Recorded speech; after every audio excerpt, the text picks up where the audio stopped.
Good evening. I want to call the meeting to order for the Oxnard City Council for October 7th, 2025. Madam Clerk, may we have the roll call and posting the agenda?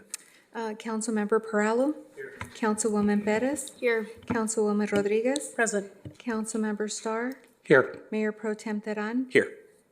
The agenda for this meeting was posted in the kiosks at City Hall, the Oxnard Public Library, the city administrative offices, and on the city's website on Thursday, September 25th, and the amended agenda on Friday, October 3rd. Thank you.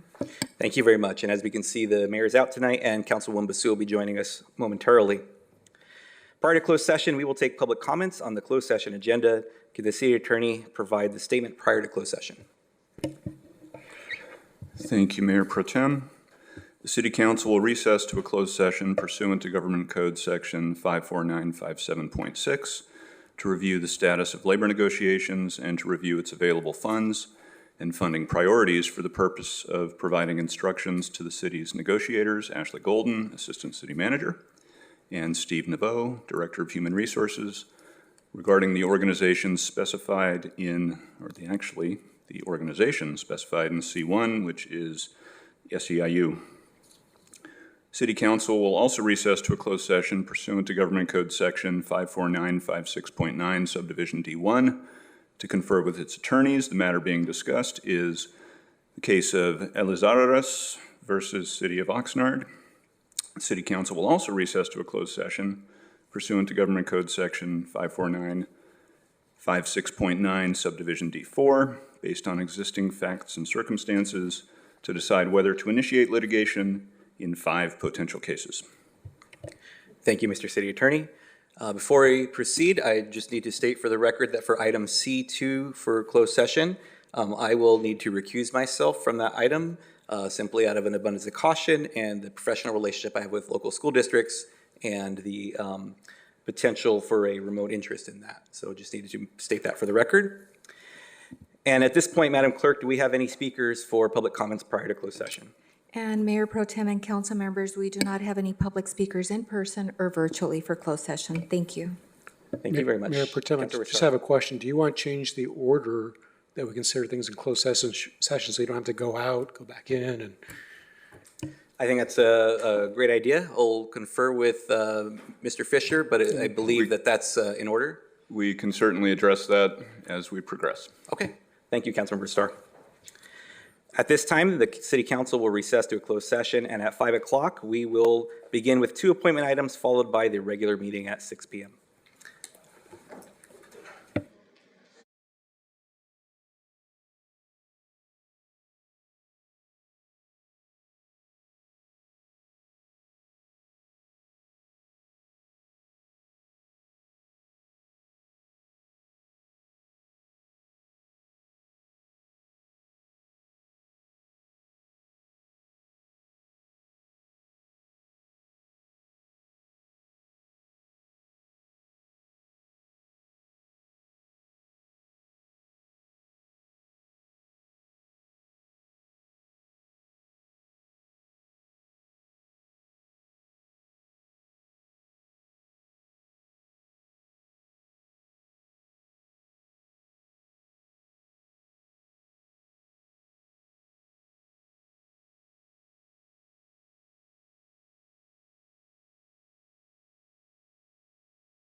Okay, here we go.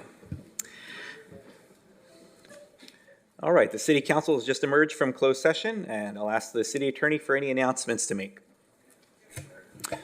Thank you, Mayor Pro Tem. There are no announcements to make out of the items discussed in closed session thus far, although we will be reconvening into closed session later in the meeting to address item C2 and 4 of the items under C3. Thank you. Okay, the next item on the agenda is item D1, appointment item, and we have our first item here, subject Cultural Arts Commission Annual Report. Recommendation that the City Council receives the Cultural Arts Commission Annual Report. And we have our Chair, Theo Lopez, who will be presenting.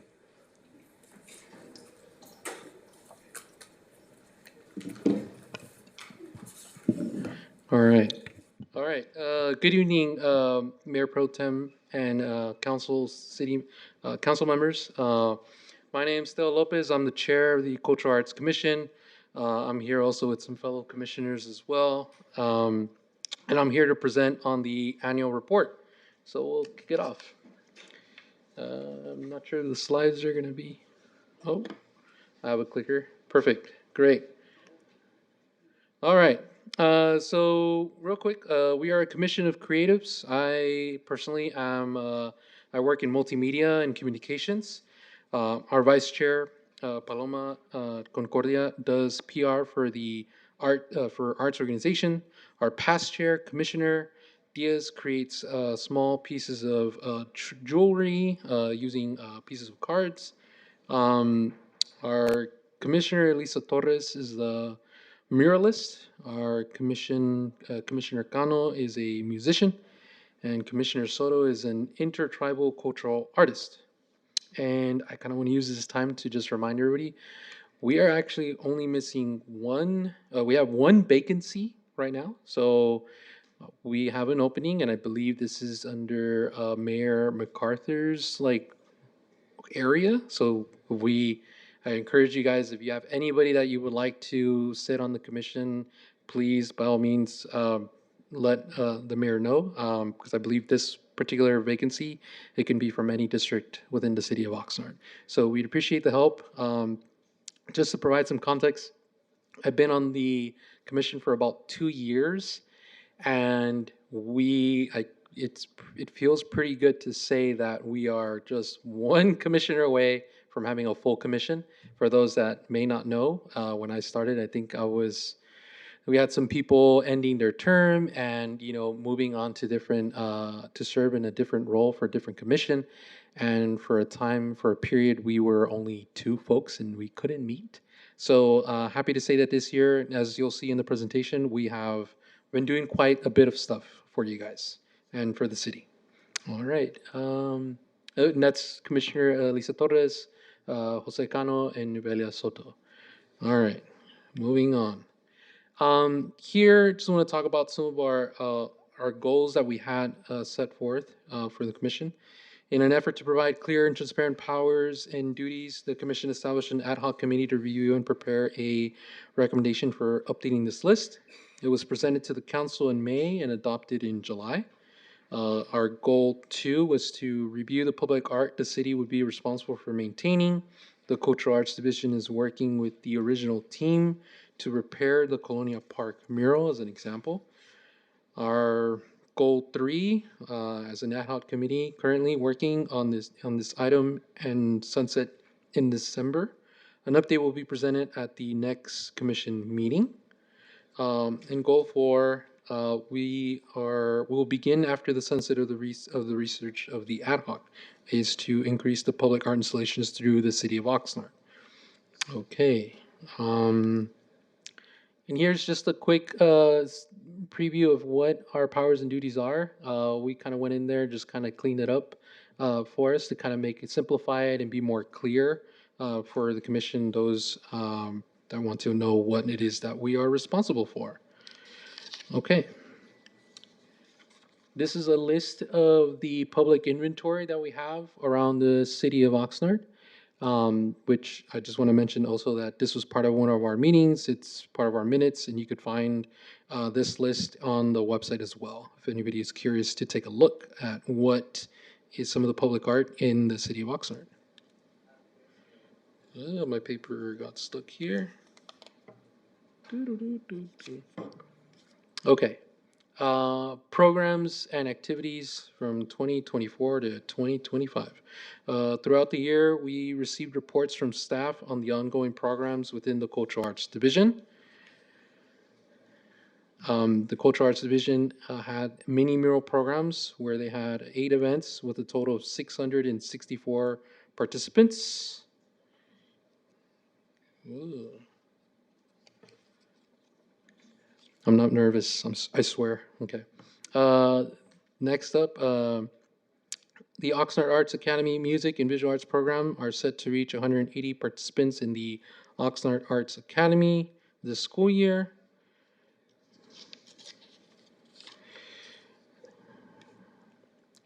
They also will be having the Dia de los Muertos community altar event from November 1st through the 3rd at the Carnegie Museum. This started in 2021. This will be the 4th community altar put on by the Cultural Arts Division. So we're very happy about that. The Cultural Arts Division also put on special programs for our special needs participant and our seniors this past year, as well as the Summer Festival in Plaza Park.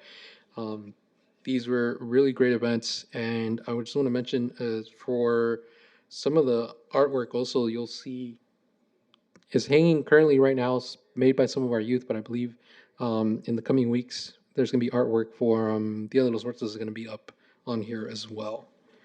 I may have jumped the slide here. A new program this year was the Art in Council Chambers, which I was mentioning earlier right now, completed by participants in the Cultural and Community Service Department. Currently, we have some, like I mentioned, Halloween art hanging, and the art school program is finishing their Dia de los Muertos art that will be up in the coming weeks. Okay. And on this slide, this is the Cultural Arts Impact Snapshot that was presented to the commission and provided to the public. The complete newsletter can be found on the Cultural Arts page on the city's website. And to wrap things almost up, is we got coming up for 2026, 2027, calls for artists for public arts project. We got parking structure mural, 4th Street mobility project. That request will be coming soon. And the OCA Art special programs and events, mini murals at the South Oxnard Branch Library, World Art Day on April 15, 2026, the Art Gala on April 23rd, 2026, and the Sterling Oxnard Summer Festival in 2026. And that's what they got coming up for the coming year. And that, in a very quick way, is my report, and I'm open to any questions you may have. Thank you very much. Do any council members have any questions? Councilmember Perillo. Yes, thank you very much for the report. You mentioned you're looking for another individual to serve. You have an opportunity here. What obligation is that individual? How many times do you meet? When do you meet? Where do you meet? Give them a little bit of feedback. Currently, Please. it's the first Wednesday of every month. We're meeting between the hours of 4:30 to 5:30. We're pretty good about keeping that time, unless we have a really good conversation like we did last time. We're looking for people that are, have a passion for the arts, are in the arts community, that want to give back. And we meet, like I said, every month. And we just need one more person. You can be from anywhere in the city of Oxnard for this particular position. Thank you very much. Additional questions, Councilwoman Bettis. And before we go to that, just as a tag on to Councilor Perillo's question, do we have the minimum requirements, age, residency, et cetera, for people to apply to be in a CAG? I believe there's a minimum age, I believe, of at least 18 or older, I believe. And then residency for this particular vacancy, I believe this is the at-large vacancy. So this would be something that would be appointed by the mayor And it, again, like I said, from any district within the city of Oxnard, this person can apply.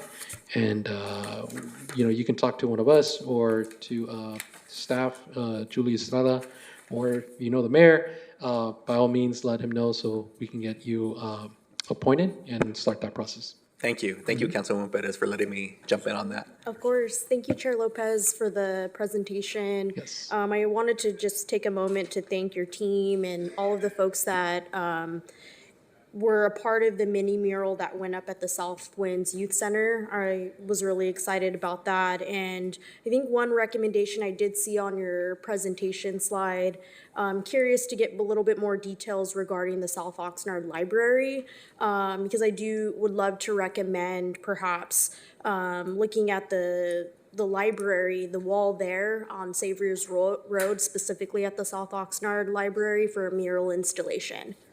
Okay, thank you. Yeah, we'll bring it up at commission and have a discussion with staff about that. Thank you, Councilwoman. And Councilmember Perello did give me a reminder just now that there is a Department of Justice background check that all applicants for CAGs must go through as well. Yes, that is correct. Thank you. Okay, additional questions from council members? Yes. Yes, council members? Star? That's okay, thank you. And by the way, thank you for your report. I'm wondering if you can tell people about what other volunteer opportunities there are to work with you, how would they get a hold of you, and that sort of, other than serving on the commission itself, what other volunteer opportunities might there be that people can participate in, and how would they get a hold of you? I'm sorry, can I get clarification, participating on the commission or in general? Just in these various festivities that. Oh, I would totally recommend people to visit the City of Oxnard's website. We do also have a page for all the commissions that are here in the city, and you can also find out who is part of every commission on the website. I also know that the Parks and Rec have not only their page on the website, but also their social media where they're posting their calendar of events, and they can find their contact information on our website so that they can reach out and get involved. So I highly encourage that. And swing by to one of our meetings. They're 1 hour long. Yes, Councilwoman Rodriguez. Well, thank you so much. I know that I appointed somebody recently to the Cultural Arts Commission. You all have a budget where you guys can do different projects for the community at large, right? There is a funding, or I guess, what was the proper word that I'm looking for? Allocation? Allocation. And there are certain guidelines that we need to follow of how we can utilize that. Yes. We are, like I mentioned in the report, we have an ad hoc that's putting together a list of recommendations that we want to bring to the council. Again, ultimately, it's council's decision what they want to move forward with. And also, I know that part of that is projects that the city wants to put together. In our recent meeting that we had, we were discussing some artwork to do with the repaving of roads, and also how we can use art to make those roads and intersections safer at the same time. So, yeah. I look forward to seeing some of your recommendations as your creative minds get working, and you put some dollars behind some of the opportunities and recommendations. So even though you're missing 1%, we do have a quorum, so I look forward to that. Thank you. Not a problem. Thank you. Any additional questions from council members? Okay, at this time, Madam Clerk will receive public comments. Speakers will have 3 minutes to speak. Do we have any speakers for this particular item? Mayor Pro Tem and council members, we do not have any public speakers for this item. Thank you. Okay, so before we close this out, I want to thank you very much for the presentation and the update to both you and the vice chair. And I always credit Councilmember Perello, but you all are truly volunteering your time for this. You don't get a tank of gas, you don't get a cup of coffee. This is because you love the work and want to contribute to the community in that positive way. And just want to thank you both and all of your colleagues on your commission as well. So thank you so much. Oh, thank you. And I just want to give a big thanks to Julie, because she's been a great help to us and just working with us and answering our questions. I know a lot of us are new this year. I know when me with starting and just kind of being chair, she's been a great help. So I just want to give her kudos for that. Thank you. Thank you very much, and thank you, Julie. Okay, well, this is a receive and file. So this is a receive and file, so no actions required. We're going to go ahead and move on to the next appointment item, agenda item D2, subject Community Relations Commission Annual Report. Recommendation that the City Council, 1, receive the 2025 annual report from the Community Relations Commission, and 2, present a proclamation designating October 2025 as Global Diversity Awareness Month in the City of Oxnard. And I believe that we have the Chair, Clea Durias, who will be joining us at the podium.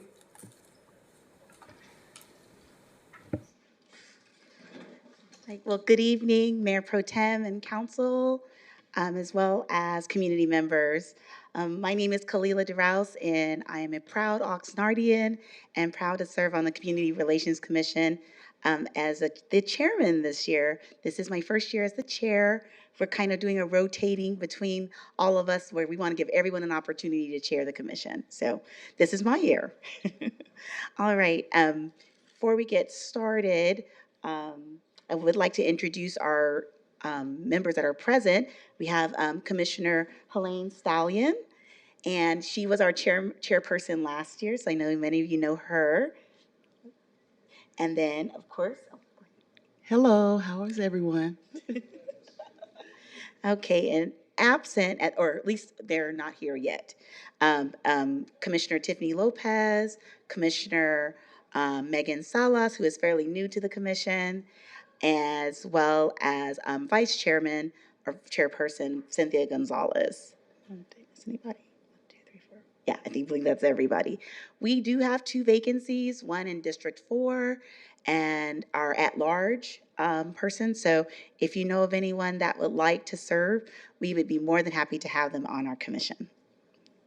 Thank you. Right. I think we have some slides for you. Yes, please. I brought my glasses. Great. Okay. Okay, next slide, please. Oh, I do. Wonderful. Okay. Okay. So about the Community Relations Commission, the power and duties of the CRC are included in the Oxnard City Code and define the focus area of the CRC, which include to analyze, define, and investigate community relation issues and needs in the city and advise the City Council on matters involving group prejudice, racial tension, intolerance, or differences in treatment or favoritism of persons on a basis other than individual merit. And then, of course, we disseminate information and educational materials and reports that will assist in the elimination of practices involving group prejudice, racial tension, intolerance, or differences in treatment or favoritism of persons on a basis other than individual merit. And of course, one of the things we love to do is endorse community events that improve community relations in the city and are consistent with the duties of the Community Relations Commission. And as I said, we have 2 vacancies currently at large in District 4. So if you do know of anyone that would like to serve, we would be more than happy to have them. Okay, and I do want to, well, I'll keep going. Okay, we regularly invite local organizations to come present to us, and they talk about a myriad of issues. We had the Oxnard Police Department talk about their drone program, which is very interesting. I work for the Department of Defense or War, and sorry, I work for the Navy, and we do have drones in what we do for the Navy as well. So that was quite interesting for me.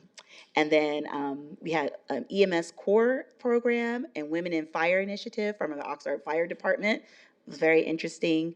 It's the history of Cesar Chavez and the 2025 Cesar Chavez Memorial event. We had our city manager come to give us updates. He actually cornered me and said, "Hey, I have not been to your commission yet. You haven't invited me." And I said, "Sure, we're going to invite you." So he came, and we were very glad to hear from him. Okay, so others, if you'd like to come, more than happy to have you. Okay, city enforcement and issuance of gun violence restraining orders from the city attorney's office, efforts to combat housing discrimination, update regarding the ICE raids from the Oxnard Police Department. That was actually fairly recent, and that was a very, I would call it a heavy topic, and the voting rights from the county clerk recorder, Michelle Ascension. This year, we are going to have, as you may know, I sent an email a couple months ago that we're not going to have the Multicultural Festival this year. We were concerned, it was about a month after we decided about this, about a month after the greenhouse raids in, is it greenhouse, ice house, greenhouse? Glass House. I knew it was a G. Glass House raids in Camarillo, and I think we all just felt there's just no way we would want to endanger people in our community, and so we decided to postpone. So it's not we're not going to do it. It is we're going to hopefully be able to do it next year once the temperature goes down. But main thing was we wanted to provide a safe environment to celebrate multiculturalism for our entire community. Okay.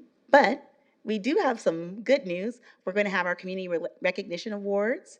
They are coming up, and this is where we recognize individuals and groups in our community and really in the city of Oxnard. So we have community volunteer, youth volunteer, senior volunteer, business and nonprofit organization community group. And the 2025 award recipients will be selected at the November CRC meeting, and then we will present them their awards in December. So we plan to get all that done by the end of this year, calendar year. Okay, so we collaborate with various community events.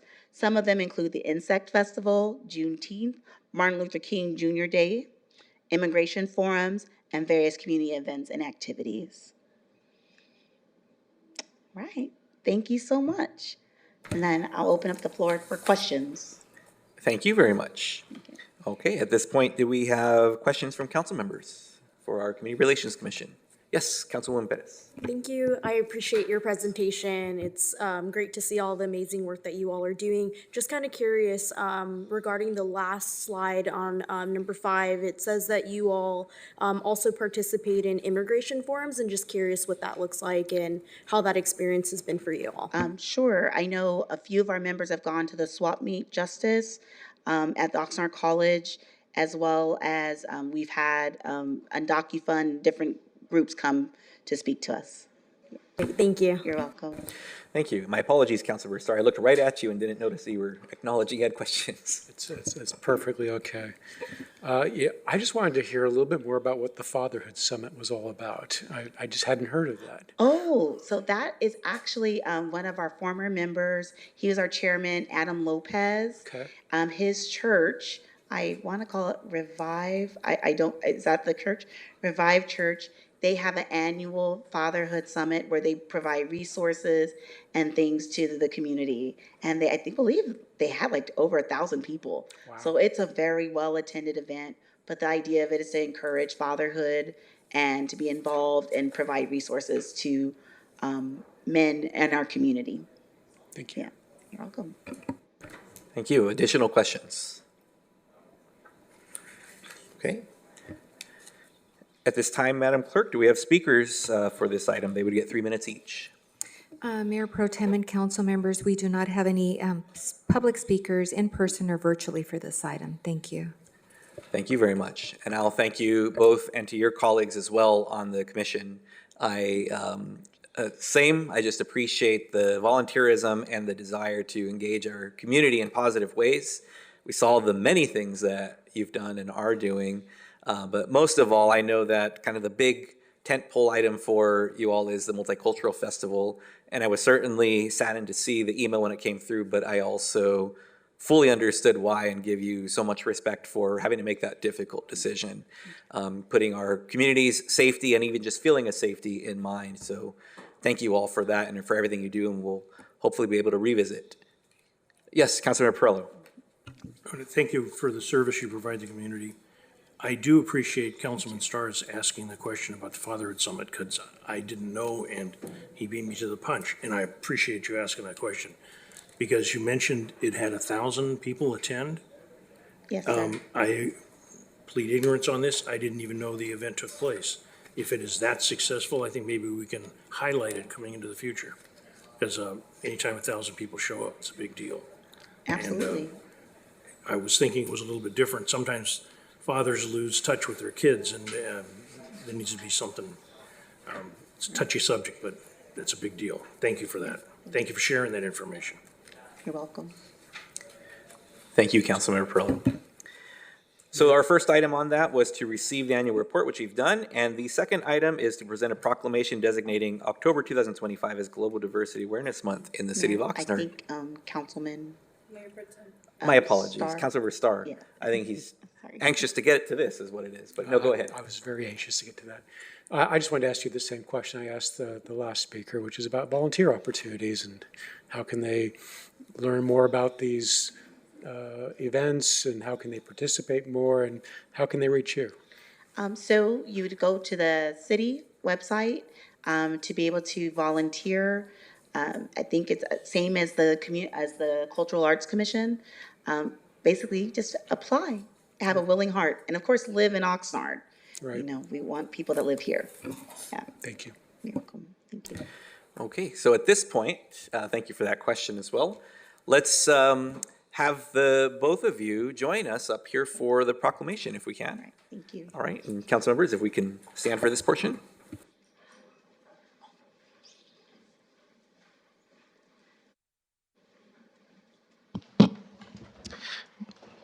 Okay.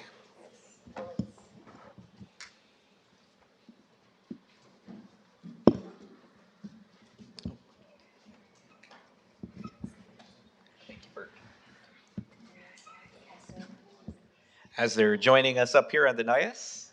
Thank you very much. Multitasking here. Hi, nice to see you.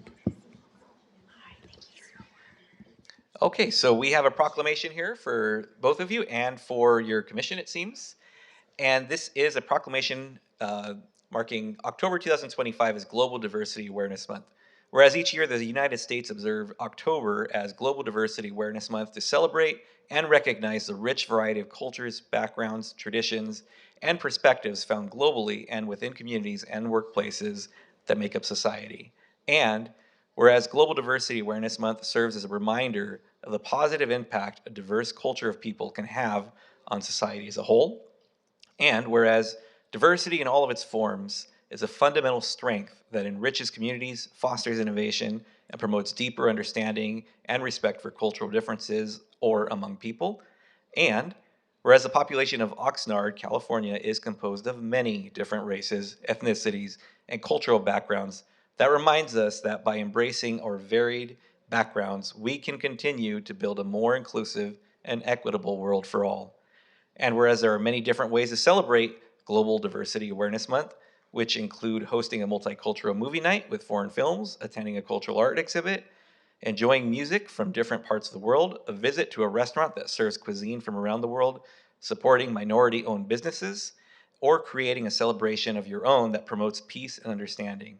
And whereas the Community Relations Commission of the City of Oxnard works to celebrate the diverse cultures in the City of Oxnard throughout the year by highlighting community groups, programs, and events.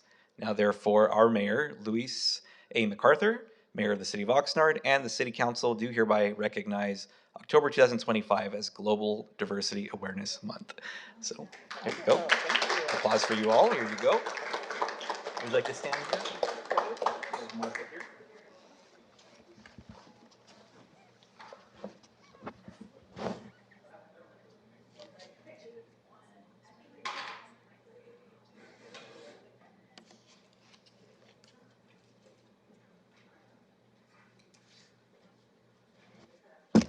Thank you. Any parting words for this item? Thank you for the proclamation. Thank you. Yes. Thank you all for everything you do. Thank you. Okay, let's give them one more round of applause for recognition. Thank you.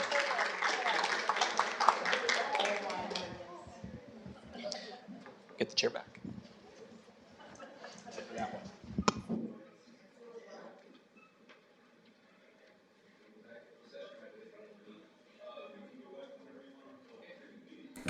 Thank you very much. And let's see, that was a receive and file, so we are going to move on if there are no additional speakers, Madam Clerk. Mayor Pro Tem and council members, that is correct. We do not have any public speakers in person or virtually for this item. Thank you. Thank you very much. And thank you again to our commissioners for their dedication and for the updates for this evening. With that, we have 19 minutes until the start of the regular meeting. I would like to have us recess back into closed session and see if we can tackle item C3 in that time. Thank you.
Okay. Good evening. The city council just emerged from closed session, and I'll ask the city attorney for any announcements to make. Thank you, Mayor Pro Tem. The City Council, by a unanimous vote, has directed the city attorney to file or join in filing of an amicus brief to be filed in 4 matters. First matter, King County versus Turner, which challenges the executive's conditioning of congressionally appropriated grants, including funds meant to serve unhoused people and provide critical transit services, on plaintiffs' compliance with executive orders pertaining to immigration, transgender rights, and diversity, equity, and inclusion programs. Second matter, Santa Clara County versus Nome, which challenges conditions placed on federal disaster preparedness grants, which conditions the plaintiffs argue require abandoning diversity initiatives and cooperating with federal immigration policies, exceed the executive's authority, and are unconstitutional attempts to force the executive's unrelated political agenda onto local governments. Third item, State of Illinois v. Nome, regarding the conditioning of federal emergency funding on states' cooperation with federal immigration enforcement and the arbitrary withdrawal of hundreds of millions of dollars in funds from so-called sanctuary jurisdictions. And the fourth item, Newsom v. Trump, regarding the federal deployment of the California National Guard to protect federal property and immigration officials from protesters in Los Angeles and the surrounding area. Thank you, Mr. City Attorney. At this point, I will call the meeting to order for the Oxnard City Council, the Community Development Commission Successor Agency, Financing Authority, and the Oxnard Housing Authority for Tuesday, October 7th, 2025. Madam Clerk, may we have the roll call and posting of the agenda, followed by the Pledge of Allegiance and a moment of silence. Commissioner Andrade? Councilwoman Commissioner Basua? Here. Councilmember Commissioner Perallo? Here. Councilwoman Commissioner Perez? Here. Councilwoman Commissioner Rodriguez? Present. Councilman Commissioner Starr? Present. Mayor Pro Tem Vice Chair Teran? Here. The agenda for the meeting was posted in the kiosk at City Hall, the Oxnard Public Library, the city administrative offices, and on the city's website on Thursday, September 25th, and the amended agenda on Friday, October 3rd. And I do have 2 announcements. The first announcement, pursuant to Government Code Section 54952.3, each member of the Housing Board of Commissioners present will receive $50 pay for convening this meeting, with the exception of Commissioner Starr, who has declined to receive compensation. And then Mayor Pro Tem and council members, I'm requesting that agenda item number I3 be removed from the agenda, and it'll be rescheduled for the October 21st City Council meeting. And that is on the 2026 meeting calendar. Thank you. Thank you, Madam Clerk. At this time, before we go to the Pledge of Allegiance, I would like to request that those who join us in the pledge, following it immediately, if we can observe a brief moment of silence in memory of Mr. Len Schulman, who is a longtime resident of the city of Oxnard, was a INCF member and chair and vice chair, was the chair for 20 plus years for the Carriage Square Neighborhood Council, and a longtime board member for the PAC. And I'm sure there are a number of other things I could mention as far as accomplishments for business owner, innovator, father, husband. Definitely someone who had Oxnard in his heart in everything he did, and someone who was involved long before I got involved and was a great role model and mentor to many in the neighborhood council system. And I know that Councilor Perello and he have a number of interactions from the past as well. And I send my condolences, and I'm sure my colleagues will likely join in that, to his family on this loss. I know that he was in declining health for many years, but was always there with a smile and there present at the meetings. I would always ask him, "How you doing, Len?" He'd say, "Pretty good for an old man." And that was his standard answer to me. But He will certainly be missed. The mark he made on this city through his contributions are certainly viewable. And so after the Pledge of Allegiance, I will ask that folks please remain standing for just a moment to observe a moment of silence for Mr. Len Schulman. So let's go ahead and do the pledge, and Councilwoman Rodriguez, if you would mind leading us.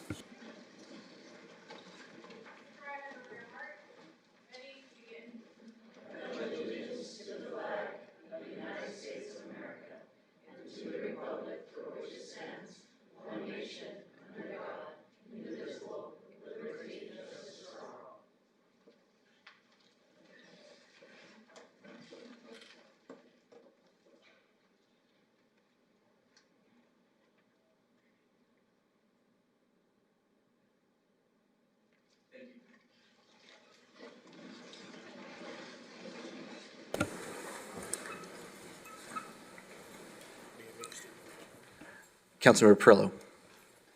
Yes, I'd like to share a little bit about Mr. Schulman. Some of the most significant interactions I had with Len Schulman took place in this room right here. I got to know him when I first got involved directly with my neighborhood council. The one, as some of you will turn around and look, and there's a translation in the back. There had been a long-standing argument, basically a switch and bait by the elected council at that time, that we've got to take care of the people in the city of Oxnard that don't understand English. We've got to get them involved in the city. But they would never do anything to put a translation service in. Once in a while, they would have microphones, once in a great while. There was a move by the INCF, at that time the neighborhood council chairs, to do just that, bring it to the council's attention and not let them off the hook. It was a 3-year process. Len Schulman was one of the first persons that stood up and said, you cannot deny people the right. Now, I didn't know everything in his background, but when I learned it later, it came to very strong reasons why the gentleman felt the way he did. He came from Canada. Len happened to be Jewish. Len happened to be denied the ability to get into professional services, engineering, law school, various things, because of his religious beliefs. Very serious matters. The man was extremely talented as a mayor pro tem, and if any of you knew him, you would know how talented that man was. He put up with that for a period of time, and then he decided he needed something better for his life and his family. He has a son and a daughter, and he has a tremendous wife, Alfie. They came to California. He worked, became a citizen, moved into Oxnard, went through a business proposition where, for lack of a better way to say, he was shafted and lost everything that he had because of illegal actions by somebody who worked with him. Started over, lost his home, started over.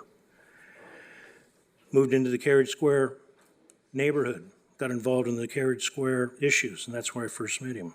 I was involved in issues about neighborhoods being sick. I was just a person that lived in a neighborhood. I was no council member. I was nothing like that. And the issue of the translation had come up.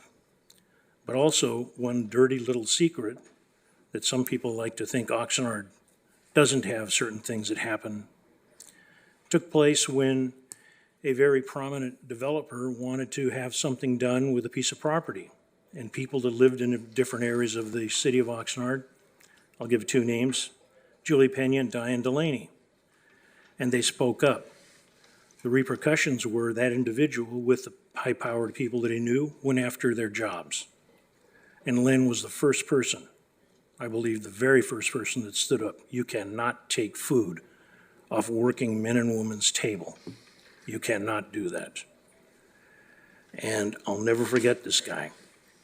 He became involved in a lot of other things. We disagreed on some things with the PAC, but I knew this man was salt of the earth.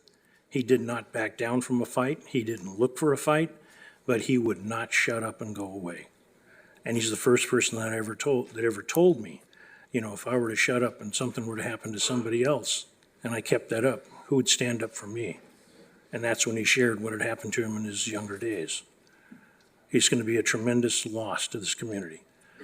There's a planned service on Sunday, the 26th at the PAC. The hours, I'm not sure. There's still time to find out, but If any of you look at that translation, it wasn't just one or two people. It was a lot of people. Any of you who are standing up for the right or wrong, there's a lot of people. And there's a lot of people that never got credit for it. Lynn Shulman was one of them. His wife, Elfie, was side by side with him.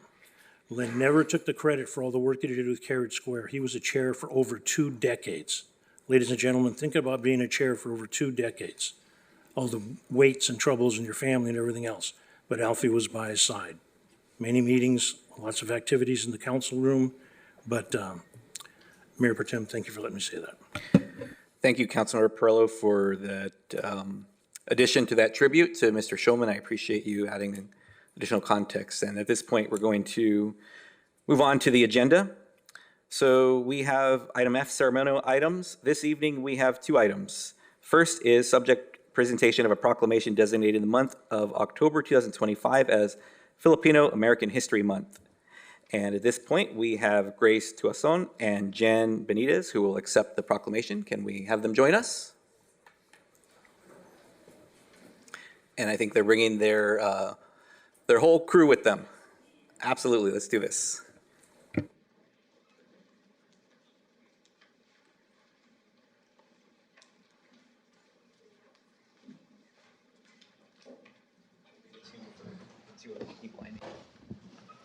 We'll have Councilwoman Perez leading us on this item.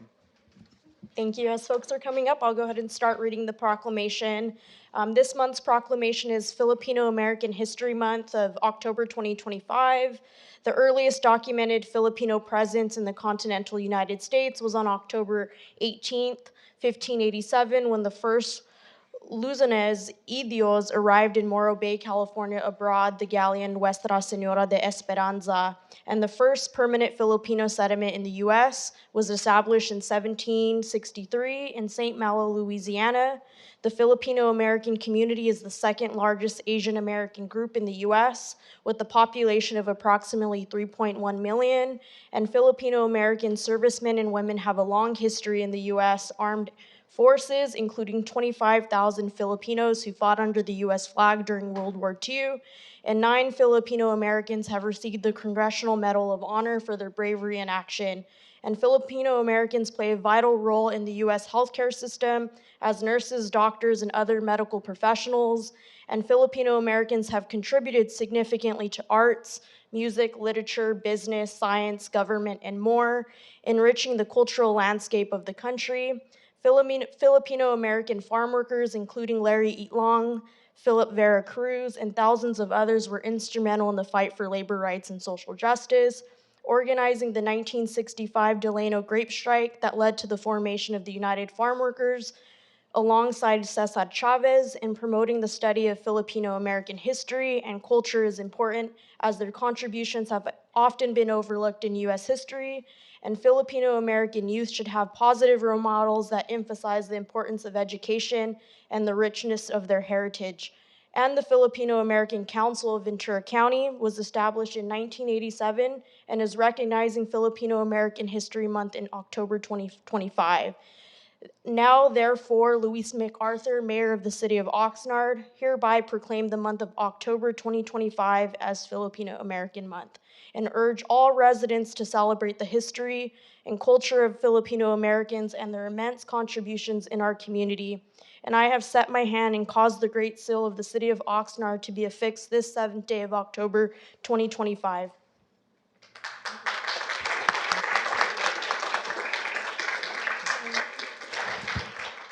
Thank you. Thank you, Mayor Pro Tem Tehran and City Council staff and public.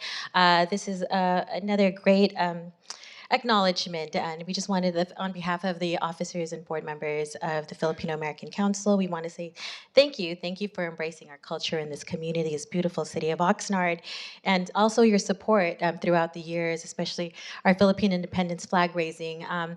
A little bit about the Filipino American Council. We are the umbrella organization for 12 other Filipino American organizations here in Ventura County, either representing provincial groups, so like La Union and Visayan and Zambales. We have a lot of provincial groups and then also specialty groups. So we have the Filipino Nurses Association, FCVCI, that works with a lot of the high school, Filipino American high school students, Pinay Spear, and we do a lot in the community as far as service and preserving our culture and educating our youth to preserve that culture and keep our community going. So I'm also going to pass this on to. Okay.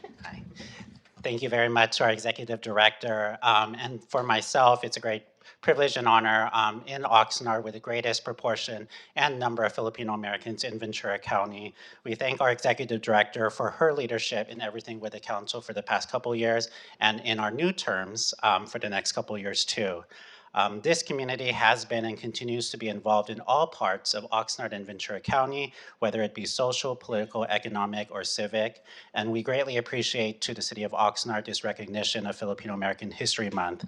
And we look forward to further promoting this diverse and rich history of Filipino American Month, both here and in Oxnard and throughout Ventura County, especially at our upcoming Filipino American Fiesta, of which one of the organizers for it will speak further on. So thank you. Thank you, Ron. I wrote mine down too. Hold on. So I am the executive and founder of Pinay Sphere. This is our 5th proclamation, which I am so excited for. Reaching our 5th year, it reminds us that our visibility, our impact, and our stories are truly important to all of you, to the council, to our communities, and we are now part of the county's living history. This moment celebrates our ancestors' resilience and the next generation's growing voice. And we are grateful to our manongs, our elders who inspire us to keep carrying this torch, these stories, community leaders, partners, and allies for making space for our community's history and future. So maraming salamat po.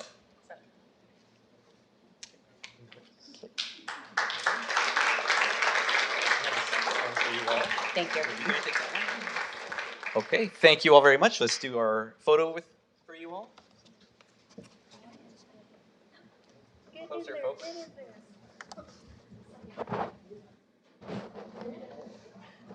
Go ahead.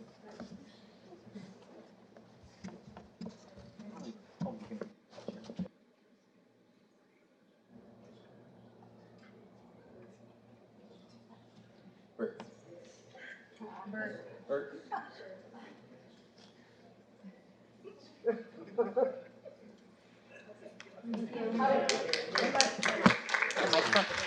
Sorry, one last thing. I wanted to share the Filipino American Fiesta that we'll be having on October 19th. You're all welcome to join us.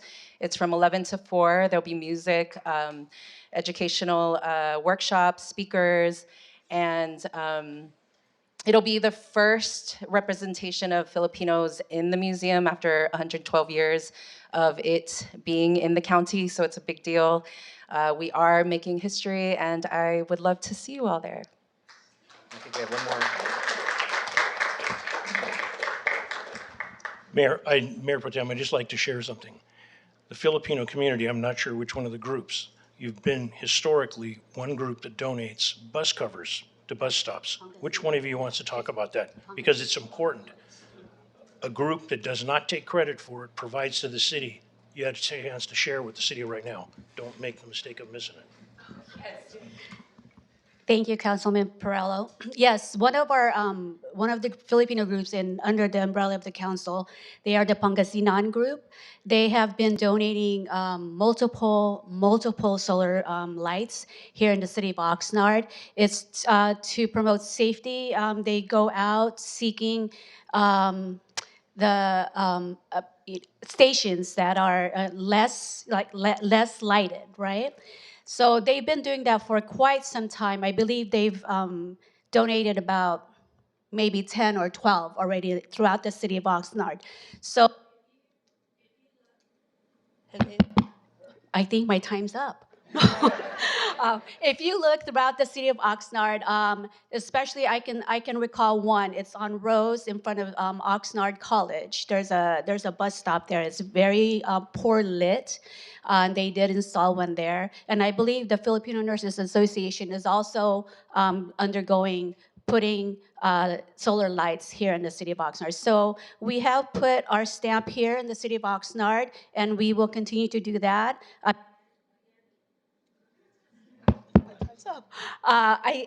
want to thank the City of Oxnard for your continued partnership and your friendship with the Filipino American community of Ventura County. Thank you so much.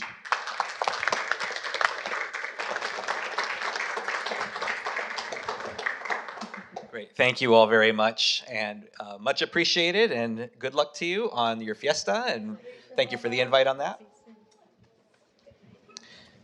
Thank you very much. Thank you, sir.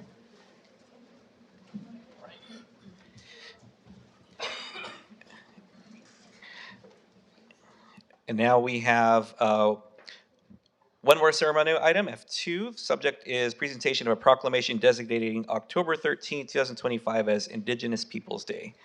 And I'm going to have Councilwoman Rodriguez. Just to let folks know, we had Marianne Parra, who was going to accept this on behalf of the Chumash community. I was notified by her very late that unfortunately she will not be able to be here, but we will still read the proclamation and we will get this over to her and her group as well, and thank her and all of them for everything they do. So I'll hand it over to you, Councilwoman. Thank you. Whereas the City of Oxnard recognizes Indigenous people have lived upon this land for thousands of years and values the progress our society has accomplished through the contributions of the Indigenous culture, and whereas the City of Oxnard is located on traditional lands of the Chumash peoples who have been stewards of this land for over 13,000 years, and whereas the City of Oxnard continues to be home of both Chumash communities and Indigenous migrant communities, and whereas we solemnly recognize the brutal impacts of racial injustice to the Indigenous people by the colonialism, assimilation, and genocide against Indigenous people over the last 500 years on these lands, and whereas the City of Oxnard recognizes its obligation to uplift and invest in the future of Indigenous people, and whereas the idea of Indigenous Peoples Day was first proposed in 1977 by a delegation of Native nations to the United Nations, sponsored International Conference on Discrimination Against Indigenous Populations in the Americas, and whereas the City of Oxnard wishes to celebrate and honor Indigenous people in a way that better reflects the experiences of Indigenous people and to hold in esteem their roots, history, and contribution, and whereas the City of Oxnard wishes to preserve and promote the history and culture of all Indigenous people.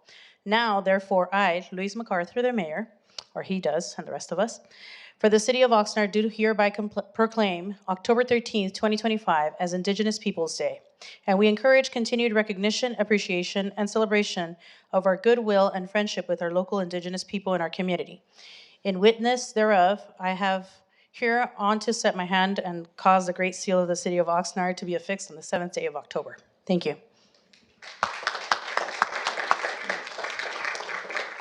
And thank you for reading that in. As we mentioned, we will get that over to those folks following the meeting. So thank you very much. Let's return to the dais here.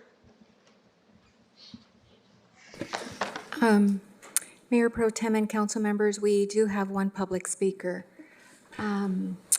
Caller ending in 1622.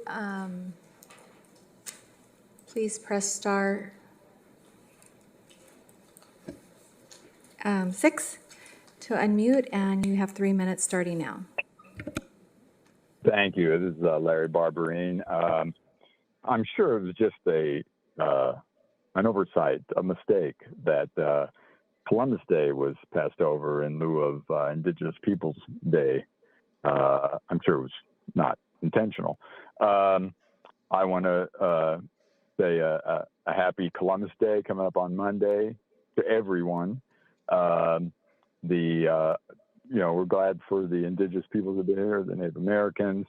Definitely helped when the Europeans came over, helped with agriculture needs and, living off the land, and the math skills, of course, we know they carry on today through that lineage. But the freedoms that we have based by Judeo-Christian values that came from Jerusalem on through Europe over to here have been monumental compared to what other groups did, and the English involved with that, of course, specifically as well. And that brought the freedoms that we have today, with mistakes, of course, with problems. Everyone's a sinner. But overwhelming goodness over bad. And I remember Columbus on his third trip was even taken back in chains by the Spanish. A lot of them were just in it for the money, but not Columbus and a lot of the good Christian people coming over particularly. He was taken back in chains because he was treating the natives so well, but they didn't like that. And this is all in a book by Stanford Professor Emeritus Carol Delaney that you can look up. His main goal of Columbus was to bring the good news of Jesus to the natives. That was his main goal, and he wanted to rebuild the Temple of Jerusalem. So that was what any gold that he got was to bring back the Temple in Jerusalem so that Jesus would come back. And he treated, and a lot of them around him treated the natives quite well. It just money got involved in later groups, and the Indian groups, remember, a lot of them were doing child sacrifice, doing a lot of evil things, fighting each other.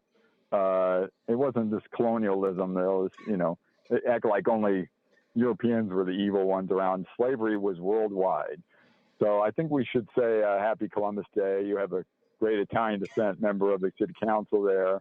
And I think we ought to remember the contributions of Columbus opening the Americas to Europe and to mostly good things in that we enjoy in this country. So happy Columbus Day coming up on Monday. And thank you for the Knights of Columbus local here too. Thank you. Thank you, Madam Clerk. Do we have any additional speakers? Mayor Pro Tem and council members, that concludes our speakers on the ceremonial. Thank you. Thank you. Councilmember Starr. Yeah, I think perhaps next year we can also recognize Columbus Day as well. I think that the caller, don't agree with everything he said, but it is part of the history, and if we're going to be recognizing that day anyway, why not? Thank you, Councilmember Starr. I'm sure they can make note of that, and you can mention it again if you'd like during items for future consideration. So thank you. At this point, let's move on to item G, public comments for items not on the agenda. Person may address the legislative body only on matters not appearing on the agenda and within the subject matter jurisdiction of the legislative body. Speaker requests shall be submitted and set forth on the first page of this agenda. Speakers are limited to 3 minutes. After 30 minutes, if all speakers have not had the opportunity to speak, the remaining speakers will be given the opportunity to speak prior to the adjournment of this meeting. The legislative body cannot enter into a detailed discussion or take action on any items presented during public comments at this time. Such items may only be referred to the city manager, executive director, secretary for administrative action, or scheduled on a subsequent agenda for discussion. Persons wishing to speak on public hearing items should do so at the time of the hearing. Anyone wishing to speak on items not on the agenda and non-action items, please come forward and fill out a speaker card if you'd like, or if you're joining virtually, please press *9 to raise your hand. And at this point, thank you, Madam Clerk. For in-person speakers, I have 6 speaker cards, and it looks like we have 1 hand raised virtually. So let's start with the in-person comments to start with. We have our first speaker is going to be Shade Flores Haro, followed by Angel Aragon.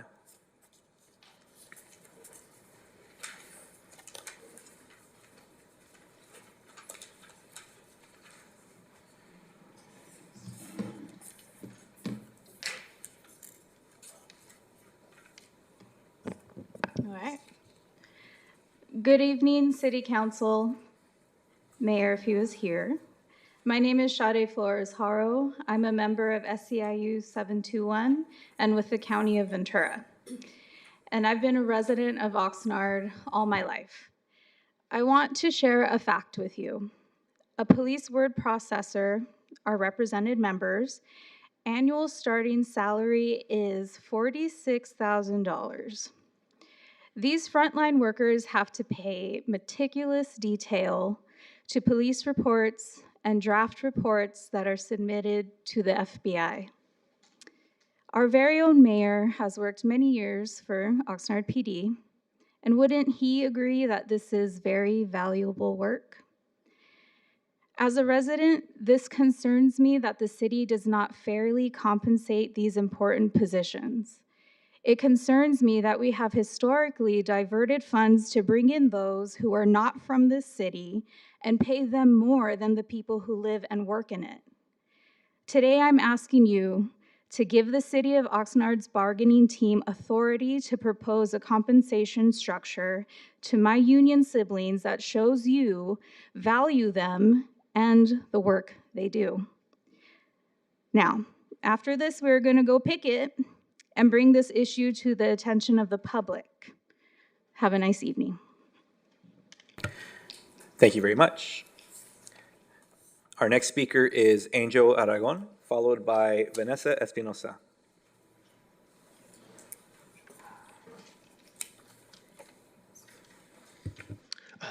Good evening, council members and city staff. My name is Angel Aragon, and I am a City of Oxnard worker as an administrative services specialist. I've worked for the Public Works Division for 2 years. I'm also an SEIU 721 member. Today, I'm here to urge the council to give authority to the city's negotiating team to offer an agreement that allows our members to live in the city where we serve.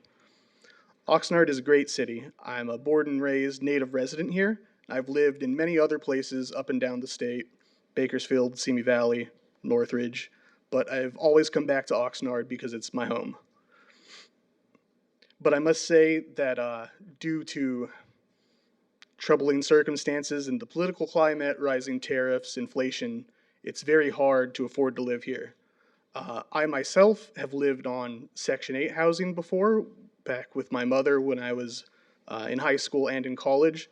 So I know firsthand that the services that the city goes to provide for its residents. And I know it's also expensive for my coworkers as well who can't afford to live here either, as they're barely breaking even, having to commute from more affordable places to live like Santa Paula, Fillmore, or places that are out further. When I was first hired, City Manager Alex actually spoke to a group of us at our orientation, and he said that we were taking a chance on working for the city, and the city was taking a chance on hiring us. I'd like to think that all of my workers and my fellow coworkers have more than proven that we are worth that risk and that we deserve a fair compensation. So I urge the council to do the right thing and support fair wages for my fellow city workers. Thank you. Thank you very much. Our next speaker is Vanessa Espinosa, followed by Mr. Larry Stein. Good evening, City Council. First and foremost, I want to give you the thanks for giving me an opportunity to come and speak. I'm an advocate for the homeless on Meadow Street, and I've been helping them out a lot, but I can only do so much. I lost my job about 2 weeks ago. I'm in the medical field, $21 an hour, and I lost my job, so I'm back at square one. Practically like the homeless, except one difference, I have a house to live. They don't. What I do for the community is I gather up whatever I can from the Salvation Army or food share, prepare it at my house, and take it on Meadow Street to the homeless so they can eat. Like again, I said, don't have income right now. I don't have any food in my refrigerator right now. The only thing that I have in my food in the refrigerator right now is oatmeal and probably a pack of weenies. That's it. What I'm asking is, I'm trying to help out the homeless, but I can only do a little bit so much. Today, there was a homeless man that had a job interview. The only problem was he had his cart with him. I cannot carry his cart inside my car. And another thing is I have a son and I have a family. I do not want them to put their stuff in front of my house at all because that's something different. And I found a spot. It's by Anna's Antiques Upholstery. It's on 8th Street. It's an abandoned lot, I believe. And I wanted to know if I can perhaps find some kind of counsel within you guys or within the community to help us out with the homeless, because I know how it feels like to be homeless. With these hands, as I still take out recycled cans from trash cans at parks because I'm trying to get sustained money. So I'm asking you to open up your heart to help us out within the community, within the homeless, because I do not want it to look like Skid Row. Yes, it does look like Skid Row, but there's only so much I can do. And I'm asking you if you can please help me out to find an abandoned place so they can place their carts or something, if there's opportunity for them to get a job somewhere so they can reestablish their life here in Oxnard, California. Thank you. Thank you very much. And Ms. Espinosa, if you leave your contact information with the clerk, we can have appropriate staff connect with you to discuss those items. It sounds like there's some private discussions with private property owners you may have an opportunity to speak with as well. So thank you. And our next speaker, Madam Clerk, is Larry Stein, and then we'll go to the virtual speaker after that, if that's okay. Thank you. Go ahead, Mr. Stein.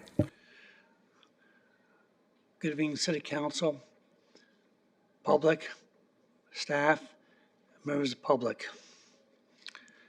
Several weeks ago, City Council directed staff to prepare a report on the status of the elevators in Oxnard. I've been bringing up the issue of elevators for over a year now, and no report on the agenda.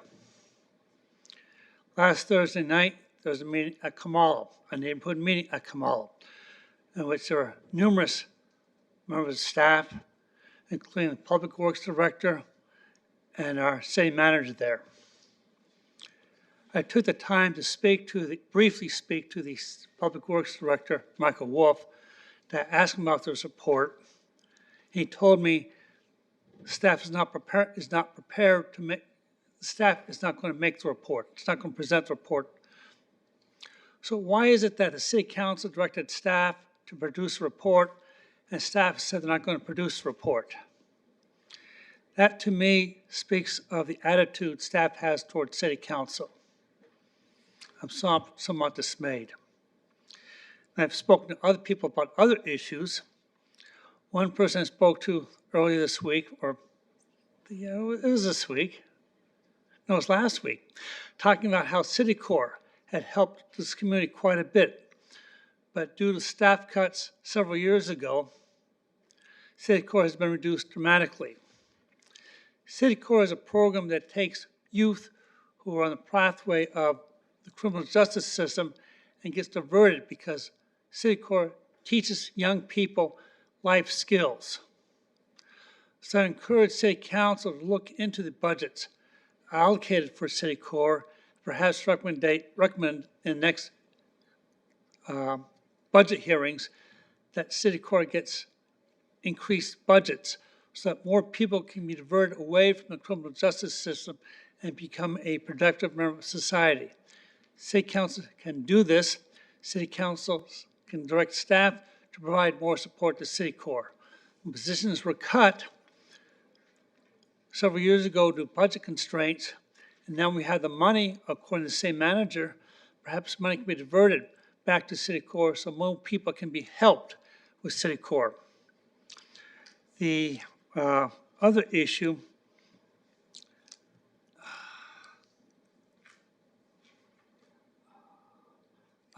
repairs and maintenance mitigation.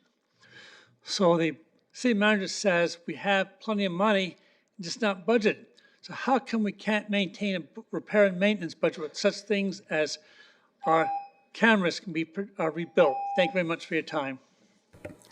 Thank you. So we'll at this time go to the virtual speaker, followed by Valeria Reyes.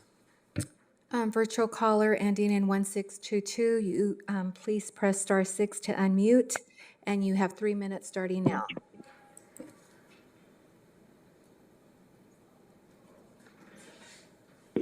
Thank you.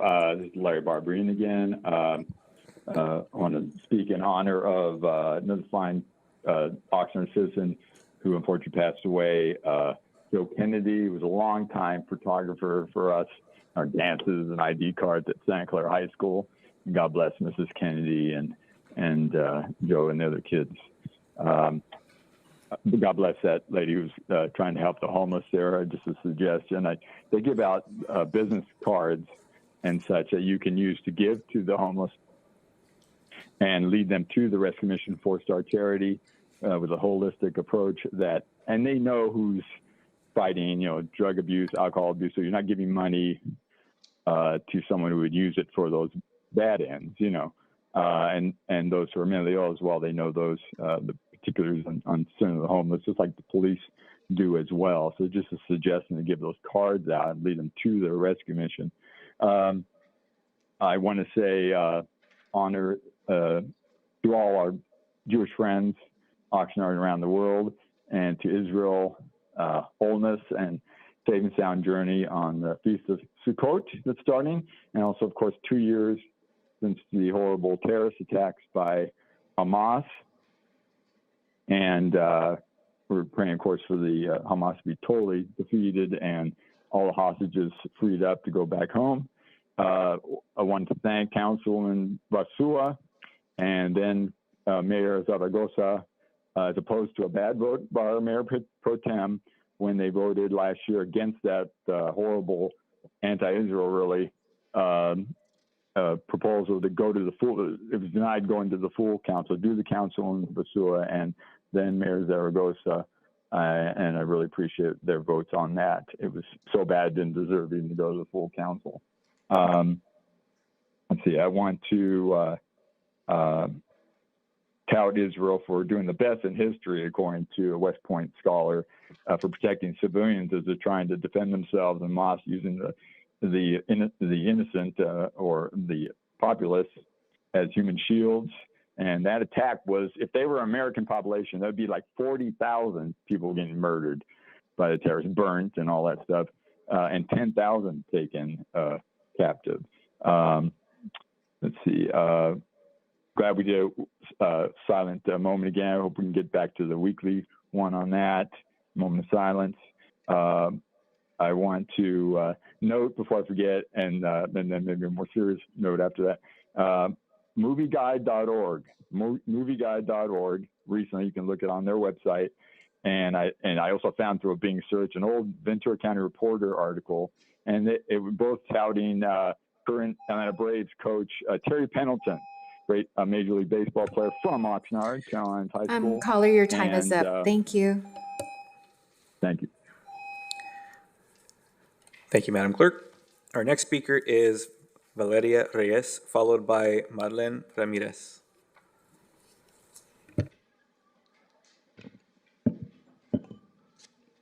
Hello, my name is Valeria Reyes. Thank you for having me. I live in District 4 and I am an Oxnard resident. I am partnered up with Buen Vecino and I came here to say we appreciate the suggestions on getting a legal attorney to people impacted by ICE, but we are unhappy as to why this is not on today's agenda. It's disappointing. We want to urge you to not let this happen again. Please don't delay. We want to see action quickly. We need the help of people who are being impacted by immigration. Thank you for your time. Thank you very much. Our next speaker is Marlene Ramirez, followed by Melina Castañeda. Okay. Sorry. Hello, everyone. My name is Marlene Ramirez. I live in District 5. I was born and raised in Oxnard, and I am partnered with Buen Vecino. We have been working closely with our community since the last agenda, and we truly appreciate the suggestions that some of you guys offered. However, we are disappointed that none of those suggestions or related items are included in tonight's agenda. We came to the last meeting to address the urgent need for support for people in our community affected by immigration issues. We appreciate that some of you guys offered your support then, but we are here tonight to ask why is this matter not on the current agenda tonight. This issue remains urgent. Families in our community continue to struggle, and it's concerning that nothing has moved forward since the last discussion. We are asking you to please include these immigration issues on the next agenda and take action now. This is a serious issue, and our community can't wait any longer. If you take action, you will be setting an example for other cities and counties to follow. Please don't delay. Commit to making this happen. Our community is depending on you. We may be young, but we bold, and we believe in leaders who take action when it matters most. Thank you. Thank you very much. Our next speaker is Melina Castañeda, followed by the virtual caller.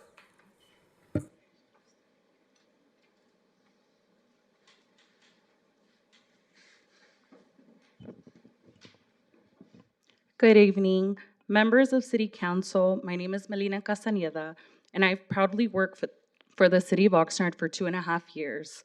I'm also a proud member of SEIU Local 721. I was born and raised in the beautiful city of Oxnard. I grew up going to the Strawberry Festival, the Christmas parades, the tamale festivals, and some of my fondest memories are from the family activities at the Oxnard Public Library. Today, I have the privilege of giving back to the same community that raised me. I'm known as Miss Melina at McKenna Elementary on the south side of Oxnard, where I've built amazing relationships with my students and their families. I take great pride in the work I do. I take great pride in the work that I do and the positive impact I get to make every day. With that being said, the cost of living continues to rise and our pay should reflect that. My union siblings and I have been working without a contract for over 90 days, yet we continue to show up for the residents of the city because we care deeply about the people we serve. We're simply asking for a fair contract, one that honors our dedication, keeps up with the cost of living, and allows city workers like myself to continue living and thriving in the community we love.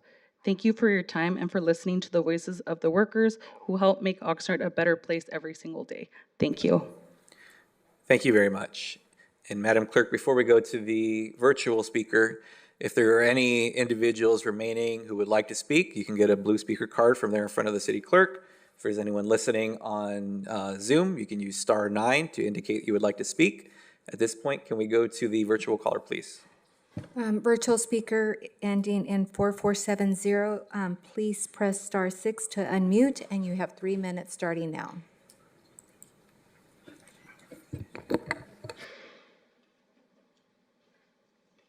Hello, Mayor Pro Tem, members of the City Council. This is Manuel Herrera, creator of Citizens for Better Oxnard.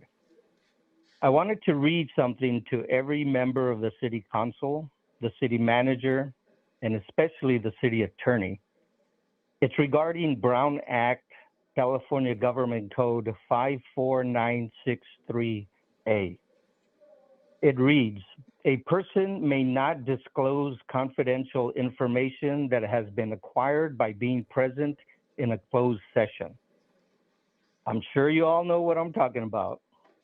At the last City Council meeting during a discussion, Aaron Starr clearly said, and I quote, but I'll tell you, when we were in closed session, I remember the city manager saying that we were ultimately going to have to lay people off more if we have to do this increase. That's what he said to us in closed session, unquote. Keep in mind that Aaron Starr ran on the platform of vote for me and I will keep our city officials accountable. Well, who's keeping Aaron Starr accountable? And if that wasn't bad enough, it looks like other council members may have violated the same Brown Act when they responded to Starr. Aaron Starr is known as a stickler for the rules and has no problem holding everyone accountable when they don't. Yet, how could he be so foolish as to violate the Brown Act on live TV?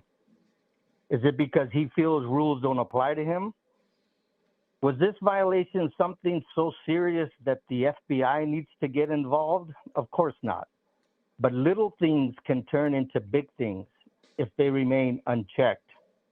Don't forget, that's how Trump started. He kept testing the limit, and now look at him. So I ask, what, if anything, is being done about this?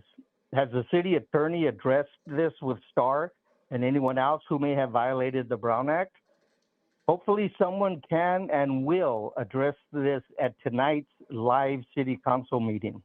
Otherwise, I'm sure the DA's office will be glad to look into this. Thank you. Thank you very much. We have 2 additional speakers in person. The first speaker is Soli, to be followed by Alicia Purcell.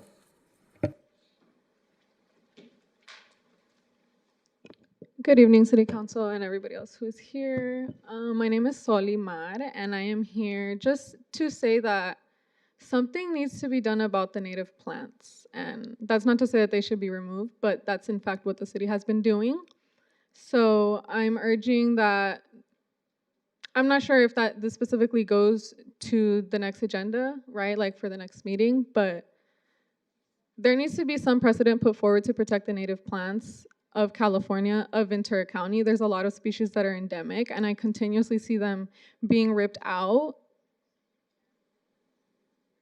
Not only is that heartbreaking and detrimental to the environment, right? Because these are essential plants for local pollinators and for migration corridors for birds, for butterflies, all those things that, you know, we're so proud to be home to. But I don't see that pride when these things are being poorly maintained, not being looked at, and continuously happening. Improper pruning, it's just poor training of the employees, and that's not the employees' fault. The city needs to put precedent to protect the land that the city is on, number one. Number two, the workers that take care of this deserve a proper education on the plants that are around. And native plants that are local should be prioritized over geraniums and all these other plants that have nothing to do with Oxnard, truly. They have nothing to do with the native ecosystem. They have nothing to do with the native people. And I think this is more important than what the city has given it importance. And that's just one topic, right, where I see a lot of negligence on behalf of the city. But I think that's an important one that has been directly hurting many community members. You know, they do a lot of work to learn, to bring resources and knowledge back to Oxnard, because those opportunities are not always given to us here. And so a lot of people leave this county, get education elsewhere, and come back with a lot of knowledge and a lot of love that they have is the main propeller of as to why they do these things, right? As to why they go and learn, as to why they bring these things back to their community. But we're seeing that constantly disrespected. Our youth are being constantly disrespected. Our young adults are being constantly disrespected. And our work. For a city that values, right, all this labor, that immigrants and people, right, like the workforce that we are, we're not given even that respect as a workforce. We're barely given that, as we see by other people who, you know, are still advocating for contracts, for things to even be on the agenda. These are children we're talking about, right, that are coming up and speaking up here, and it's just disrespect. It's constant disrespect. So I really urge you guys to take your job seriously and to take the urgency, you know, and take a stand, because honestly, it's just like embarrassing. Everywhere else in the county takes care of native plants, but Oxnard, embarrassing.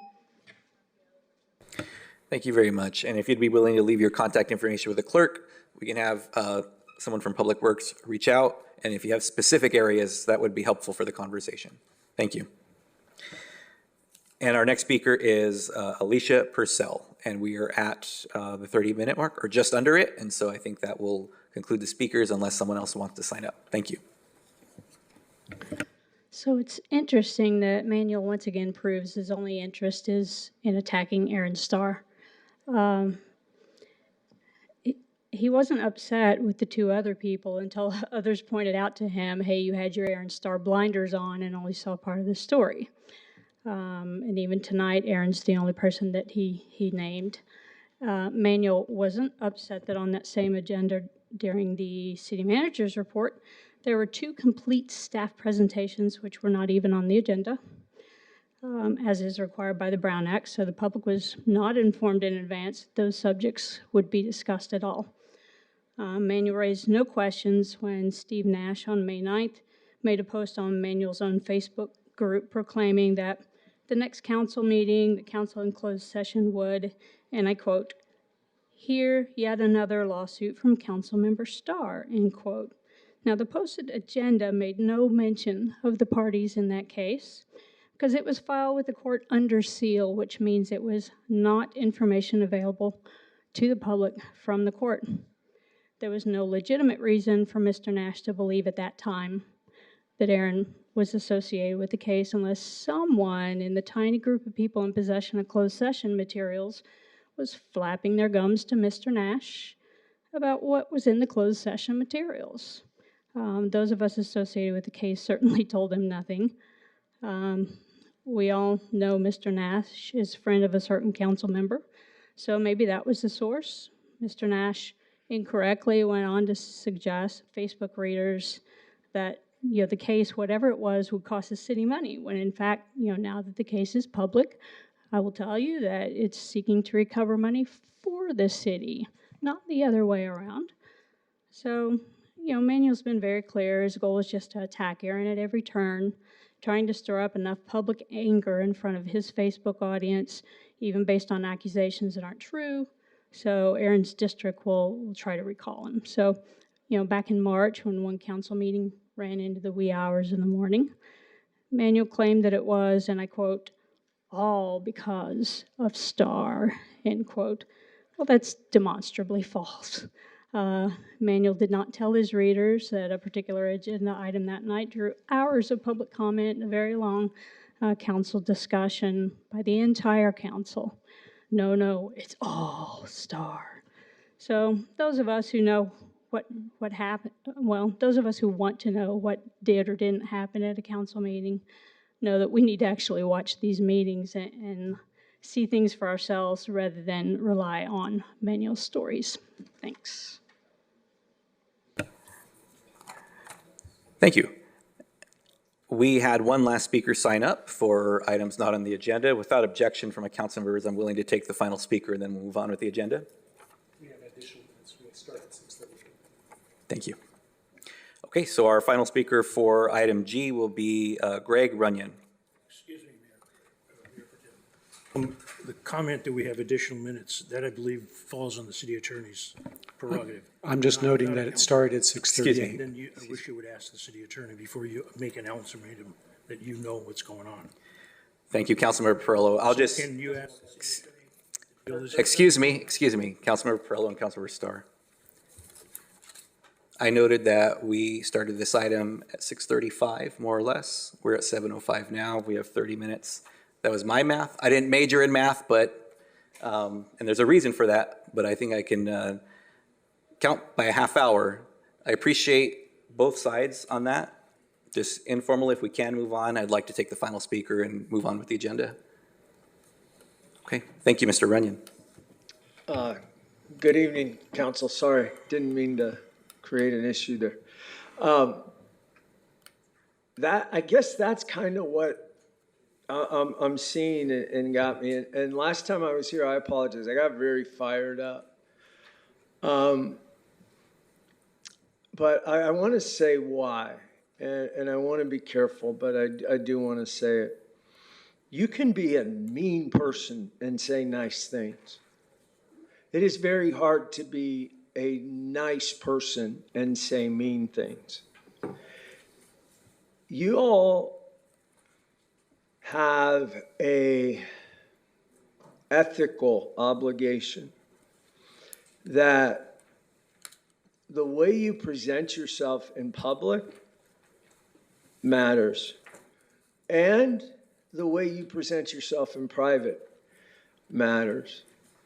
I am just honestly, as a man of faith and everything else, I am so discouraged that we put party above principle, that we put preferences above people. And I want to reiterate what I tried to politely say to you all. When you run for this seat, if you were to say, elect me because I'm a Democrat, you may get elected. That does not make you a good council member. You might say, vote for me because I'm a Republican. That doesn't make you a good council member. You might say, vote for me, I'm a man of faith. That doesn't make you a good council member. The time and the effort that you put in does not make you a good council member. What honestly makes you a good council member is you put others before yourself, and that you put the needs of the community before yourself. So to me, what that means is that y'all ought to figure out behind the scenes how to talk to each other so that when you're out here, these arguments don't ensue. And bluntly, if I can't say to you what needs to be said, I shouldn't have somebody else say it to you. You are all adults. We are all adults. And if I can't talk to you privately about something that's bugging me and be respected, saying it publicly doesn't allow people to respect you. I just, with all of my heart, beseech all of you, lead with kindness. Lead with that, because let me tell you, I believe with all my heart, love is more powerful than hate. Thank you. Thank you very much. Go ahead, Madam Clerk. Mayor Pro Tem and council members, that concludes our speakers on items not on the agenda, virtually and in person. Thank you. Thank you very much. The next item is item H, report of the city manager, executive director, secretary. And Mr. City Manager, I'm going to give you the floor for updates that you may have. Thank you very much. First, I'd like to say to Pastor Runyon, hello again. We actually ran into each other at a grocery store, and I actually have some photos to commemorate that. But I'll have to make a nice, tight Measure M video for that, so stay tuned. Okay, so a couple of quick announcements. So let's start with, we are going to begin with, it also happens to be Breast Cancer Awareness Month. So if Paul Caryanila is here from the police department, I'd like to invite him to come up and share the announcement from the police department. Thank you, Mayor Pro Tem, City Council, and staff. I am the Community Affairs Manager for the Oxnard Police Department, and it is Breast Cancer Awareness Month every October. And about in 2012, the Pink Patch Project began. The Steel Beach Police Department decided that all their police officers would wear pink versions of their badges just to raise awareness for breast cancer during that month. That turned into a whole thing. Other agencies, other first responders, fire, AMR, started to do the same thing and raise money for the cause. We joined the movement in 2018, so this year is our 8th consecutive year that we are taking part in the Pink Patch campaign for the month of October. Over the past 8 years, our fundraising through the Oxnard Police Department has raised now over $90,000 for this cause. And we do it, we set up pop-up sales at local organizations, and we also sell them at our police station through the month of October. We have these special pink patches if anybody's interested in adding to their collection and to donating money to a good cause. We also have t-shirts each year. It's a different design. And again, all the money goes straight to actually a local nonprofit called Ribbons of Life Breast Cancer Foundation. We chose to make them the recipient of our fundraising efforts because it keeps all of our funds local here in the Ventura County. They provide education, advocacy, emotional and social support for anyone who is dealing with breast cancer in the county. And it keeps the money local, and we are honored to take part in this campaign for the 8th consecutive year. So thank you. Thank you.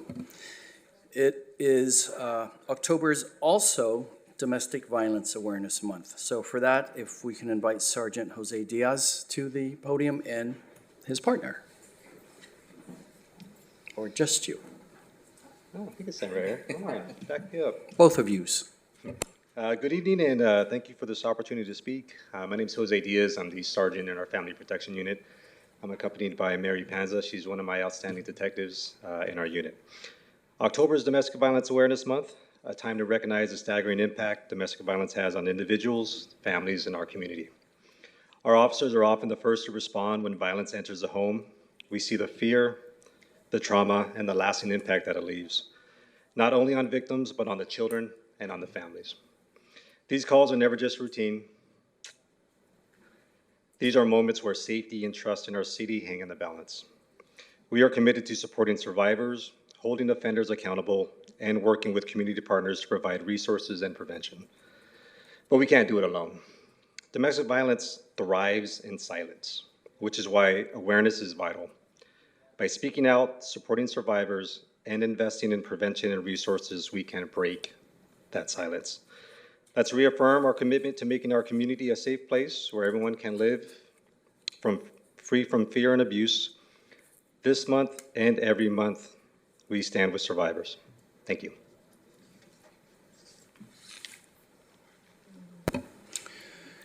And there's the slide up there. Just again, if you experience, hear, see, or suspect abuse, please contact the Oxnard Police Department's Family Protection Unit. The phone number is 805-385-7756. Thank you. Okay, so on a slightly lighter note, another fact about October, I'm not sure if Chris Columbus planned on this, it's also Halloween. So we are going to invite, who are they? Jack and Sally to come announce the dates and the routes for Oxnard's world-famous Halloween float. Oh, there they are. Good evening, Mayor, Mayor Pro Tem, and council members. My name is Paulina, and I'm with the Recreation Department, but tonight I'm Paulina Ross, and I've come out to give you a little bit of information. For the 5th year in a row, Jack has swiped the keys and taken over the float. Beginning Monday, October 20th through October 30th, the haunted float will be seen making stops all around the city of Oxnard. This schedule is available at oxnardrec.org and at all of the Oxnard Rec social media accounts. Get ready to meet Jack and Sally at all of our stops during this year's tour. You can check out our daily ghoulish post with a glimpse link on our social media for a live tracking of the float tour as well. Thank you. Thank you all very much. And that's it for October for us. I'm sure there are many other events and significant milestones, but that's it for us. Thank you, Mr. City Manager. You have a brief question, Councilmember Perello? Yes, I see the domestic violence individuals apparently left, but possibly somebody from the police department can address this. Domestic issues is a very serious offense, but I believe domestic issues are some of the most dangerous calls a police officer can go. Can you elaborate on that a little bit, please? Yes, good evening, Jason Benitez, Police Chief. Councilmember Perello, yes, that is correct. Through our nation, those are one of the most volatile types of calls that officers can respond to because they are generally emotional-based situations on both sides of the issue. And so a lot of times there are a lot of other dynamics at work that make it especially dangerous. And so tragically, a number of officers are killed on these types of calls. Thank you very much for sharing that. So the public understands domestic violence is a big deal, but it's more than just a big deal for the parties involved. The children, the police officers that get called, everything else involved. Thank you, Chief, for sharing. Chief, if I could just do one quick follow-up to that. The phone number that was shared in the slide for the Family Protection Unit, can calls be made to that phone number anonymously too if you're concerned about someone else? Something is generally not in progress. That's to report information. The 7756 number, I believe, is one that was on the screen, 805-385-7756. But however, if there is something that is in progress or please call 911. Don't call a staff member to report that. Have 911 or officers dispatched to that. Thank you. I guess to be more clear on my question, if someone's concerned about ongoing abuse or intimate partner violence or domestic violence, can they report it to PD anonymously if they're concerned about another person possibly being in that situation? Yes. Great, thank you. Okay, let's go on to the next item. Item I, the City Council, Housing Authority, Successor Agency, Finance Authority, Business Committee reports. At this time, a member of this legislative body may make a brief announcement or make a brief report on their activities. Further, members of the legislative body may request to schedule consideration of whether to place an item on a future agenda. The legislative body cannot enter into detailed discussion or take action on any item presented during this report. The member's report shall not exceed 3 minutes unless additional time is granted by the presiding officer. Do any council members have any announcements or anything to report? I'm going to start. Mayor Pro Tem, before we do that, would it be appropriate for the city clerk to do her items I1 and I2? It may not be on your page there, but that's. Thank you for the question. I have in our our item of the, or our order of items tonight, that will come after this portion. Thank you. So let's go ahead and start down at the end, and we'll move this way. And this is for all of the members of the legislative body, and we are here as a housing authority. So Commissioner, do you have anything to share? No? Okay. Thank you. We'll move on to Councilwoman Perez. Thank you, Mayor Pro Tem, for the recognition. My report is pretty brief. I wanted to share that I attended the Board of Supervisors meeting for the Truth Act Forum to hear the Ventura County Sheriff's stance on ICE activity in our community, and definitely encourage those who couldn't attend that meeting to watch the recording, to stay informed and engaged on this important issue. I also wanted to thank our local newspaper, Vida Newspaper, for working with me to publish resources for our communities that are impacted by ICE. This support really helps to ensure that this critical information reaches those that need it the most. We do have a couple of neighborhood council meetings that are coming up. This Thursday, October 9th at 6 p.m., Southwind's Neighborhood Council will be having their meeting.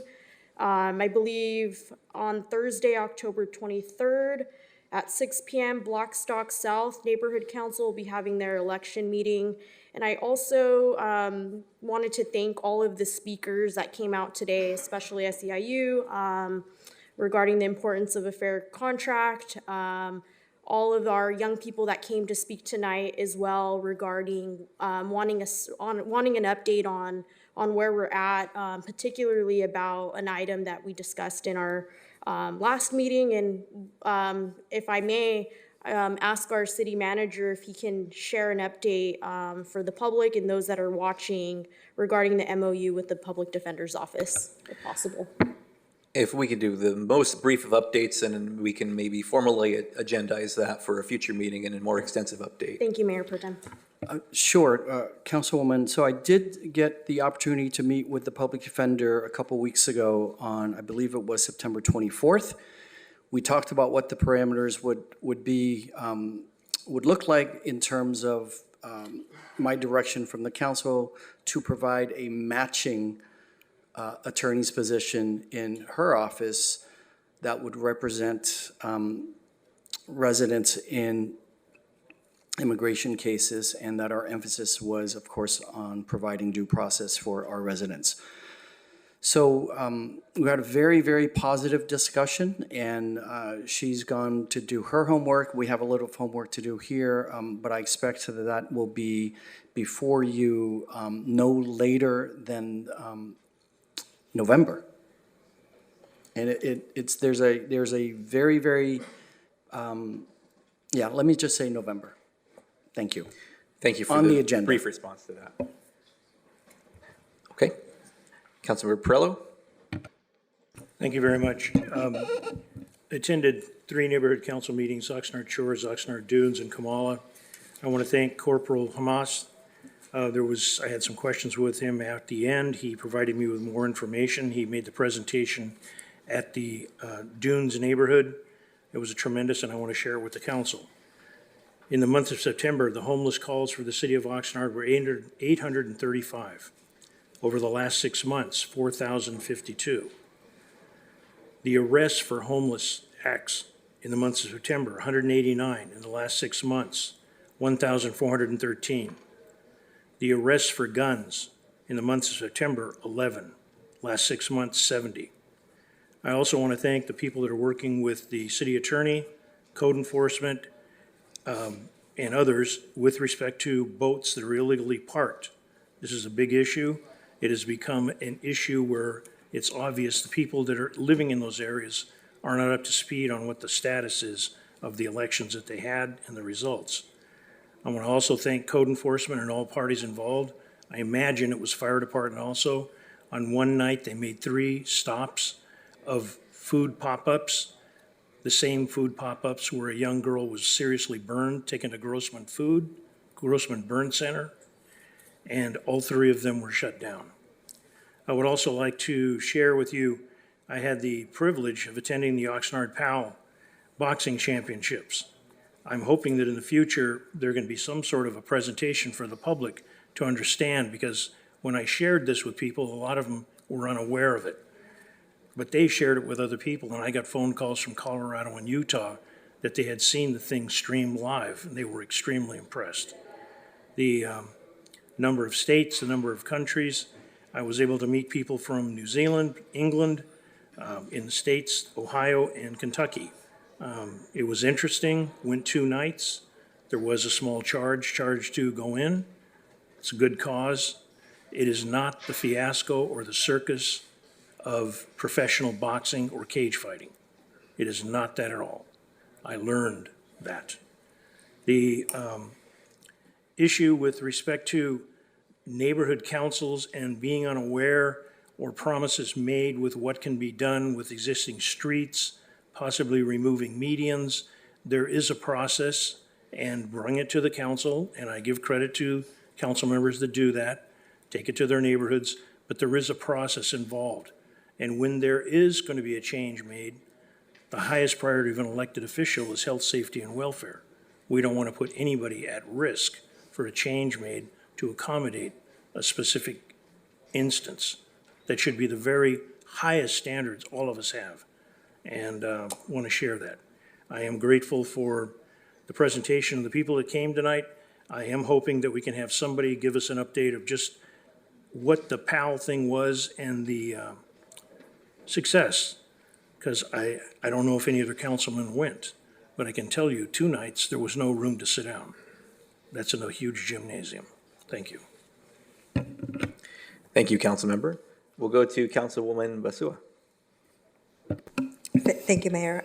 I do not have any updates, but I do want to encourage the residents, actually the entire Ventura County, anybody that comes by, to please buy the pink patches or the shirts from our police department. That's a really dear cause to me. So just like to encourage all of us to participate. Thank you. Thank you. Councilmember Starr.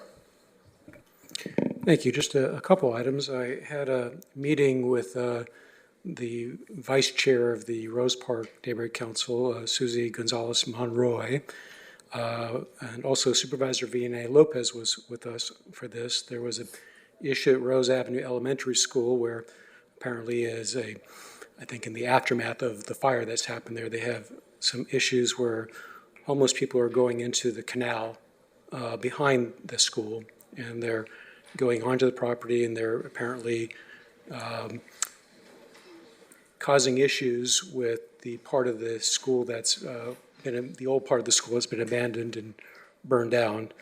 I think that there's some progress that can be made to fix that. I think it needs to be a joint effort among the city and the county because the canal, of course, is I think it's the Ventura County Watershed Protection District that's responsible for that. I don't know who's responsible for the fencing on that, but we were wondering how were people actually getting into this canal given that it's all fenced off. And after my meeting, I drove to where the streets would intersect with the canal to see if I could find an opening. And there actually was a huge gaping hole over on 5th Street where the canal intersects. I mean, it is wide open. Somebody can just walk in and they're in the canal. So I'm hoping that somebody will ultimately take care of it. I just don't know who's responsible for that. I did provide a photo of the actual gaping hole to staff. The other thing to announce is that on this Thursday, I think, is the Rose Park Neighborhood Council meeting. So I plan to be there. I understand the city manager will also be there giving a presentation, and that's my announcements. Thank you. Thank you very much. Before we go to Councilwoman Rodriguez, I think just to be fair to our school district partners, the older part of the campus was not abandoned. It was slated for demolition. So thank you. Councilwoman. I just have 2 quick announcements. Well, I had my office hours at the library this past Saturday, so I want to thank Larry Stein for being there and a few other folks who dropped off just to stop by, get to know your councilwoman, share any questions, comments, concerns. There is a project as part of the Gold Coast Transit District that I'm a director in. We're going to start having an ad hoc committee. Matt Levere and I are going to be serving to explore the possibilities of them building possible housing in the 301 vacant lot that is owned by Gold Coast. So that's right on the other side of the library over the bridge. So if any folks have any questions, comments, or concerns, please flag them now. Not to say that you won't have other opportunities, but I'd like to hear the good, the bad, and the ugly. And I also want to congratulate Mayra Ceja. She's our Senior Services Director here for the Colonia Senior Center. She got recognition at the LULAC Women's Empowerment Brunch that happened this past weekend. So it was a great event, and she was recognized for her lifetime support to that community, and a lot of her work was highlighted. So just shout out to her. Thank you. Thank you very much. Thank you for highlighting that recognition also. All right, and for myself, I just have a couple quick items too. For upcoming neighborhood council meetings, we have River Park Neighborhood Council meeting tomorrow, 6 p.m. at Rio Vista. We have Carriage Square meeting the following night, October 9th at 6:45 at Curran School. I attended the Sierra Linda Neighborhood Council, and the city manager presented, as well as we had the presence of a number of staff as well. And I appreciate the always great turnout we have for that neighborhood, and also the great discussion that we had. I was also able to attend the Vista Real Charter High School 20th anniversary celebration that they just had this past Friday. And I had the privilege to present a proclamation for them, recognizing that achievement of 2 decades of service to the education community and as an alternative ed and charter school in the county. And for any of the members of the public who wish to see it, I believe we might either put it on the 4th floor, or it'll be outside this room in the cabinets. But they awarded to the city of Oxnard a thanks for a championship of education belt. So those wrestling belts that wrestlers wear, the big giant ones, they gave us one of those as champions of education. And it's heavy. It probably weighs about 10 or 12 pounds. It's got real metal on it. And I said that since I accepted it on behalf of the mayor, he will have to wrestle me in order to actually attain the title of that championship now. So, but for folks who'd like to see it, we will be displaying it for the public. And then I also attended the International PAL Boxing Championships. It was really enlightening to see young people being able to not only be active in a sport that engages them, but also see the amount of safety, sportsmanship, and care for the wellness of the participants as well. They not only had doctors and paramedics on site for any incidents that came up, but they had mental health professionals there as well to work with any participants who felt that they needed that type of service. And so I very much appreciate the work of our local PAL and of our recreation department in putting that together. I believe they had about 900 participants sign up and come from multiple countries from all across the United States as well to participate in that championship. So thank you to all of our rec staff for that. And Councilwoman Perez already spoke to it, and so I would like to ask for I was going to say an agendized update, but it sounds like we have an anticipated timeline of November for this coming before council for an initial review.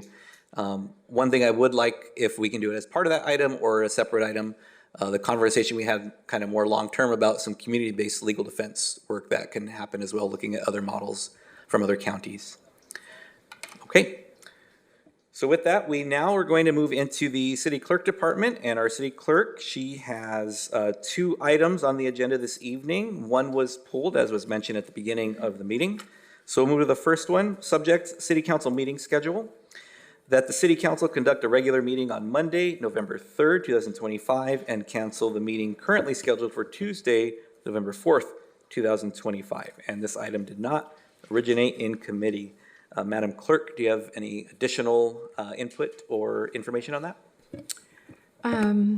Thank you, Mayor Pro Tem and council members.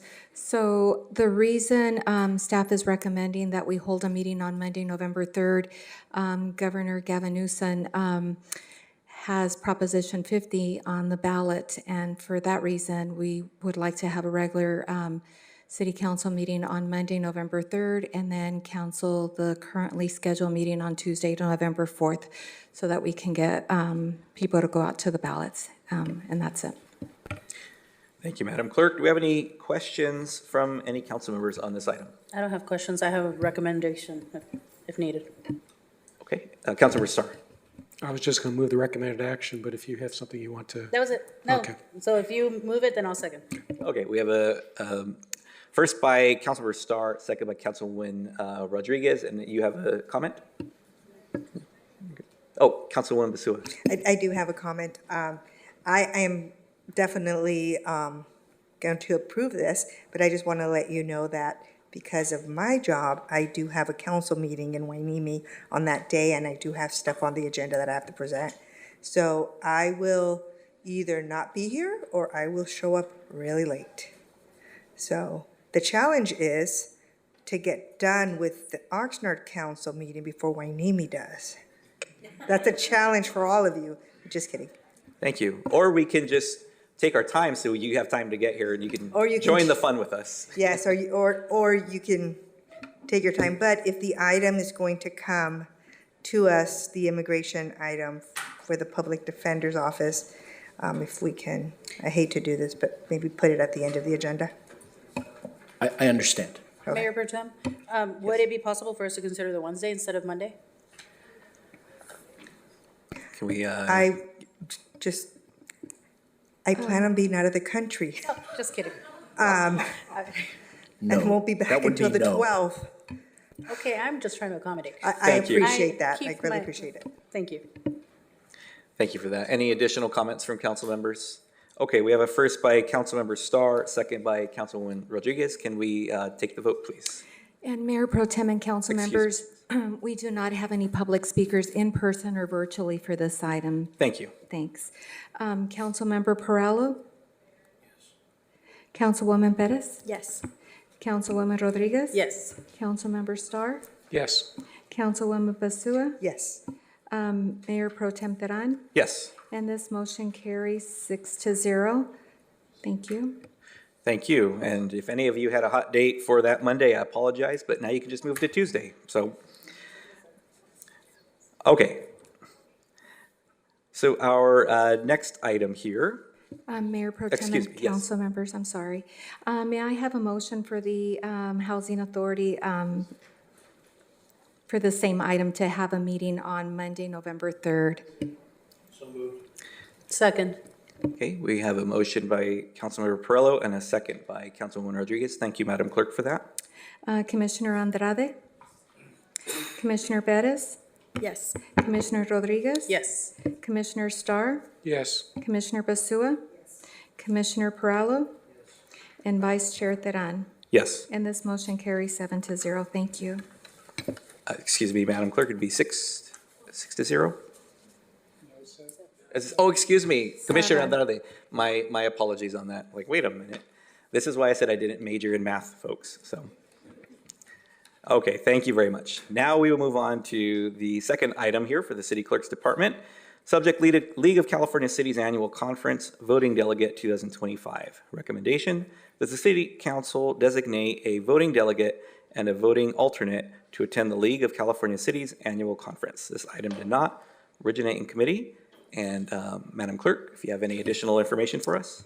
Thank you, Mayor Pro Tem. So this year, Councilwoman Perez and Councilwoman Rodriguez will be representing the city at the League of California Cities in Long Beach. And so if we could have a, if we can have a primary voting delegate and then an alternate. Thank you very much. Before we go to that, do we have questions from our council members? Yes, Councilor Starr. Is there a proposal as to who's the primary and who's the alternate, or is that something we have to decide here? Well, I guess we could have you both arm wrestle for it, I suppose. No, we did nose goes, so I think I was going to be delegate and you were going to be alternate. Okay. I beat her in arm wrestling. Okay, so we have proposed here that Councilwoman Rodriguez would be the primary, followed by, or the alternate with Councilwoman Perez. At this point then, are there any additional questions before we go to the public speakers? Okay. Do we have any speakers on this item, Madam Clerk? Thank you, Mayor Pro Tem and council members. We do not have any public speakers in person or virtually for this item. Thank you. Thank you very much. If there are no speakers, do we have any comments before we, can I entertain a motion then? I'll move the recommended action. Okay, so we have a motion by Councilwoman Basua. Do we have a second? Yeah, I'll second the motion. Rodriguez primary, Perez alternate. Yes, thank you, Councilmember Starr. So we have a motion by Councilwoman Basua, a second by Councilmember Starr for Councilwoman Rodriguez and the alternate being Councilwoman Perez. Can we have the vote, please? Yes. Councilmember Starr? Yes. Councilwoman Perez? Yes. Councilwoman Rodriguez? Yes. Councilwoman Basua? Yes. Councilmember Perallo? Mayor Pro Tem Teran? Yes. And this motion carries 6-0. Thank you. Thank you very much. And for the record, I3 was removed from the agenda as stated at the beginning of this meeting. So at this point, we will move on to item J, review of the information consent agenda. The members of the legislative body will consider whether to remove information consent agenda items for discussion later during the meeting. Before we get to this, I did check with staff who have items on tonight's consent agenda to just not get any content or name names, but just say, did we get any inquiries from council members about any items? And there was one item that was mentioned that there was one inquiry, but hearing that, do we have council members who wish to pull any items for discussion later in this meeting? The number you mentioned was 3. I didn't ask for a number, I just heard there was one inquiry about an item.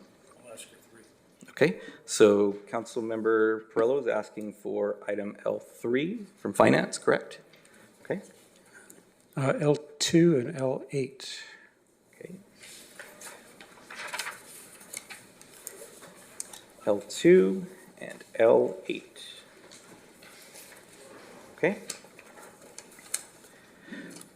All right, so we have L2, L3, and L8 pulled for discussion.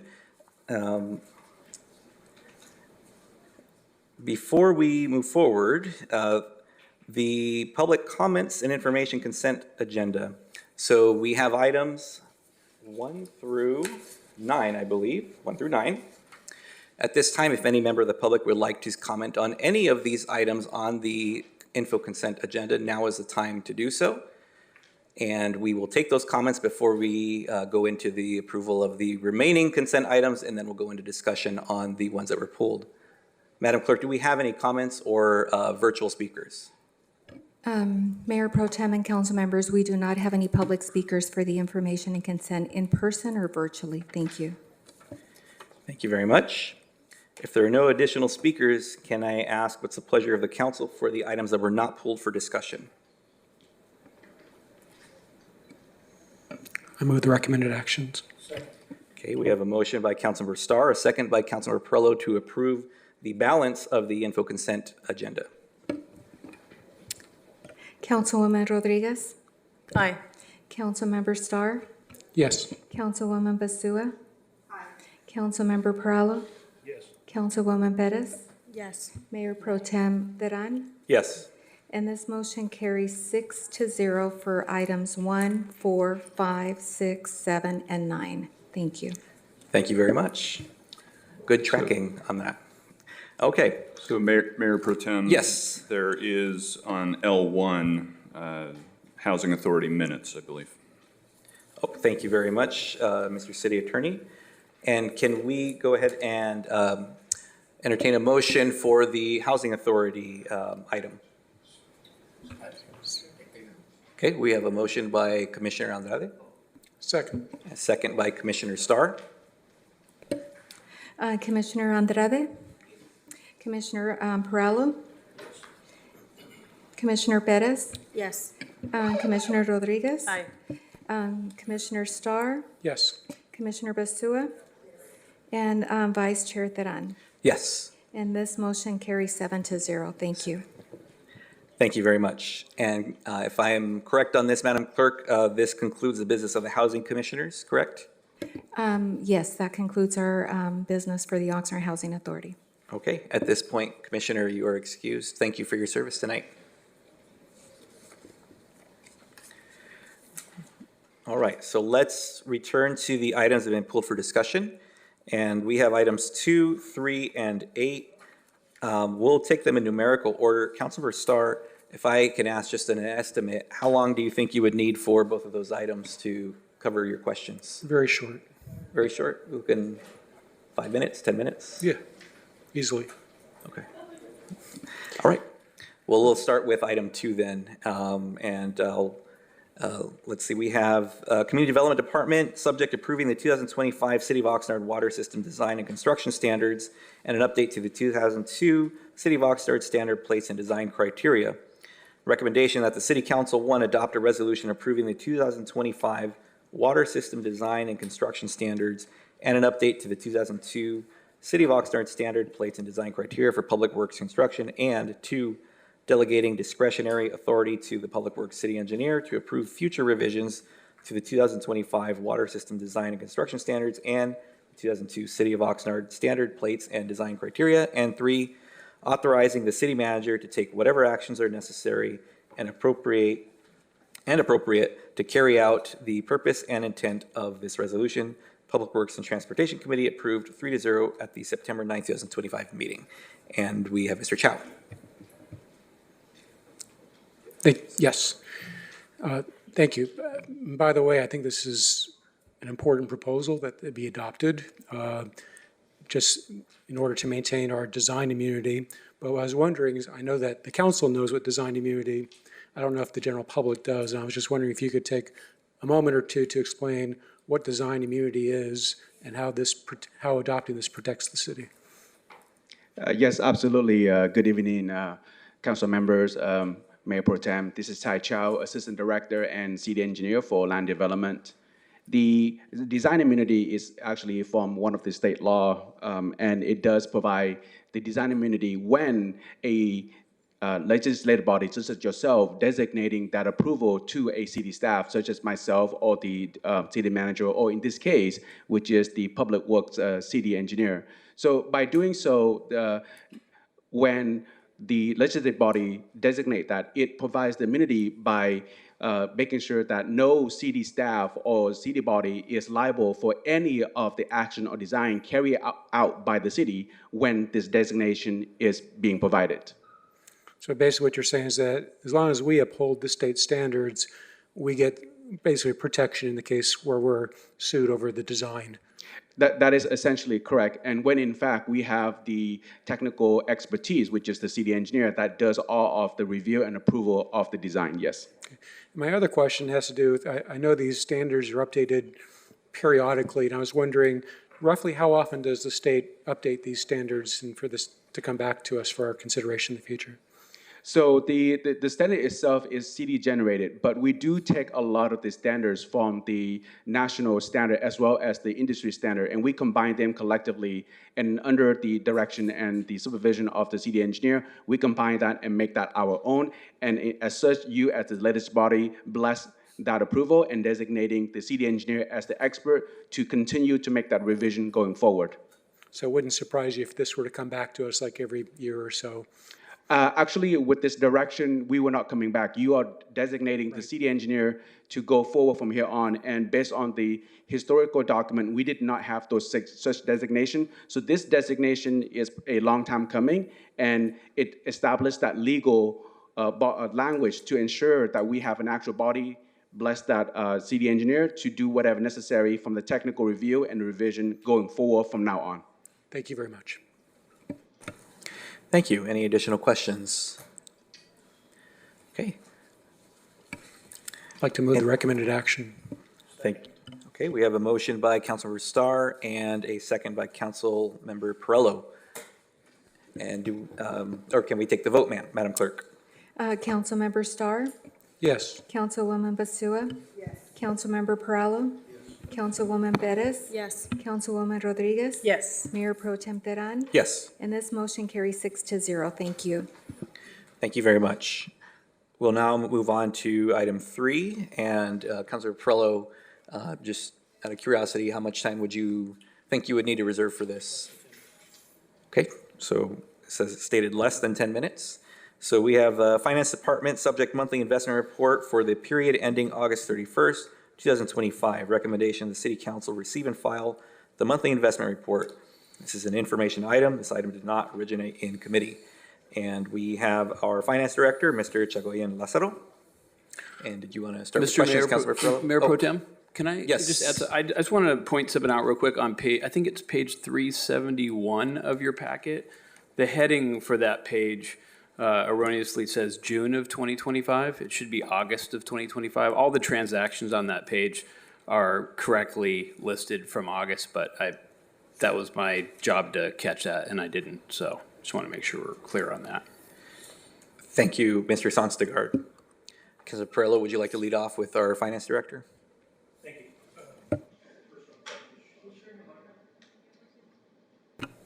Thank you, Mr. Sonsgaard. I appreciate the clarity on this. My questions have to do with the pages 367 to 371. And in reviewing this, we are talking about the investments for the city of Oxnard of over $440 million. And looking at some of the information available, the headings start out purchase date, par value, market value, book value, stated rate, days to maturity, MTY-C, maturity date. The question that I have specifically for you, Mr. President, when did you start to work for the city of Oxnard? What date? Good evening, Javier Chagoyen Lázaro, Chief Financial Officer with the City of Oxnard. I started in June 19th, 2023. Can you repeat that, please? June 19, 2023. Thank you very much. That's my only question. Thank you very much. Thank you. Okay. Thank you, Councilmember. This is a receive and file, so we will move on. And the final item pulled for discussion this evening is item 8, Public Works Department, subject multiple agreements for on-call real property services and right-of-way acquisition. Recommendation that the City Council approve and authorize the mayor to execute the following agreements, each with an initial term of 1 year from October 9th, 2025 to October 8th, 2026, with an option for 4 consecutive 1-year period extensions ending October 8th, 2030. For on-call professional real property services and right-of-way acquisition. 1, Agreement 326-00016 with Beacon Integrated Professional Resources, Inc., doing business as Hamner, Jewell and Associates, for a total amount not to exceed $500,000.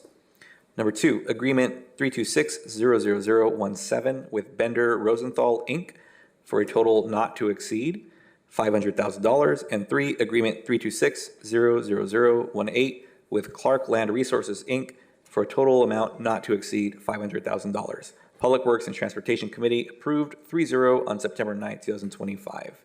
And we have Mr. Wolf and Mr. Kessler. I'll turn it over to you, Councilor Starr. Yeah, just some quick comments. I just wanted to say that I appreciate the links that were provided in the staff report to both the original pre-recorded presentation and to the committee meeting where this was considered. It made it much easier for me to track that down. And I would like to see all staff reports take that approach when an item is first considered by a committee and eventually comes to the council. So that's my request. I think that you did really well on that. I appreciate that. I did want to point out something, just minor error, just a little bit of a disagreement between the presentation and the what was in writing. So the pre-recorded presentation described these as agreements having an initial term of 3 years with 2 1-year options that can be exercised, but the recommendation here is for an initial term with 1 year with 4 1-year options. I guess what happens that maybe it got recorded before it got updated, or I'm not sure, but that was something I just noted. Thank you. Thank you. Did you have anything to add, Mr. Wolf? Good evening, Mayor Pro Tem, council members. Michael Wolf, Director of Public Works. We probably used the presentation from the previous item, which is multiple years, and so we probably just didn't edit it. So thank you for that. Thank you very much. Thank you, and good job again. Thank you. With that, what is the pleasure of the council for item 8? I move the recommended action. Okay. Do we have a second? I'll second. We have a motion by Councilmember Starr and a second by Councilwoman Rodriguez. Can we have the vote, Madam Clerk? Councilwoman Basua? Yes. Councilmember Perallo? Yes. Councilwoman Perez? Yes. Councilwoman Rodriguez? Aye. Councilmember Starr? Yes. Mayor Pro Tem Teran? Yes. And this motion carries 6-0. Thank you. Thank you very much. We will now move on to agenda item M1. This is a time and place set for a public hearing on item M1. Housing Department, subject, first substantial amendment to the fiscal year 25-26 annual action plan. Recommendation that the City Council conduct a public hearing regarding the first substantial amendment to the fiscal year 2025-26 annual action plan. 2, approve the first substantial amendment to the fiscal year 2025-26 annual action plan, recommending use of the Community Development Block Grant funds for public infrastructure improvements. 3, authorize the city manager and his designees to incorporate the amended grant allocations into the fiscal year 2025-26 annual action plan and authorize any necessary budget appropriation and corresponding revenue recognition in CDBG funding, Fund 201, for the project. 4, authorize the city manager or his designees to execute the required documents for the submission of the amended fiscal year 2025-26 annual action plan. And 5, receive and file any comments made during the 30-day public comment period or made in person at the public hearing with the amendment. This item did not originate in community. Our contact is Brenda Lopez, our housing director. We can start with the city clerk certification and of publication and written communications, if any. Madam Clerk. Mayor Pro Tem and council members, there was a legal notice for the public hearing published in the newspaper on September 4th, and the city clerk's office has received no written communications on this item. Thank you. Thank you, Madam Clerk. Do any council members have any ex parte communications or other disclosures regarding this matter to state for the record? No. I am seeing unanimous no's. Okay. Members of the public were invited to sign up to speak on this item on the city's website, and a person who did not sign up may do so now by submitting a speaker card or following the instructions posted on the agenda for this meeting and at the city's website, oxnard.org/city-meetings. Brenda Lopez, Housing Director, posted a video presentation regarding this item and is available to answer any brief clarifying questions council members may have before we take public testimony on this item. The council will deliberate after the public hearing has been closed. Do any council members have any questions at this time for Ms. Lopez? Yes. Okay, Councilmember Starr. Thank you. Actually, when I first looked at this, I was kind of surprised that you were making the presentation, but then I was able to see that there's HUD funding that's involved, and that's why you're here today. And what I was wondering is, I mean, this HUD funding is being allocated partly for the La Colonia Neighborhood Street Resurfacing Project and the ADA Improvement Project Phase 2. And I just want to know, how in the world did we pull that off? It just seems to me that it's interesting that we're able to use CDBG HUD money for something like that. And is there any possibility that HUD may someday say, oh, we shouldn't have used it that way and try to pull the funds back? Thank you. Brenda Lopez, Housing Director. Thank you for the question. No, they wouldn't pull it back. It is an eligible activity. Actually, the La Colonia is a multi-phase project, and they did receive an allocation in the prior fiscal year for $1 million. It is part of the priority goals that the consolidated plan established. So basically, all the activities that you undertake under your annual action plan need to support and tie back to this consolidated plan. Consolidated plan was approved by City Council back in May of this year, and it sets 6 priority goals, one of them being quality improving our neighborhoods. And then in addition to that, we got to make sure that the residents in the area meet the area medium income levels for that program. In this case, La Colonia does meet the low to moderate income limits for CDBG. Thank you. Any additional questions from council members? Prior to going to the public testimony portion of the public hearing, Ms. Lopez, if you wouldn't mind just briefly, so the public has context on this, just summarize the item that's in front of us here, just in case someone wasn't able to, on their own time, watch the Measure M video prior to this meeting, because we won't have a live presentation on it tonight. recognition. Yeah, so again, this is right here, this public hearing is to receive public comments on the recommended action, which is considered a substantial amendment to the annual action plan. As I briefly mentioned, the annual action plan is developed every single year, and it is how we establish what activities and programs we're going to undertake or fund in the following fiscal year to support our consolidated 6 overarching goals. In this case, once we close a fiscal year, we start reviewing all of the projects that have received funding in the past, and we determine if any have been unresponsive, perhaps there's surplus funding, or maybe they're going to cancel altogether. Once we conduct this analysis, we also start looking at, will we expend our funds in a timely manner? There's a timeliness expenditure requirement that HUD has in place specifically for the CDBG grant award.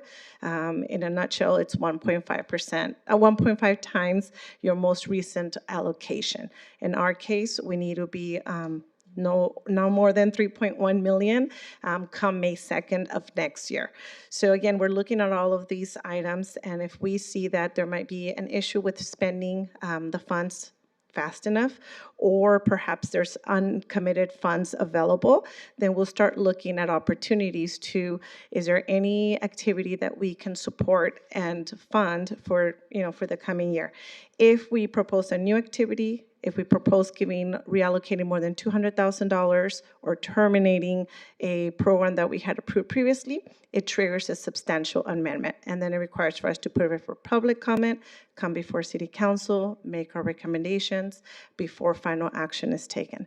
So in looking at our most recent balance, we had a little bit over $6 million in August.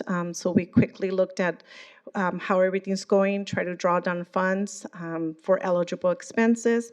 And then we looked at what we call a shovel-ready project because we did see that we had 1 million of uncommitted funds available. And that is how it fit perfectly, to Mr. Starr's point, with the La Colonia resurfacing paving project. It's going to help more than 2,600 residents, improving 25 streets. So I think it's just a win-win for us in this case. Thank you. I know you alluded to it just now. I know we've had similar discussions at past council meetings, but if you just very briefly share what some of the factors are that lead to these uncommitted funds, or how we end up with a balance like this, that we need to find some useful and meaningful way to spend them.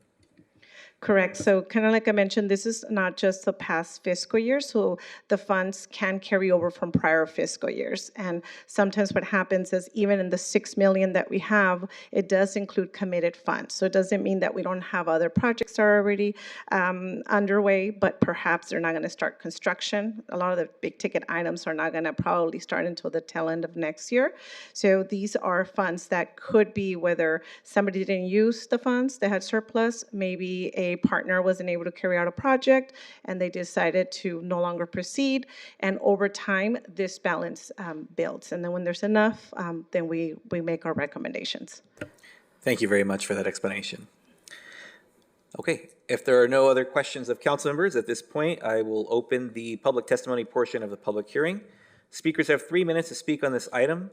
Madam Clerk, I have one virtual speaker here, Larry Stein. If we can go ahead and take him, and if any other members of the public wish to speak on this public hearing, there are blue speaker cards in front of the clerk, or if you're online, you can raise your hand using *9. Mr. Stein, if you can press *6, and you have 3 minutes starting now.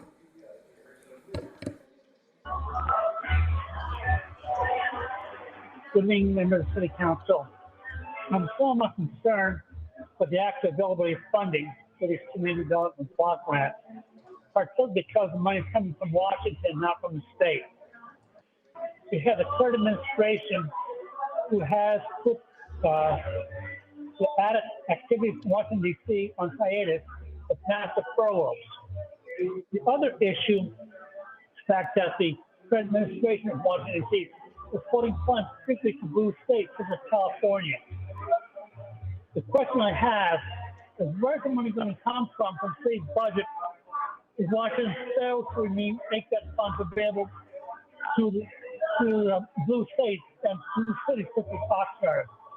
The city manager during the Kamala meeting indicated that money's been set aside as part of the budget for the budget negotiations. So these budget raises to 6% for all unions is always part of the budget.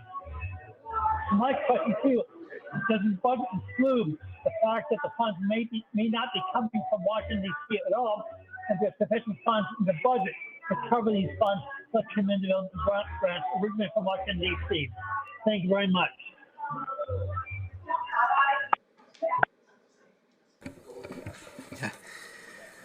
So a request, Mr. Stein, if you're out there listening, if there's something you can do about the background, it's really, really hard to hear you. And if you can do this in person, it'd be better. And if there's something you can do on your end to get rid of the ambient noise around you, please do that, because I want to hear what you're saying. Thank you. Do we have any additional speakers, Madam Clerk? Mayor Pro Tem and council members, that concludes our speakers on the public hearing in person and virtually. Thank you. Thank you very much. If we have no additional speakers, then we will go ahead and close the public hearing. And the public hearing is now closed. Does any council member wish to comment? I will just go down the line here. We'll start with Councilwoman Basua this time. No comments? Councilmember Starr? Councilwoman? Councilwoman Perez? Councilmember Prello? Yes, I just will share with the council. I was at the Kamala Neighborhood Council meeting, and Mr. Nguyen, our city manager, did address Mr. Starr and Mr. Stein. And Mr. Stein only asked one question, and it wasn't the question that he said that he asked here. And he was multiple time asked if he wanted more questions, and he said, nope, you answered the question. So just a minor fact that I think makes a difference. Thank you, Councilmember. I will entertain a motion to approve the recommended actions. I'll move the recommended actions. We have a motion by Councilmember Starr and a second by Councilwoman Basua. May we have the vote, please? Councilmember Perallo? Councilwoman Perez? Yes. Councilwoman Rodriguez? Aye. Councilmember Starr? Yes. Councilwoman Basua? Mayor Pro Tem Teran? Yes. And this motion carries 6-0. Thank you. Thank you very much. Thank you, Ms. Lopez. The next item on the agenda is N1, Public Works Department, project budget appropriation transfers, Neighborhood Street Resurfacing La Colonia Phase 3 project. Recommendation that the City Council authorize the city manager or designee to approve project budget appropriation transfers totaling $1,019,255.54, consisting of $953,255.54 within the 2014 Lease Revenue Bond Fund 314 and $66,000 within the Water Operating Fund 601, as well as the corresponding Capital Outlay Fund 301, appropriation transfers from the Colonia Road Street Resurfacing Project C1803, the Neighborhood Street Resurfacing Project C2209. This item did not originate in committee, as this is a capital improvement project specifically listed in the city's capital improvement program budget, which was previously approved by the City Council. Mr. Wolf, our Public Works Director, is the contact. Do any council members have questions for staff? Seeing and hearing none. Mr. Wolf, would you mind giving us just a brief overview of this item and what we're looking at in front of us? Good evening again, Mayor Pro Tem, council members. Michael Wolf, Director of Public Works. So this is what we would consider an administrative cleanup of the capital projects. We have a dormant or an old capital project that has funding in it that is wasn't carried over into the new capital project program, and it's for a project that's actively in construction, which is the project that was just discussed in the previous item, the Colonia Phase 2. This funding is specific to this type of work and for this specific area or for this specific roadway segment. So we are requesting this to transfer this funds from this old inactive project to the active project. We could have done this administratively, but we felt like this needed to be done at the council level so that everybody knew what was happening with these funds. Thank you very much. At this point, we will take public comments, and we have one comment thus far from Mr. Larry Stein. And if there are any individuals in person or online who would like to comment, we have blue speaker cards in front of the clerk, and if you are online, please push *9 to raise your hand.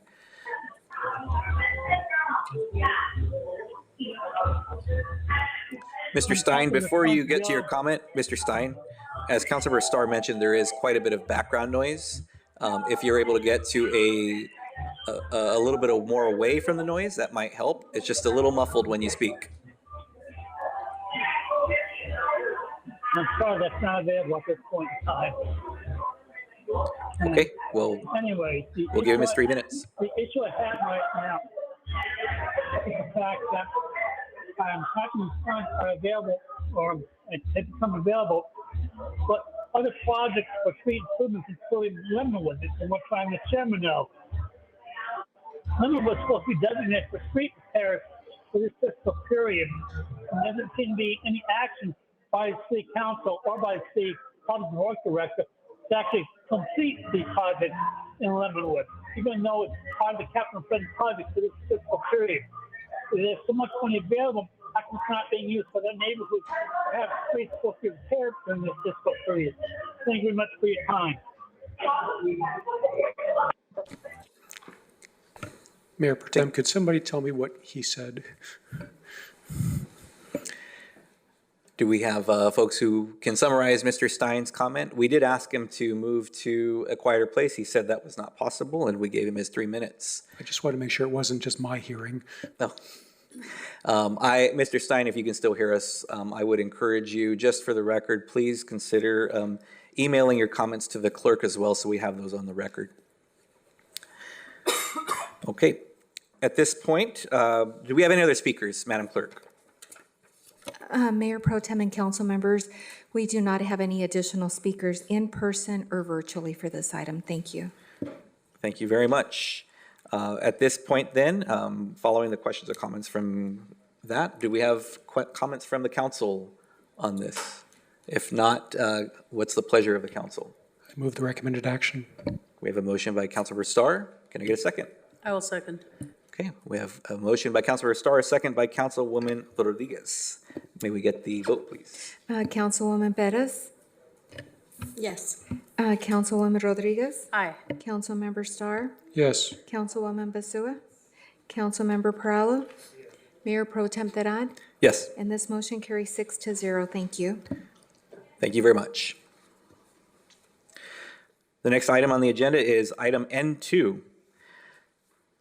Community Development Department, subject, pre-application review of the Colonia Townhomes project located at 245 Colonia Road, planning and zoning permit number 25-600-01, APN 201-0-021-160.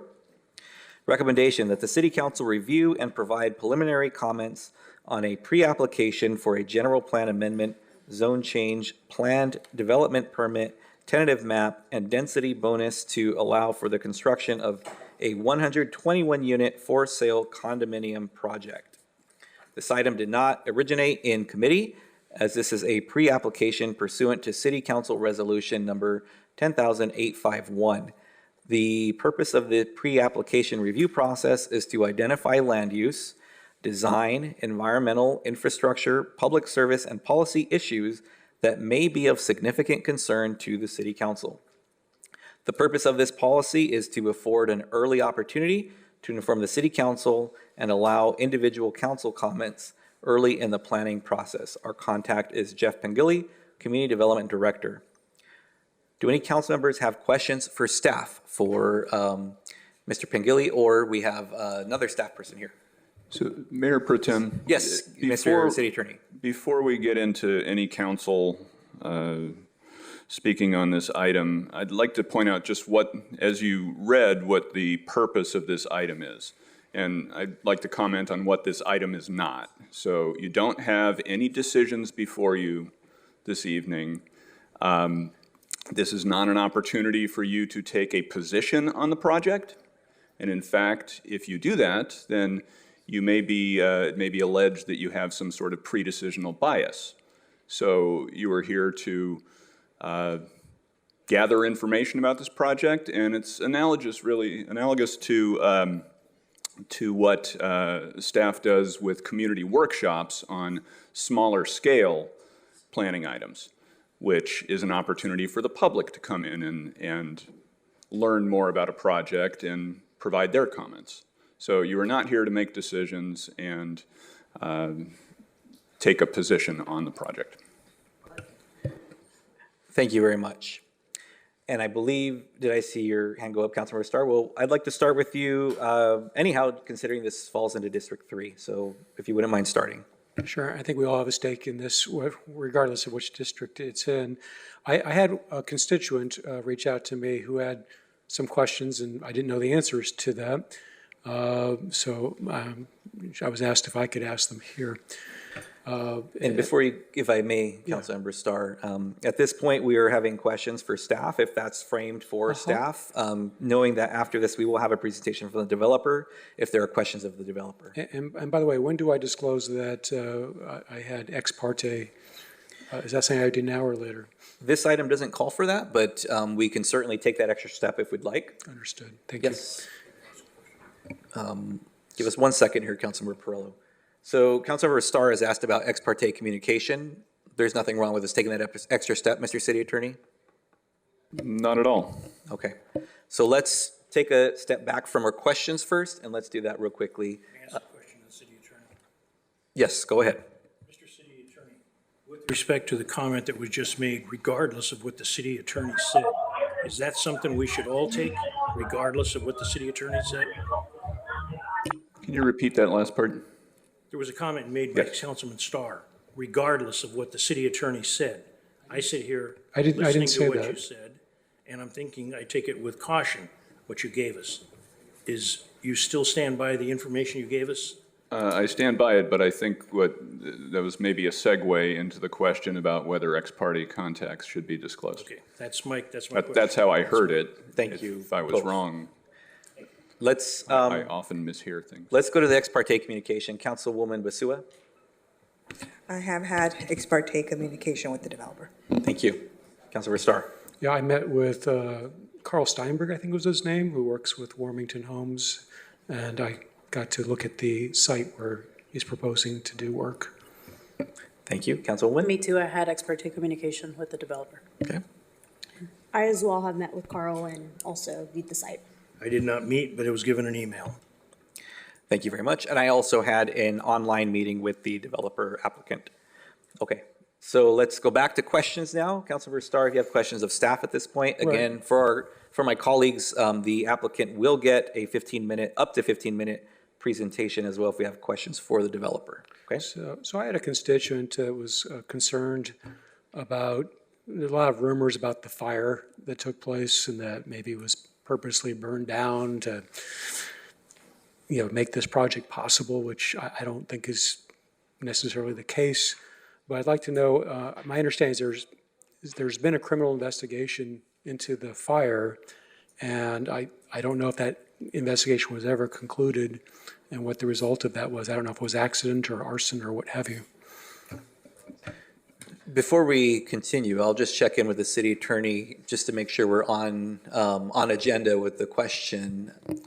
Yeah, so the issue that you're discussing or your constituent asked you has no connection to the application. Okay. So while there may be some other independent issue with that, that's not what's before you tonight. So I understand. I just wanted to relay the question that she had. And I only wanted to clarify that because I had the same pre-question I asked of the city attorney if this were to come up. So thank you. And thank you, Mr. City Attorney. Do you have additional questions of staff, Councilmember Starr? I guess I'd like to have a better understanding of how the parking situation is handled in cases like, in developments like this, and what are the limits that we have as a council on affecting the levels of parking in a particular development?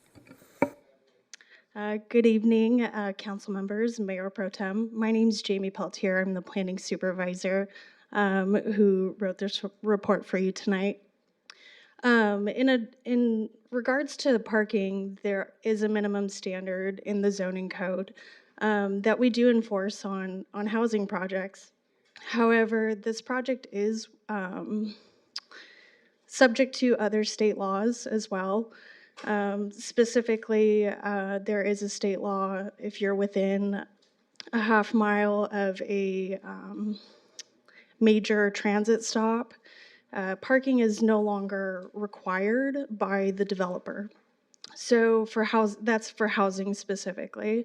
And the project does propose, as you've seen, 2-car garages with additional parking scattered throughout the site. That is not required by state law. So this is an elected option by the developer to provide that. So in terms of what we can enforce, there's very little that the city would have and for the planning commission or the city council to provide the parking for a project such as this.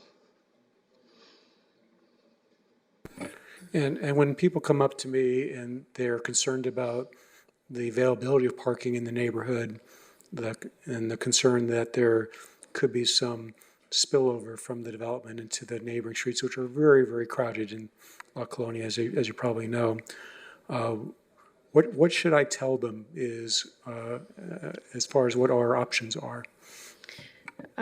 Public parking on the streets as it's available to anybody who lives in the community, to anybody who would like to park on the street within, if there are restrictions, obviously those apply. Again, the spillover can happen from any development, from any residence, whether it's a single family home or a townhome, or even the commercial that does exist within this neighborhood as well. Public parking is meant to be on the street for people using it in the public, people who live in the neighborhood. So, you know, when we look at these projects, we do want to account for the parking per our zoning code as we can apply it, when we can apply it. And public parking on the street is not something that we're accounting for when these new projects come into review by the planning division. So when we get complaints about parking on the street, again, we like to at least advise that there are parking options for anybody who's visiting the neighborhood, for who lives in the neighborhood, that they can use that street to park on within, you know, reason of whatever the hours are that they can park and use the street. Thank you. Thank you very much. Did we have additional questions from other council members of staff? Okay, seeing and hearing none. The applicant will now give a presentation not to exceed 15 minutes. Okay. Good evening, Mayor Pro Tem and members of the City Council. I'm Carl Steinberg with Warmington Homes, helping them to plan and entitle the project through the city. We've submitted an application, a pre-application for a zone change and general plan amendment. And we'd like to take you through it briefly and answer any questions you may have. I don't have a... Thank you.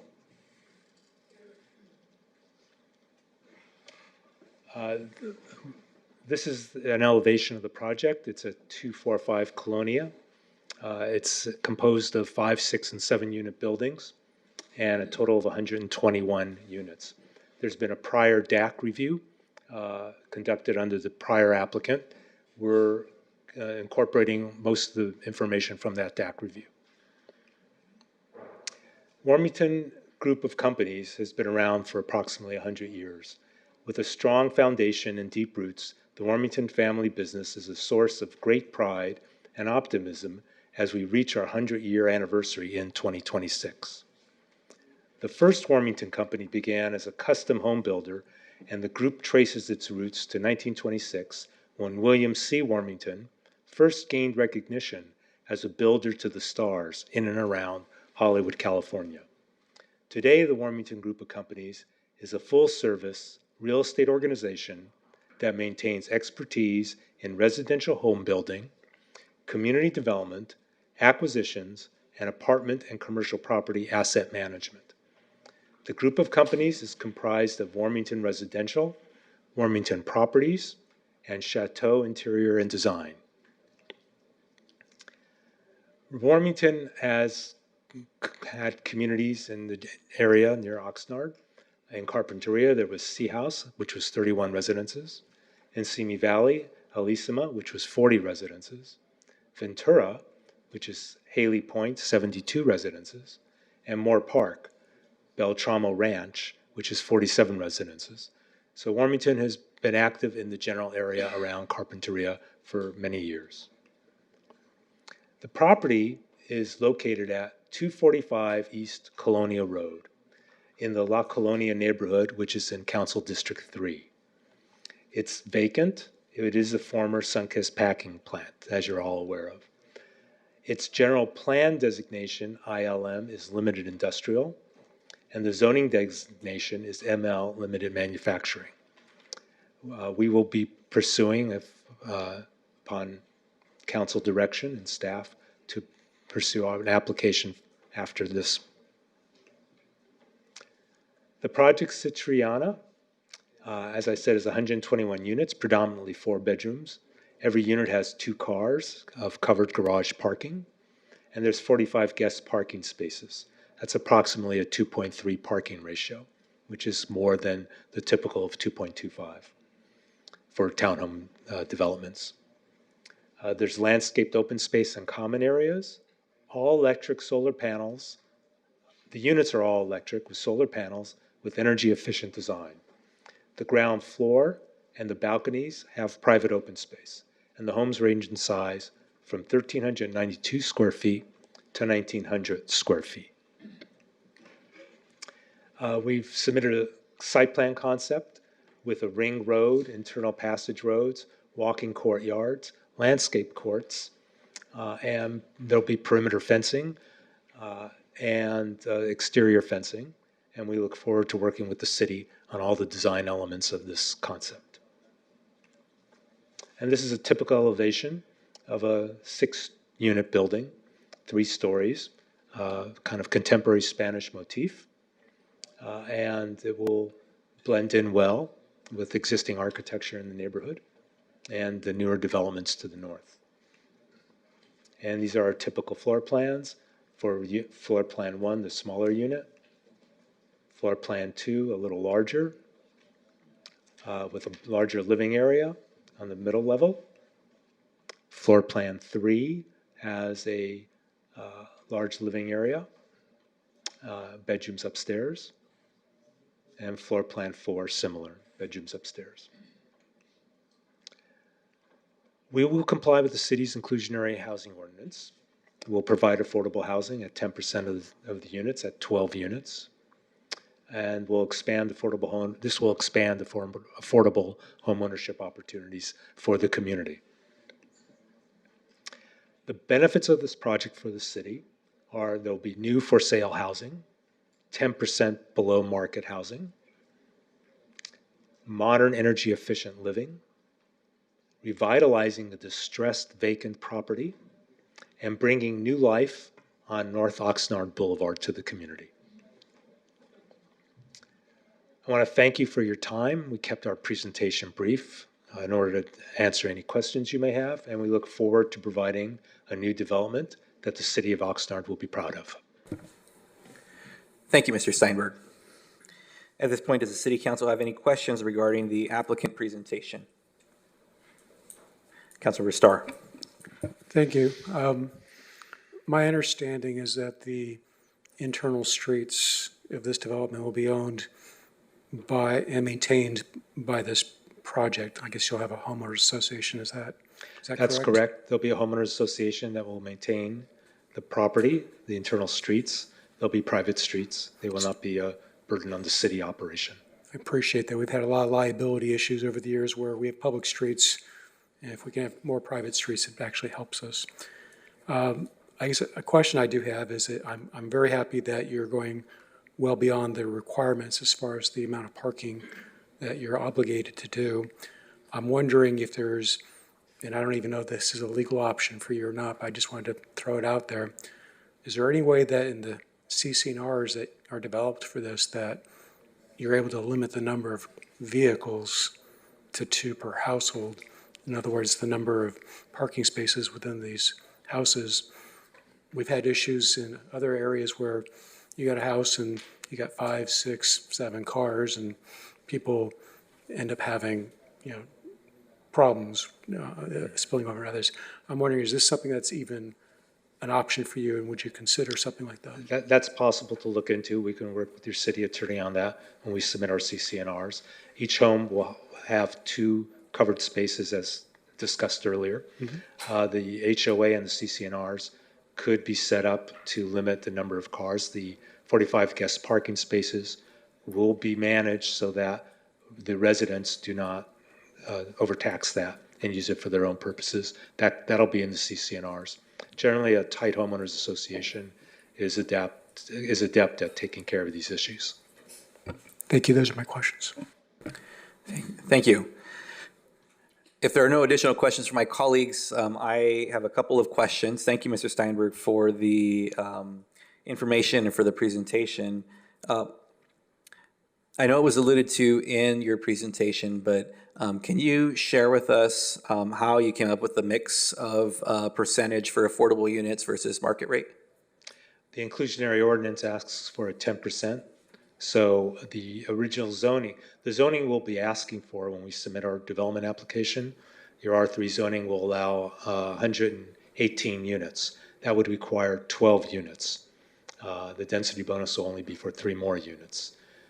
So we are providing 12 units out of the total for the affordable housing in compliance with your own ordinance. Thank you. And my next question, this is really coming from a place of just to understand the project and where the anticipated fit would be with the current uses of residential and then the train tracks to the west. To what degree did your group look at the existing demographics and layout of the neighborhood that is existing in Colonia neighborhood? We will be doing an extensive demographic analysis and market study and fiscal analysis as we go forward. We would have to be able to have a project, which would be the next step, a project application that would analyze all that. At this point, this is more of a land use discussion for the zone change and general plan amendment process, allowing us to pursue that. If that's allowed, then we will develop that information for you. Okay, so I appreciate that response.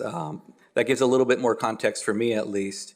I'm wondering if leading up to this point, when you and your team developed the proposed or the initial site plan, was there any kind of cursory review of the neighborhood and any historical information or the demographics of the neighborhood, even just cursory, nothing super formal at this point?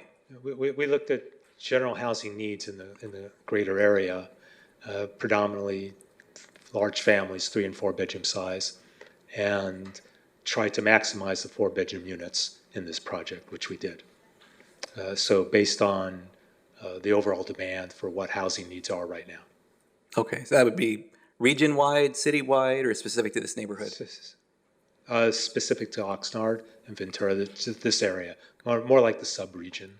Okay, thank you. Because the buyers won't just be from the immediate neighborhood. Some will, we hope, but they'll be coming from other areas of Oxnard and elsewhere.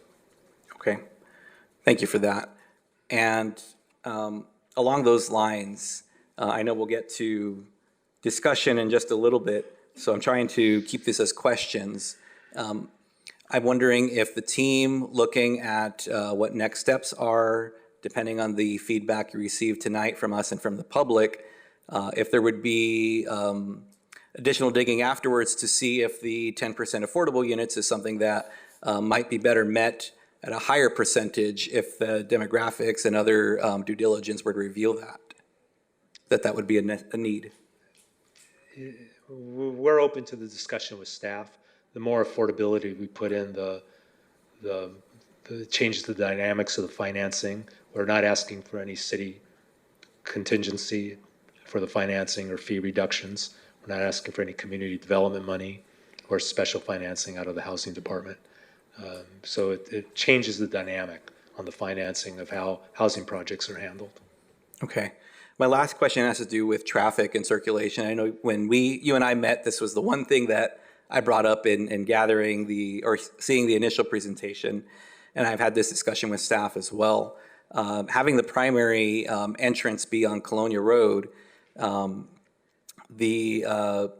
if you look at the existing infrastructure that's there now, one issue we have is the railroad that crosses right there from north and south, just to the west of this project. And often when a freight train goes through at a slow-moving speed, that particular intersection will back up a number of intersections.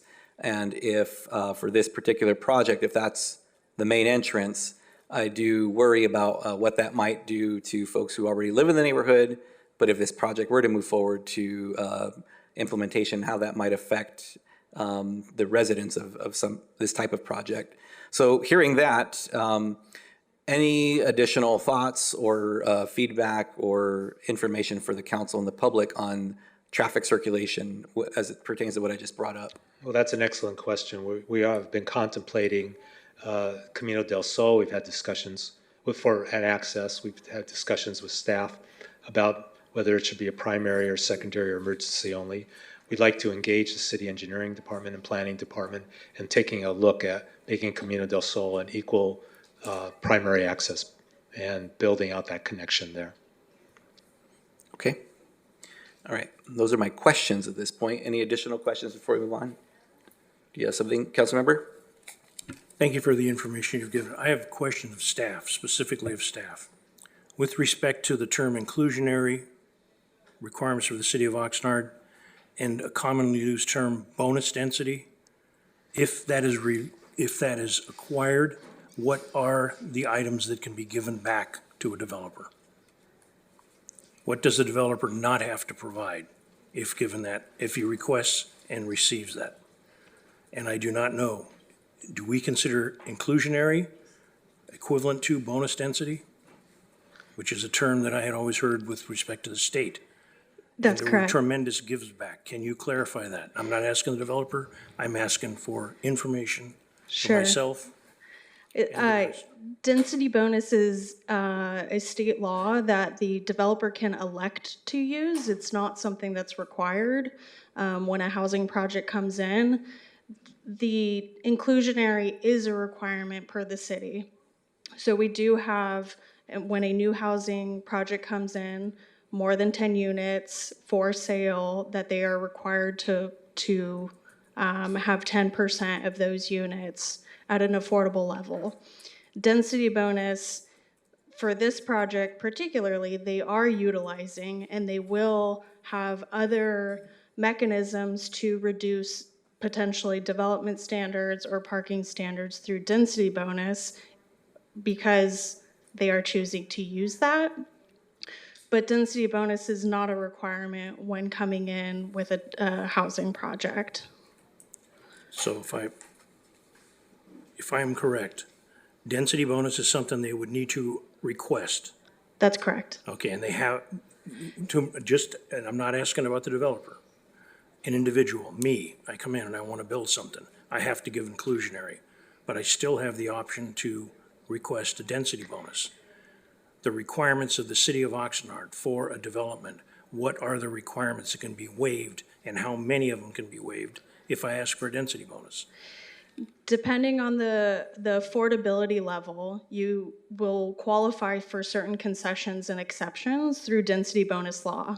That is dependent on the affordability level and the number of units provided based on that information. So Again, not having that information proposed in front of us, but they would then qualify for certain exceptions or concessions for certain development standards. It could be 2 or 3, depending on, again, the affordability levels. If memory serves me correct, a couple of the density bonus requirements that would, the density bonus concessions that would be required to give up would include any parking, open space, size of view, size of front and backyards, size of balconies, size of rooms. Parking is the exception that is different, and again, there are other state laws that would come into play for parking itself. Yes, the concessions could be something like reduction of open space, reduction of private open space, reduction of a setback, and any other development standard associated with the zoning code. They could ask for a concession to not provide and or reduce that development standard. Thank you very much. I appreciate your candor. Thank you. Thank you, Councilmember Starr, and then we will move into public comment. Yeah, another question for staff. So how does it work when you've got a development that's going to be next to a railroad track as far as, you know, sound mitigating measures? Is there a particular standard that we require? Is this just something that's developed later on with a study and then you figure out at that point whether you put up a sound wall or however that might work? Yes, so the general plan does have standards for development adjacent to railroads, and we would require a noise study that analyzes the frequency and the noise levels based on the railroad particularly. It is also, you know, we are on a major corridor as well, so the noise levels would likely be analyzed for Oxnard Boulevard.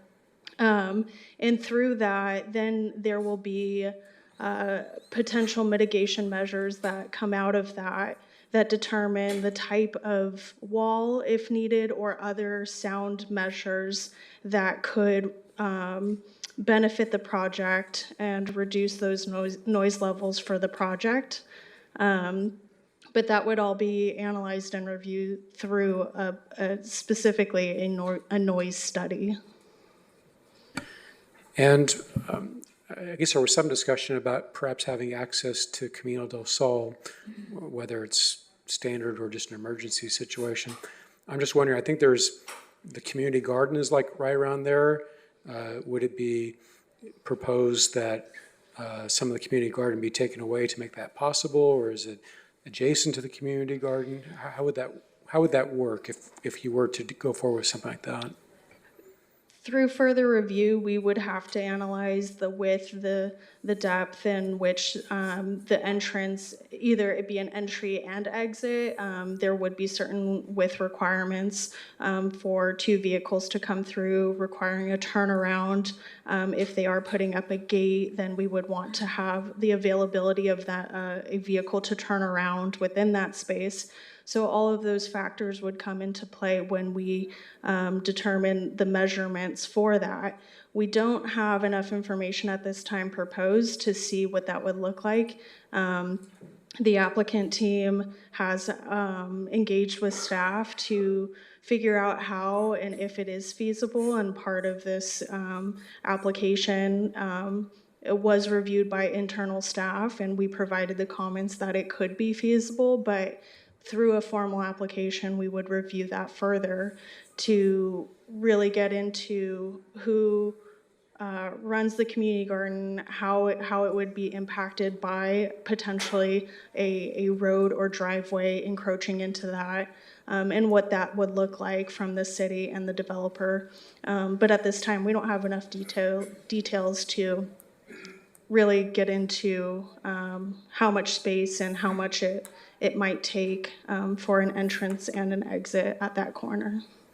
And one last question for you. What type of guidance would you want from us this evening? What level of guidance is appropriate? What is it that you need at this point?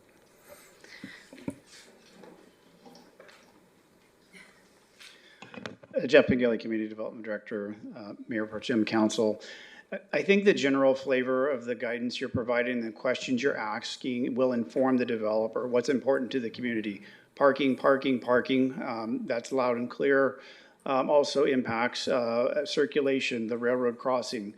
These are things that are known constraints to the site, and we'll work with the developer when they perfect their proposal to bring forward solutions with those in mind. And any other concerns you may have, again, this is a preliminary design, but hearing your feedback will give the developer an idea of what paths to pursue, what are important items for this council to consider. I think they've heard that thus far, and we welcome any additional comments as well.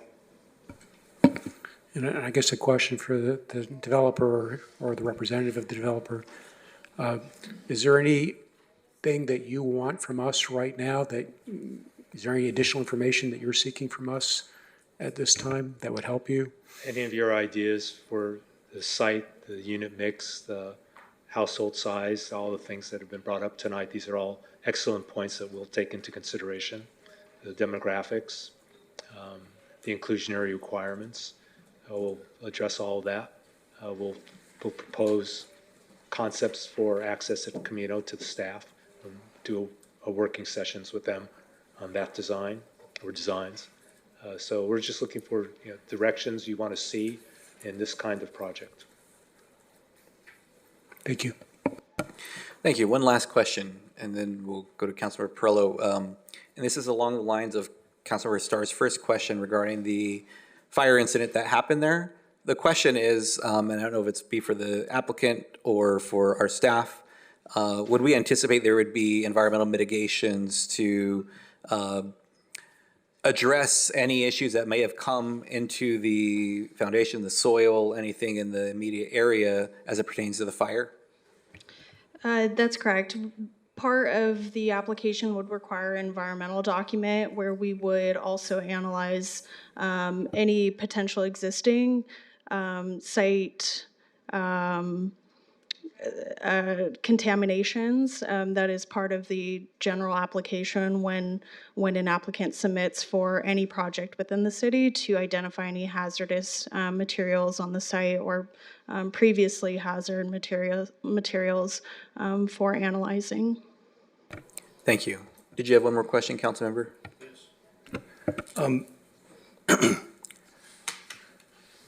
Going back some time, I recall when East Village and West Village was approved, the area of the garden was determined to be a flyover, a bridge crossing Oxnard Boulevard because the trains were blocking Colonia and Cooper Road.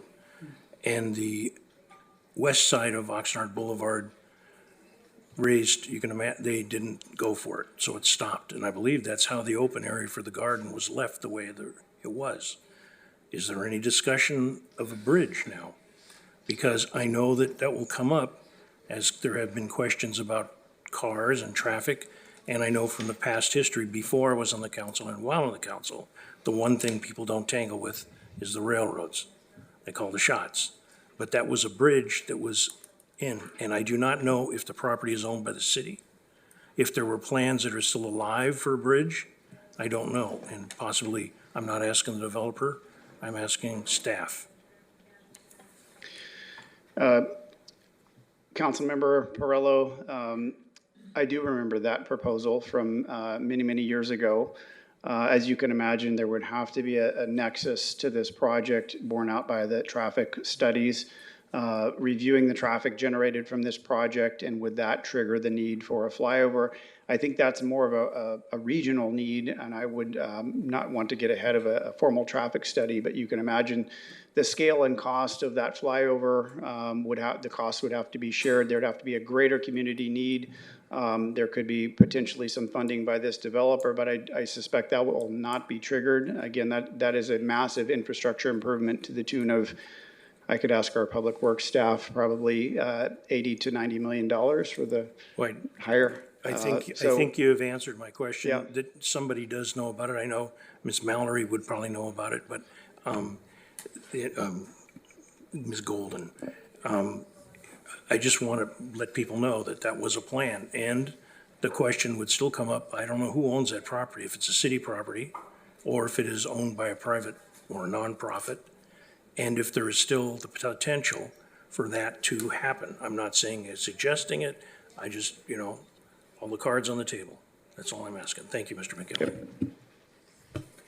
Thank you, Councilmember. At this point, we're going to go ahead and go to public comment, and then we will have time to come back to council members after.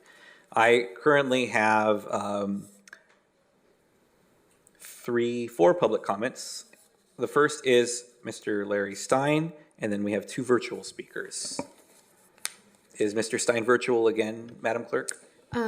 Mayor Pro Tem, yes, Mr. Stein is virtually, but he has not raised his hand. So if we can skip him and then come back to him at a later time. We will try him again at the end of the speakers list. Okay, let's go to the virtual speakers then. Thank you. Virtual speaker, phone number ending in 4470. If you can press *6 to unmute, and you have 3 minutes starting now.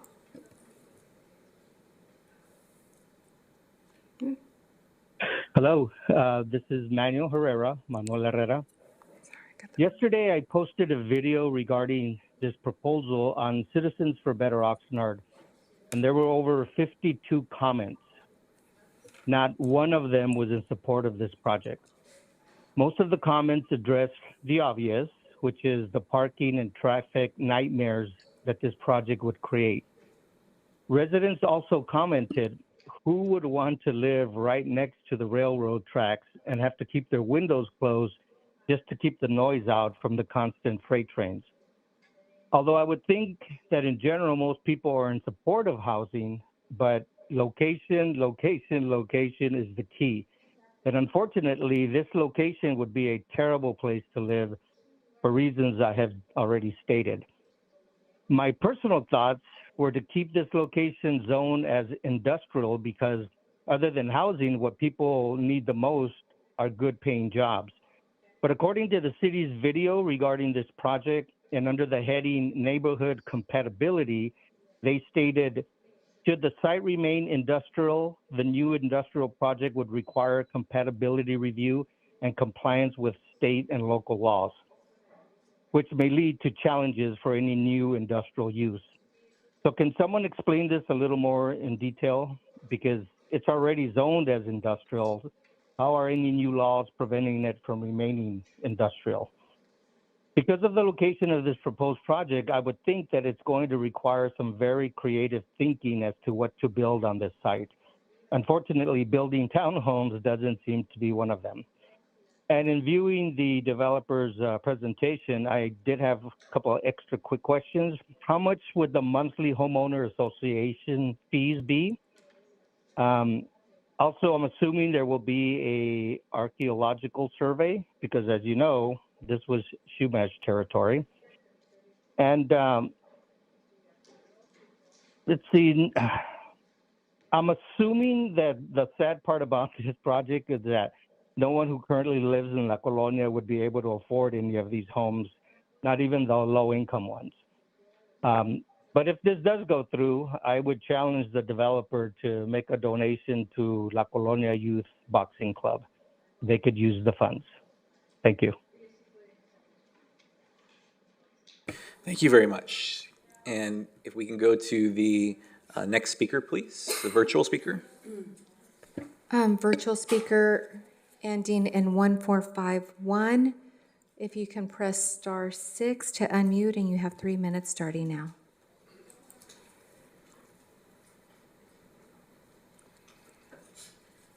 Hello, Madam City Clerk, can you hear me? Yes. Hello, good evening. My name is Angel Garcia.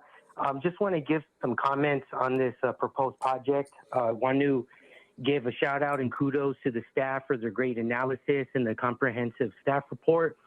In reading the site plan and the staff report, I have many concerns and comments on the proposed project. I do think a general plan amendment from changing it to industrial to residential, I think it's good, but I would encourage the staff to do further analysis to see if there could be a possibility of having it mixed use with a mix of commercial So that way there could be some availability for more community spaces like community centers, workforce development centers, and also entrepreneurial opportunities. I think that would be a really good way. And, you know, given that the city is currently in compliance with RENA and changing the general plan to residential wouldn't be needed to meet further RENA, I don't think having a project with this amount of scope of homes is frankly needed. I think what would be great is if it could be minimized to include some more space for commercial development, so that way there can be opportunities for jobs and businesses. And I am thankful for the developer for including the sound wall to mitigate the sound concerns on their site plan. I would encourage a developer that if possible, that if the sound wall could be a proposed site for public art. So if there can be an RFP done to for local artists to paint murals, so that way if it's facing the boulevard, it kind of matches with the content of the community of La Colonia. If there's other public facing infrastructure, that could also be considered for public art. And I think it would match better the character of the community. Frankly, I think the site plan in its current design doesn't quite meet the character of the community. It's incredibly dense. I'm very concerned about traffic and the congestion right there on Colonia Road. So I definitely think some further analysis is needed and kind of toning down the project and maybe looking into mixed use of commercial and residential, so that way it matches the character of the community, but also allows opportunities for growth. All right, thank you very much for your time. Thank you. And we have an in-person speaker. Mayor, Yes. I'm sorry, Mayor Pro Tem. Larry Stein is back on. So, Mr. Stein, if you can press *6, and you have 3 minutes starting now.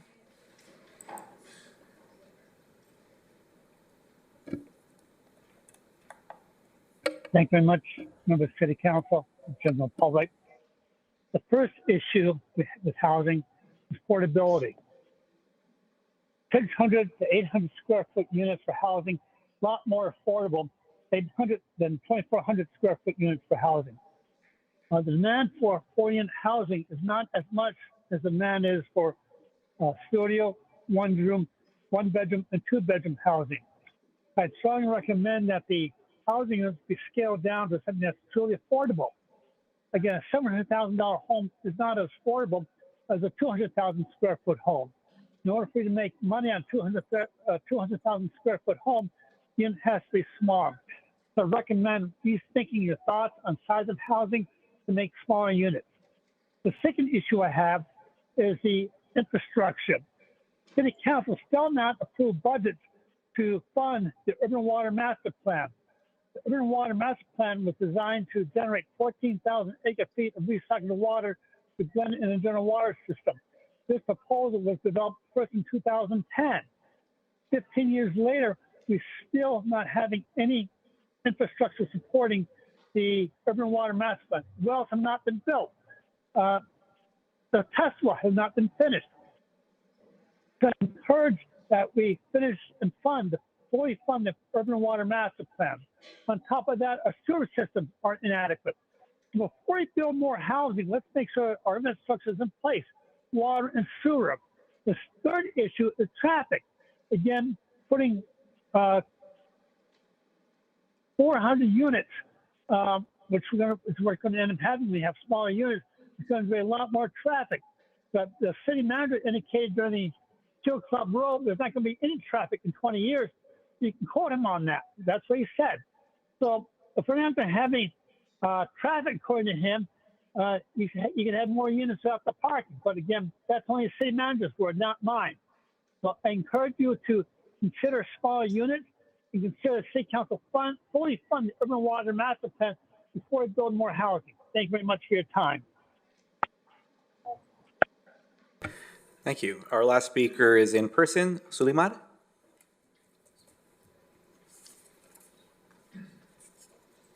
Good evening once again. I do have actually a lot of concerns based on this proposal. It's very loud and clear that this is going to be a segregated community, which is also a bit ironic considering La Colonia is the only neighborhood where Mexicans and other people of color were even allowed to live within the city of Oxnard. So it just seems a bit right on the nose that this neighborhood is going to be gated. It could and most likely would impose on the community and their spaces, including the garden, and overall just, yeah, the neighborhood vibe.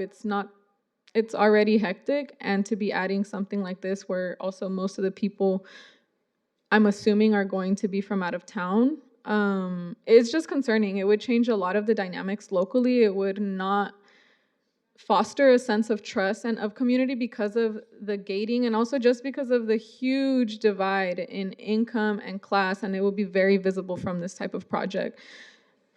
And I also just want to clarify to any developer here now and in the future, the main concern of the community is not parking, it is affordability, and 10% of the housing units is not enough. Even if all of these units were affordable, based on the guidelines of what affordability is, I could assure you that that would still be a hard rent to meet for many families that are in the Colonia neighborhood and overall in Oxnard and Ventura County. Our main struggle as a county is not having affordable housing, period. So I really urge any and all developers that are coming to Ventura County, that are coming to Oxnard specifically, and that are coming to really marginalized communities like Colonia, that they really do their homework before even coming with a proposal, with a pre-application, because it seems to me like there was no even like showing up to the location to be able to really look and assess the situation. There was no actual entrance from my own point of view, of course, and opinion. I don't know that for a fact, but yeah, it just seems like there was no real investigation. So what is this community like?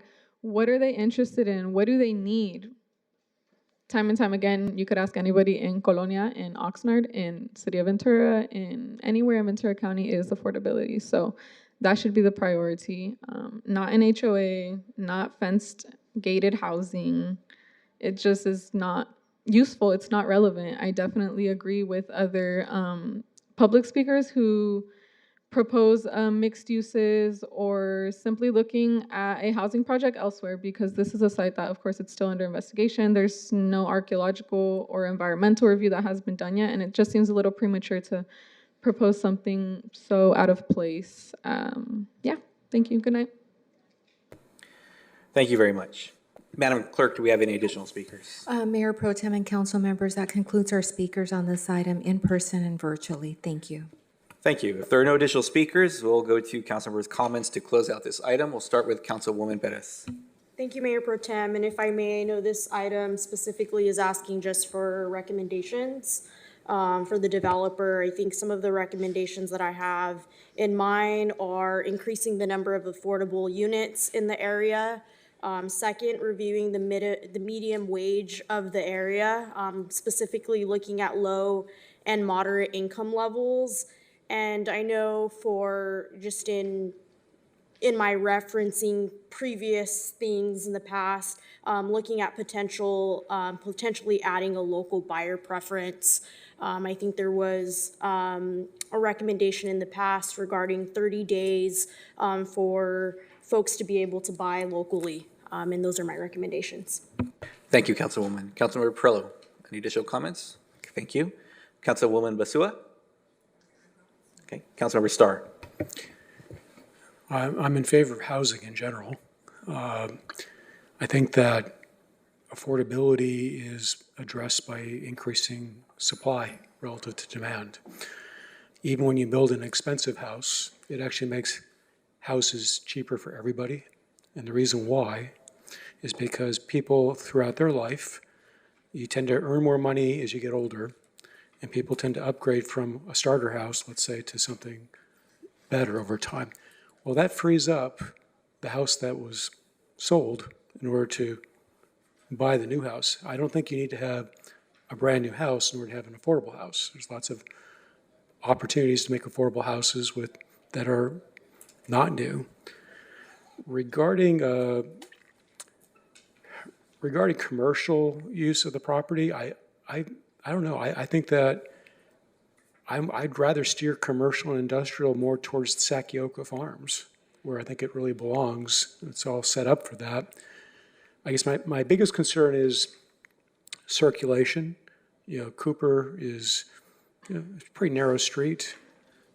doesn't really handle traffic really well. I would like to say that I would be open, because if I have to weigh what's more important to me, I would rather have the entrance be on Camino del Sol.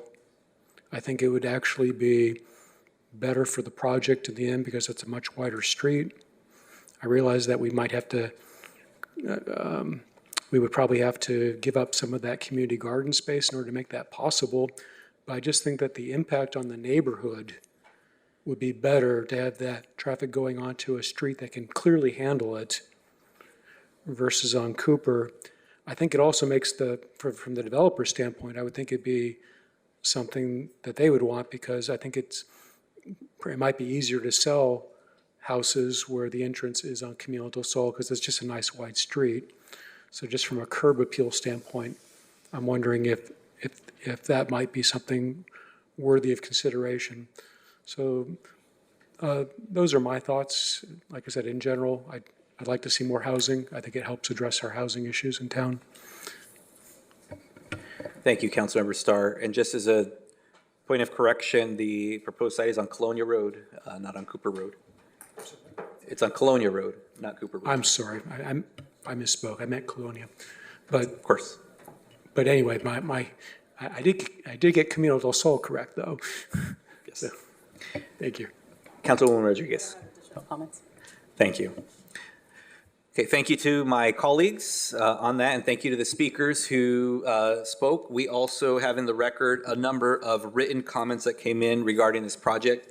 I note that we have one that was in support of the project, and I apologize I didn't do a hand count, but a handful that were had questions or were opposed to the project. Madam Clerk, did you have something to add to that? I'm sorry, Mayor Pro Tem. So just for the record, we did receive 7 written comments, and those copies were distributed to the council, and we have copies available here for the public for their view. After we close the public speakers, there is a new virtual speaker that has raised their hand, and I'm not sure if that's something that you would like to take. We've taken comments from council members. I'll defer to my colleagues. Would you like to take the one more speaker? As the city attorney, that's what I would recommend. Mr. City Attorney. Question again is?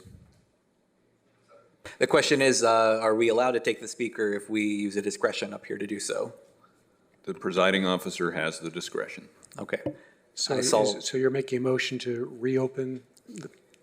Well, it's not a public hearing. I'm willing to, without objection, we can take the final speaker on this before we close it out. Thank you, Madam Clerk, for pointing that out. Thank you, Mayor Pro Tem.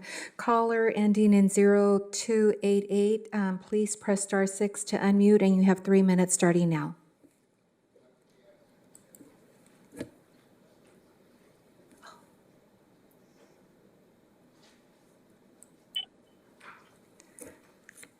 Caller ending in 0. Yes, please start. Yes. Thank you for taking my comment. I was having a hard time accessing the Zoom.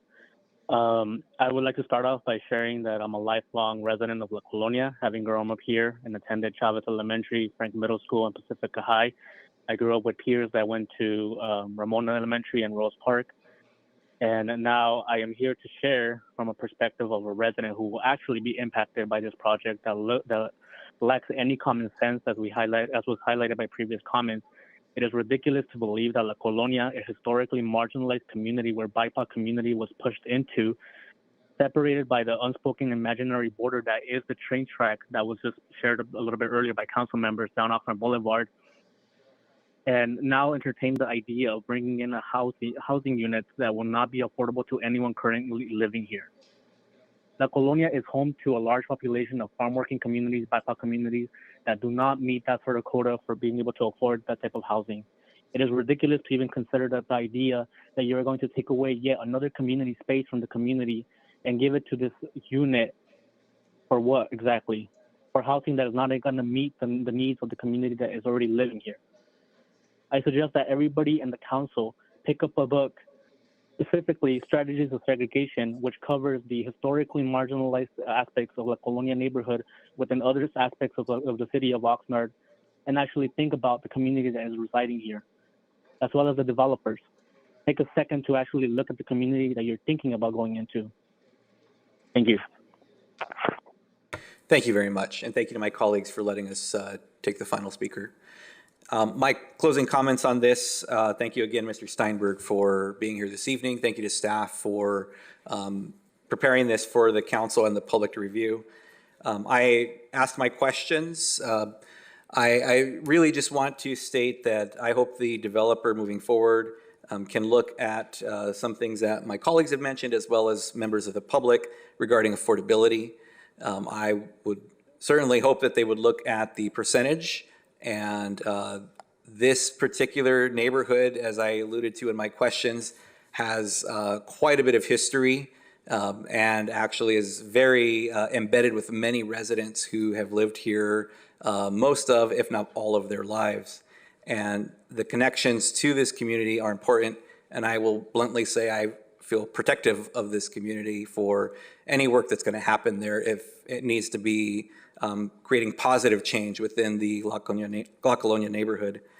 So with that, I hope that review of the affordability levels, and even if you're willing to entertain discussing with local partners in the Ventura County area about farm worker housing or farm worker preference, as my colleague Councilwoman Perez had mentioned, the possibility of a developer-initiated local buyer preference early on in that process as well.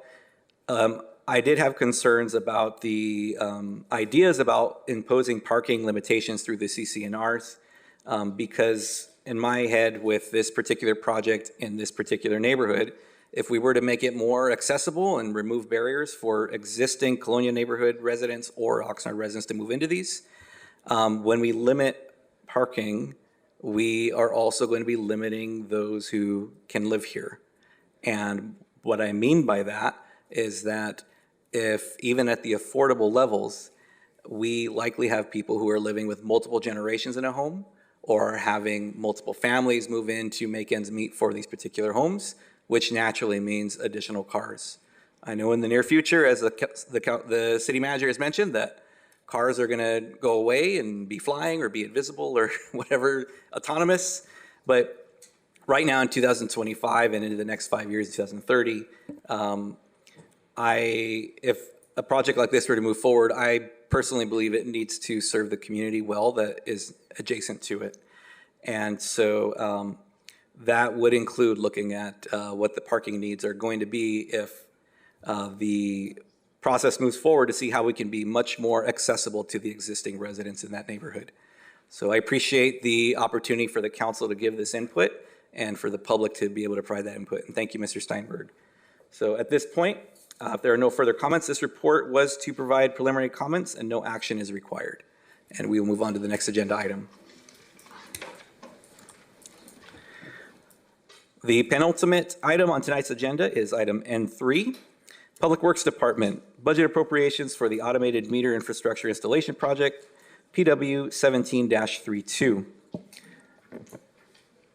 Recommendation that the City Council approve and authorize an appropriation in an amount of up to $2,750,000 for the fiscal year 2025-26 from the available fund balance in the Water Operating Fund 601 and corresponding transfers in the Water Capital Fund 602 for the automated meter infrastructure installation project PW 17-32 C 2022. This item did not originate in committee, as is a capital improvement project specifically listed in the city's capital improvement program budget, which was previously approved by the City Council. We have Mr. Michael Wolf, Public Works Director, as the contact, and Mr. Beeman here as well. Do any council members have questions for staff? Seeing, Councilmember Starr? Yeah, just briefly. So I was reading about the, I guess it's the web customer interface that goes with these devices. And I was wondering, when somebody signs up as a new account, do we give them the instructions about how to download an app so they can actually make use of this? Or how does that information get conveyed? Good evening again, Mayor Pro Tem, council members, Michael Wolf, Director of Public Works. I had to think about what penultimate was, so I apologize for that, for my pause there for a second. We can cover, I'll have Tim Beeman cover the specifics about that. But yeah, so we do provide a lot of information about how to use the downloadable app in terms of interfacing, but Tim Beeman can give a little more detail about that. Good evening, Mayor Pro Tem, City Council. Tim Beeman, Assistant Director of Public Works. So we have published different materials online. Most people get their information through social media, so we've used that a fair bit. We also, for residents who have had any trouble, we will send someone out. We have a customer service rep that will go out and actually help them sign up right there in place. And so we do have handouts and other forms to get that information out. We encourage everyone to use it because it is a very useful tool. I've had residents tell me, and I already know the answer to this question, but I'd like you to answer it for the rest of the public here, where they'll see that their bill is for like the same number of units, like month after month. And my understanding, we charge in terms of 100 cubic feet for water. And my understanding is that the reason why we're charging exactly 600 cubic feet or exactly for 7 is that every month we actually round down to the nearest 100 foot. So that's why 100 cubic feet, which is why folks are seeing the same amount sometimes on their bills for many months in a row. Is my understanding correct, or am I off? No, that's close, and that's probably a good way to start. So an HCF is 748 gallons, so you can actually use up to 747 gallons and not tick over to that next unit. Our billing cycle could be 30 days or 31 days, so there's obviously a little bit of uniqueness in the billing cycle. But because of the way our meters are set up and our billing is set up, we kind of hold back that decimal place until it ticks to the next full unit. So you could see where you would use a whole number plus 0.3 one month, 0.3 the next month, and 0.3 the third month. You won't see a change in your whole number for 3 consecutive months, which for those 3 months, that's 748 gallons. Can do the math. It's like 100 loads of laundry or whatever it is. That we hold the decimal point back until it clicks over to that full unit. Thank you. Thank you very much. Any additional questions? If not, then we will take public comments. Speakers have 3 minutes to speak. Madam Clerk, I have one comment here from Larry Stein. Is he virtual with us still? Mayor Pro Tem, yes. Mr. Stein, please press *6 to unmute, and you have 3 minutes starting now.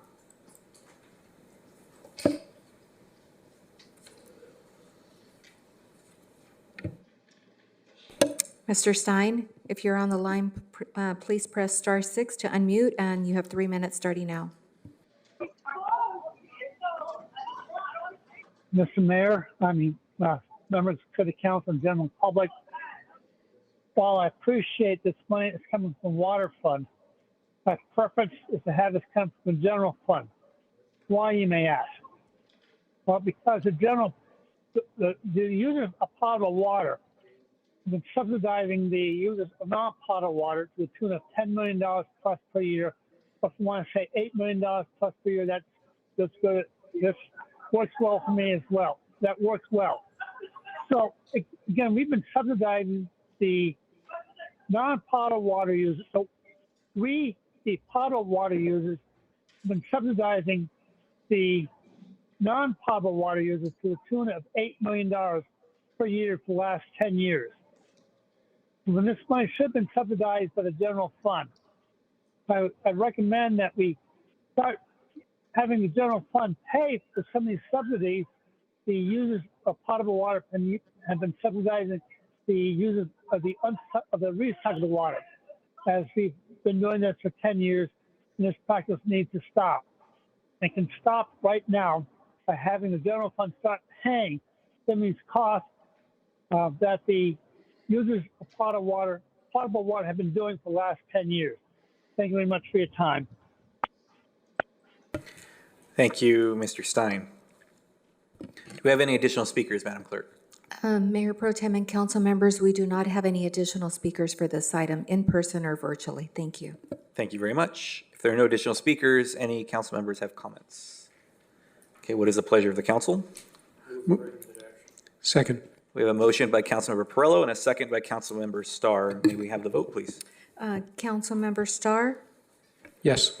Councilwoman Basua? Yes. Councilmember Perallo? Yes.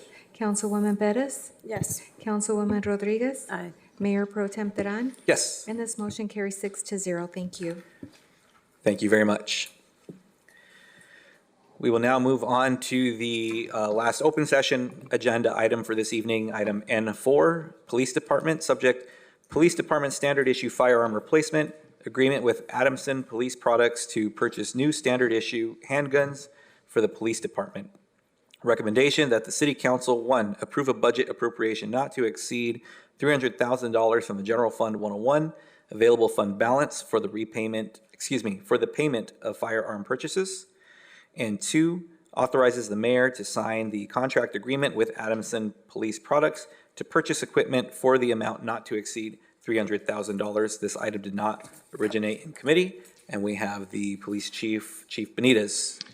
Good evening, Mayor and Council. Jason Benitez, Police Chief. I'm going to turn this item over to Assistant Chief Rocky Marquez, who is the author of the staff report as well as the presentation. With me tonight also is Commander Steve Trickle, who is our Special Operations Commander, who oversees our entire firearms training unit program as well. So we will also be standing by for questions if necessary. Thank you very much.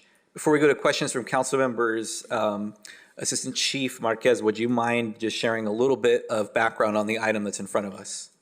Yes, sir. Good evening, Mayor Pro Tem and City Council members, Assistant Chief Rocky Marquez. The Sig Sauer P320 firearm, which is our current standard issue firearm for the Oxnard Police Department, was purchased in 2017.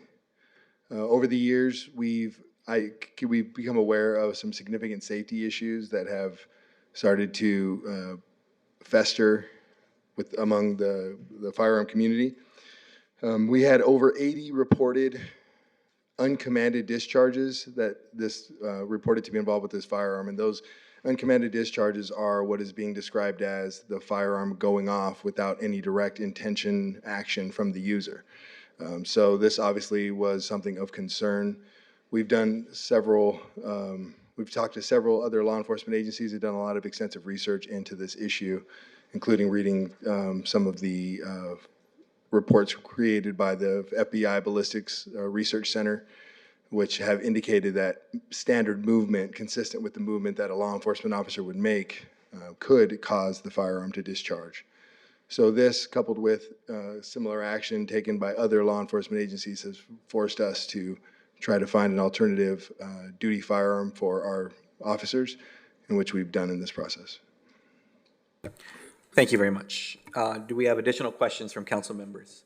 We'll start with Councilwoman Bettis, and then we'll go to Councilmember Starr. Thank you, Mayor Pro Tem. I know my questions, I have quite a bit of questions, so thanks for your patience. In looking at the background on page 950, it says, in the second paragraph, law enforcement agencies in the Tri-County areas that have prohibited the P320 or are in the process of transitioning away from P320, including the Ventura County Sheriff's Office, police departments of Simi Valley, Santa Barbara, San Luis Obispo, and Port Hueneme. Additionally, some law enforcement ranges and training organizations, including the California Association of Tactical Officers, have prohibited P320 from the use of their facilities. You answered the first two questions that I had, one, which is defining what uncommanded discharges are for the public, and two, explaining the number of times that uncommanded discharges have happened, which you mentioned were 80. More specifically with that question, one is, have these led to any injuries or fatalities? And then the next question that I have is, do you know if any other cities will be considering this throughout the state, or any other cities who have already considered this? My next question is, are there any updates on the manufacturing recalling this item? And then my last question, this was the question that came from community members specifically on, this amount that's going to be approved would be not exceeding $300,000, and perhaps, if you can share some insight on why this is not taken from the public safety or the police budget and instead coming from the general fund. Yes. So getting to all those questions, and trying to keep them in order. Several other cities are considering transitioning away from this firearm that we know of. I think the first question, can you repeat the very first one? First question was, has any of these uncommanded discharges led to any injuries or fatalities that we know of? Yes. And then the second question was the question that you mentioned now. So there have been several reports of injuries. We know firsthand as one of our, fortunately, we have not experienced any uncommanded discharges with our officers. And we continue to be thankful for that. However, a brother of one of our officers, who's also a law enforcement agency in another state, experienced an uncommanded discharge that resulted in a lifelong injury that he's still recovering from. So we have seen these injuries occur. Other cities are considering it. We were in discussion with several other cities. They're in different stages of the process. Obviously, it's a pretty substantial process. And then the last question, as far as the money as we're requesting, this is an unforeseen expense that came after the budget process. So we did not, have the amount of money allocated in our budget to fill this need. Great, thank you for answering the question. I think the only other question that I had was if there were any updates on the manufacturing company recalling this item. Yes, at this point, no. The manufacturer claims that there are no issues. That is in contrast to what the FBI independent lab is saying. We can't say as to why or when that will change, but at this point, no.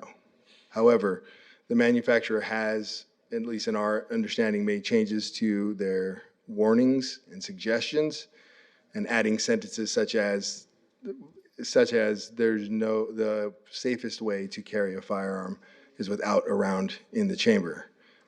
That sentence wasn't present prior to these reports and is now, but it's also not a practical use of carrying a firearm for a law enforcement officer.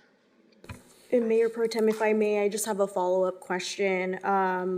Because do you have any insight on perhaps why the manufacturer company wouldn't recall, considering the data and research that's out there regarding the uncommanded, discharges? I couldn't speculate as to why the manufacturer of a firearm would not recall a firearm that's having an issue. I couldn't speculate to that. Thank you, Councilwoman. Just speaking off the cuff, I would imagine there's a monetary consideration for that. If anyone's seen Fight Club, they talk about how recalls are determined. That's fiction, I know, but Councilmember Starr. Yep. So just to clarify, when you initially said 80 discharges, that wasn't in our department. That's like maybe nationwide. Yes, sir. Now, I understand, I've been reading up on this. I was really kind of alarmed when I was first reading about the uncommanded discharges and how we're putting ourselves at risk. I've been reading that there's been litigation around the country on this issue with the manufacturer of the gun.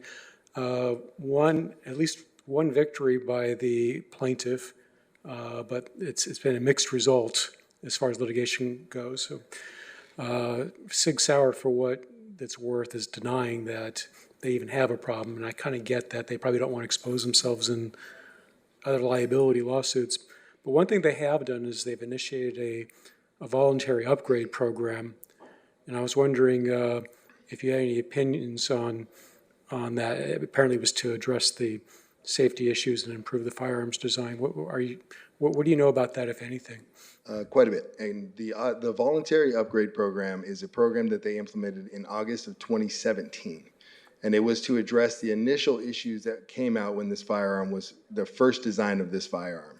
In the first iterations, this gun had issues with what's called drop safety, meaning there was nothing to protect the firearm when it hits the ground or it gets a lot of force to it to stop the striker from striking the chambered bullet, causing a fire, or the round of fire. The voluntary upgrade was to address that issue. All the firearms we acquired were post-August 2027, so everyone we had already 2017. came with the, 2017. Looking forward to 2027. It'll be a good year for us. They already had the upgrade, so that's been done, but it does not address the uncommanded discharges, which, some of the reports were in February 2023 or July of 2024, so more recently. Okay. Now, you're recommending the Smith & Wesson M&P 9mm 2.0? Yes. And from my reading, at least my understanding is that most police departments today use either the Glock 19 or the Glock 17. And I was wondering if you had considered these, and if you did, what caused you to instead recommend the Smith & Wesson? We have considered them. We did. They were part of. We looked at Glock. We looked at F&N. We looked at Springfield Arms and Smith & Wesson. Glock is a fine manufacturer of firearms. The Smith & Wesson tested better. Okay. And there are some other safety concerns that are just, a little different nuances with the Glock. It has a different type of a safety system that's inconsistent with what our officers train on. And the Smith & Wesson is kind of a smoother transition to what we currently have. It will reduce the likelihood of negligent discharges or other mistakes that can happen when people have a new system that they're not accustomed to. Okay. Thank you so much. Okay, Councilwoman Rodriguez. Yes. So I work at a community college, and I had at least 3 students ask me in the last, 48 hours about this very issue. I think there was something going around in social media that we're approving $300,000 on weapons, right? I shared the video, the link. Thank you so much for, in those 5-6 minutes, you share a lot of information. That was very useful. My question is, I know that this could potentially swap out 250 guns. Okay, if this has been done historically in the past for safety concerns, are we just increasing 250 more guns into our force? Or how do we properly discard that? Because I know that in the video and in the information you shared, you said that they're going to be properly stored in a warehouse. Like, what happens if the manufacturer, does something where they upgrade or recall or fix the issue, right? Which is a safety concern again. What does that look like for us? Or how have we dealt with situations like this in the past? So this is unique. In the past, we've transitioned away from an older, outdated firearm like the Beretta 92FS. When we did that, those firearms were turned in, sold back to a distributor or to the officers that some officers chose to purchase. And those funds were used to offset the cost of the purchase of the new firearms. In this circumstance, there's an obvious safety concern, which makes it makes it difficult for us to then sell these guns back to someone. So they're going to be stored and warehoused by the city and the police department until that is resolved. When that is resolved, if that is resolved, assuming there was some kind of manufacturer recall that resolved the safety issue, then we would be reconsidering looking into trying to recoup some of the funds of the cost by turning in these weapons. Okay, thank you very much. I appreciate that, just because this is a concern that's circulating in the community. Sure. Additional questions from council members? Councilmember Perillo. Yes, thank you very much. I appreciate this. In the past, there was an individual that tried to buy all the guns that were worn out. Is there going to be any possibility we're going to have guns being sold to individuals from this action?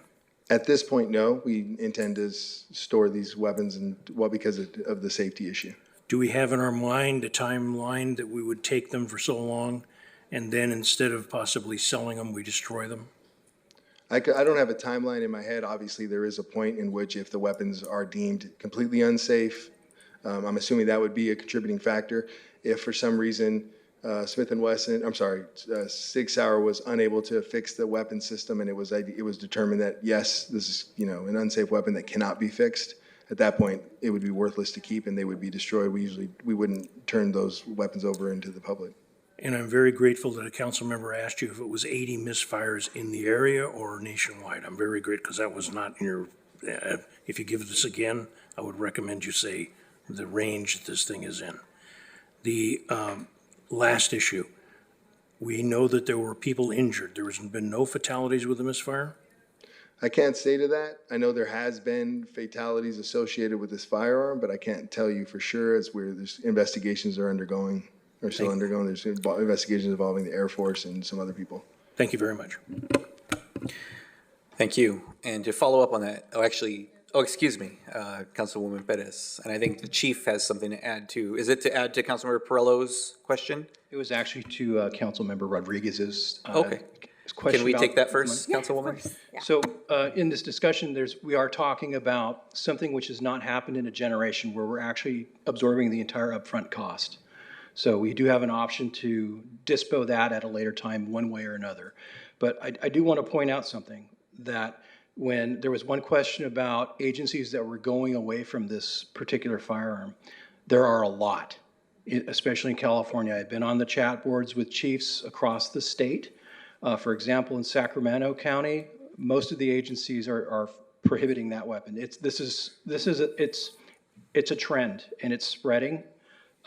So with that said, where I wanted to go with that is we're talking about a concern about $300,000.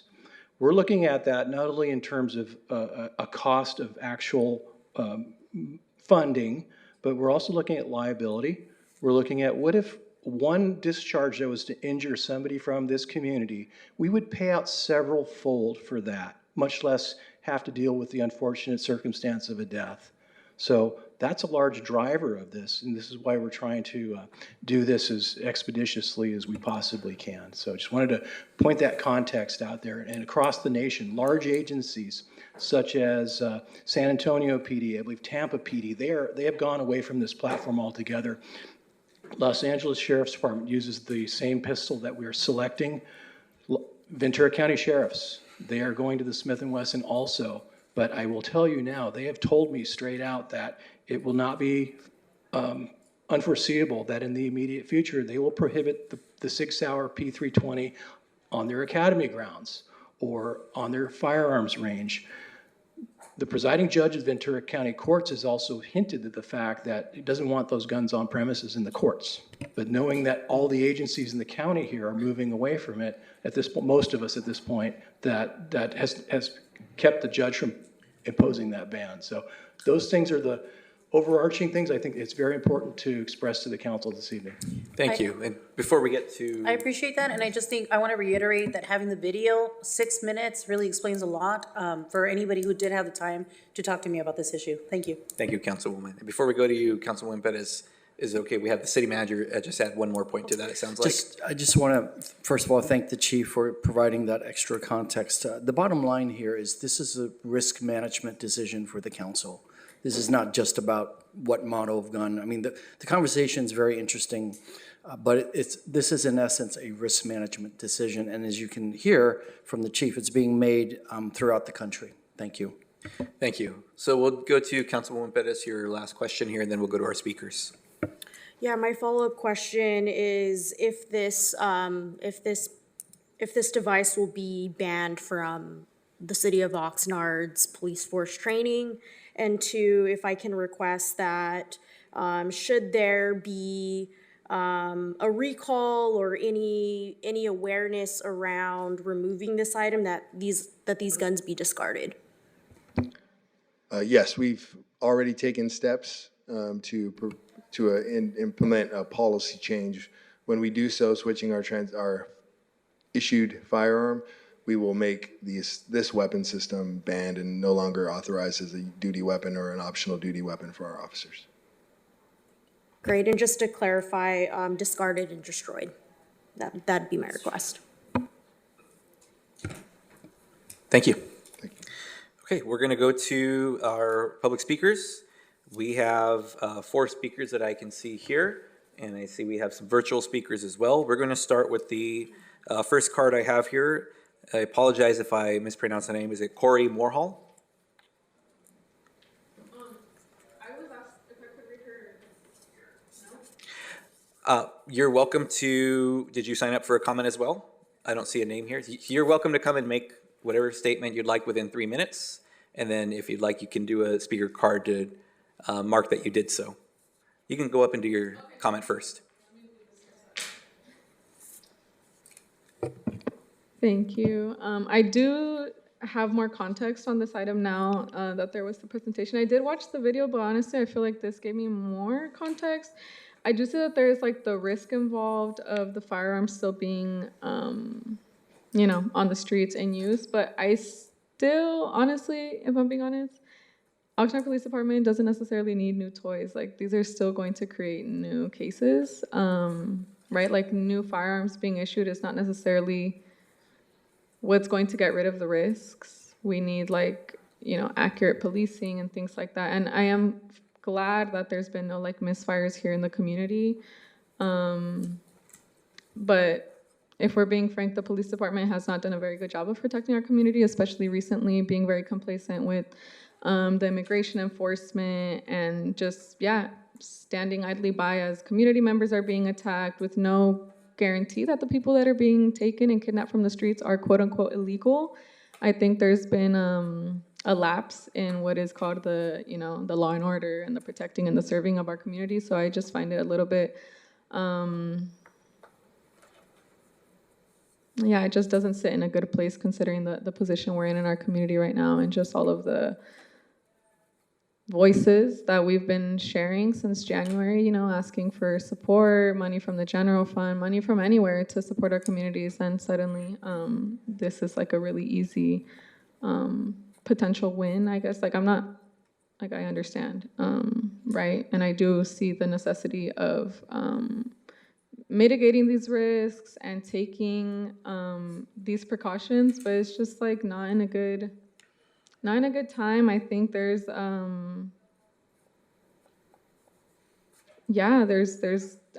I would like to see if there's a possibility of taking this money from a general fund if it's going to move forward from a different fund. I know that it was done post budget and all of that, but I'm also wondering if possibly the full 300,000 doesn't need to be like allocated towards that now, so that we could see more accurate costs of like disposal and purchasing and replacing and training and all of that, because I know that these are also costs associated with the retirement of a certain firearm. I think that would be really important, is like to give actual, like an itemized list. I'm not sure if that exists already, like an itemized list of what are the projected costs, like A, to retire the firearm, B, to introduce a new one, C, to provide training for the officers, and any other costs associated with that. I think that would be really important prior to the passing of this. But ultimately, I just think that this money from the general fund in general shouldn't go to policing. It should go to community that is in need. Thank you. Thank you very much. Our next speaker is Larry Stein. And is Mr. Stein virtual still? Mayor Pro Tem, that is correct. Mr. Stein, if you can press *6 to unmute, and you have 3 minutes starting now.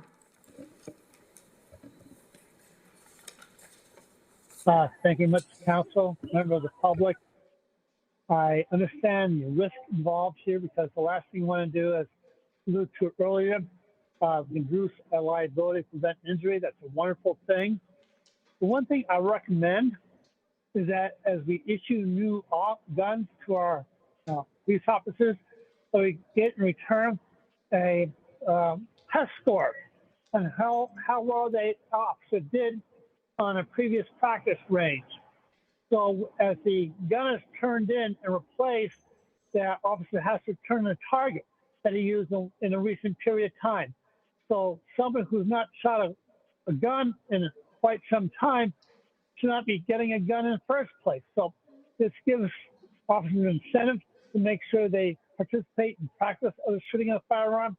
And when they replace that gun, that he produced a target as well, showing that they're proficient in the use of the firearm. The other issue, I'm happy that we're using another American firearms manufacturer. I spent 20 years in New England, maybe 20 minutes away from Springfield, the home of Smith & Wesson. I've toured Smith & Wesson several times as a potential candidate for working for the company. Of course, I wasn't hired, I'm sorry, but wasn't, of course. I wasn't hired when I toured after several interviews. So I'm happy that we're going with a gun manufacturer produced in the United States and not a gun that's manufactured outside the United States. Thank you much for your time, but again, I recommend that as the officer has his weapon replaced, he turns in a target that shows that he practiced with a weapon in a recent period of time, not something that's 6 or 9 months ago. Thank you very much for your time. Thank you. Madam Clerk, we're going to take the remaining in-person speakers and then we'll come back to the second virtual speaker. Okay, so our next speaker will be Vanessa Valdez, followed by Greg Runyon.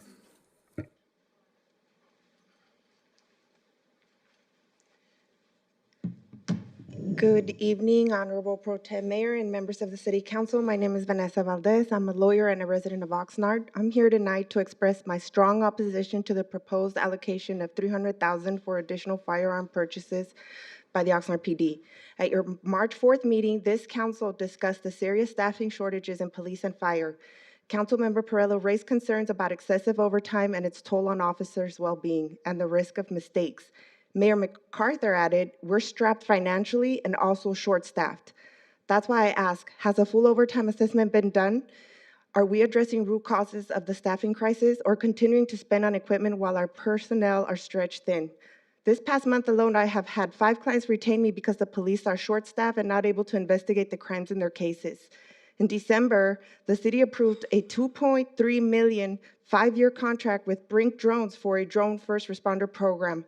That's in addition to a $105 million public safety budget. With all this spending, allocating another $300K for firearms is not fiscally responsible, especially when the company has not recalled them. Before buying more weapons, we deserve clear answers and address root causes like the staffing crisis. More importantly, I urge this council to redirect this funding and other available general fund resources towards programs that support immigrant families. Many are struggling to pay immigration application fees, access legal help, or get basic services. These are the families that kept Oxnard running during the pandemic. They work in our fields, our homes, and our hospitals. They are essential, not just during a crisis, but every day. The general fund is intended to serve the public good. It can and should be used to expand legal aid for immigrants facing deportation, help with application fees, emergency assistance for families in crisis. This isn't just a financial decision, it's a moral one. It is also a risk management decision, so address the staffing crisis first. I urge you to vote no on the $300,000 firearm request and instead invest in what truly builds safety, dignity, stability, and strong families. Thank you for your time and service. Thank you. Our next speaker is Greg Runyon, to be followed by our last virtual speaker. Good evening, Mayor and Council. There are times in life where you can have two things that are actually true. So some of the things that were shared before I got up to speak, there is absolutely a need that people are treated with dignity and things like that. But because we don't have money flowing every which way, accidental discharges are incredibly vital. And if we know that there's an issue like that, I wonder what you would feel like if we knew that somebody's car had a sticky throttle and we chose not to fix it, and then there was an accident on a city vehicle. You're not talking about a $100,000 lawsuit. You're talking multi-million dollars. And the thing is, now that there's a known issue as a city, there are times that things just they are what they are. And the thing is that we do have a population that is at risk, and we do have a population that is going through really difficult times. But as a council, and I'll say this again, when you got elected, you don't serve the community that elected you. You serve the entire community, including the ones who didn't vote for you. So whether you're in District 1 or District 6 or District 7, I don't know how many we have now, you serve the entire city. You represent your district. So part of your job is to make sure that the officers are safe, but so are the citizens. And one accidental discharge would cost this city millions and millions of dollars if it hit a civilian. These are difficult times, and we do need to take care with the money that we spend. But lacking the foresight to realize this isn't a problem that may come up, this is a problem that's here. And, you know, one accidental discharge would be a scary thing. Multiple ones is a inferno, in my opinion. And I hope that you guys make the right decision. It's not a tough one, but there are people that have questions, and I think we just sometimes need to be honest and answer the question. So, thank you. Thank you very much. We will go to the virtual speaker, Madam Clerk. Virtual speaker ending in 8604, please press *6 to unmute, and you have 3 minutes starting now.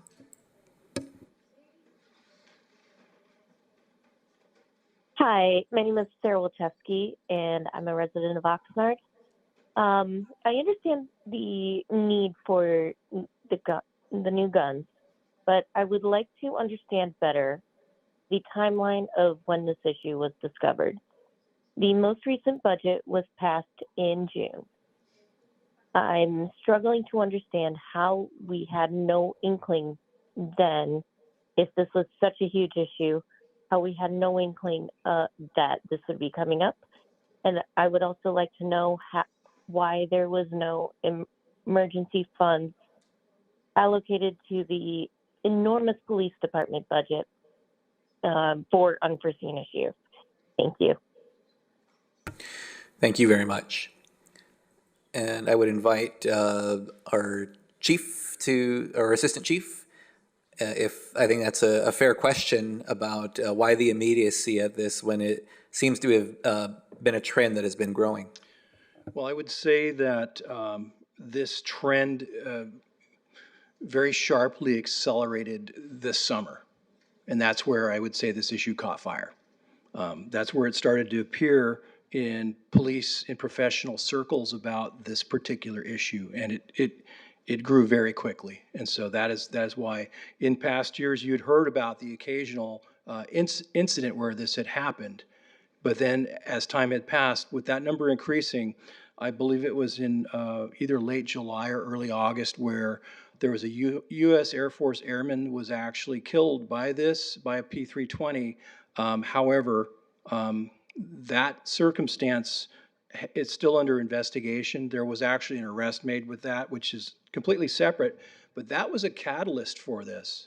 This really got people in law enforcement speaking about this issue, got sheriffs talking to their legal counsel about the liability of having these on their academy grounds. So that is why it's sped up. To the second part of the question, why don't we have an emergency fund? We don't budget that way. We don't develop contingency funds in our respective departments for things like this. This is actually, the city manager can attest to this. This is why we have a reserve. When things come up, we use it when we have to. Some of the other comments that we'd heard, the risk of having firearms on the street. Yes, there's risk of having firearms on the street, yes, but the risk of officers not having those firearms on the street, I'm sorry, I can't accept that. The firearms are an integral tool for law enforcement, especially in this country. Maybe not some other countries where they don't have guns everywhere and where the officers don't pull guns off of people amongst their community almost on a daily basis. I have a problem with not having guns for the officers. There will be an accounting for what is purchased. If we get this appropriation, there will be receipts, there will be purchase orders for what we buy related to that money. And as we said, it was not to exceed $300,000, so it could be less. There will also be, to Mr. Stein's comments about qualifications, that's a standard thing. It's a standard practice for us. You have to become familiarized with the platform. You have to show proficiency on that platform. You have to learn how to maintain that platform. And then on top of that, you have to periodically requalify on the range. We have 6 ranges per year. And Post has a requirement. We far exceed what Post requires. So I can see he does have a point with that, but that is something that we do. The comment made about staffing. Well, if we were not able to change this firearms platform, where are we going to send our cadets to if we carry this platform and we can't hire them and send them to an academy? There, as I mentioned earlier, there are increasing numbers of training facilities that are prohibiting this weapon on their property. So I don't quite understand that. So I'll leave that unless there were other further questions from the council, or if Chief Marquez has anything to add.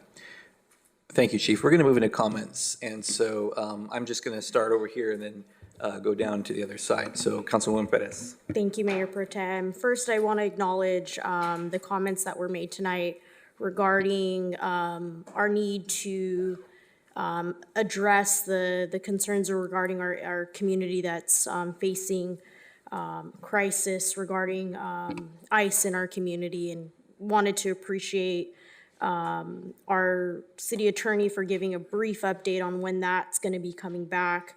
But I also want to acknowledge the comment that was made about what we're elected to do and how we represent the entire city and community members, whether people voted for us or not, and also ensuring that that we're really addressing the liability that comes with uncommanded discharges, specifically when it comes to ensuring that there's no injuries or fatalities that come about from this community.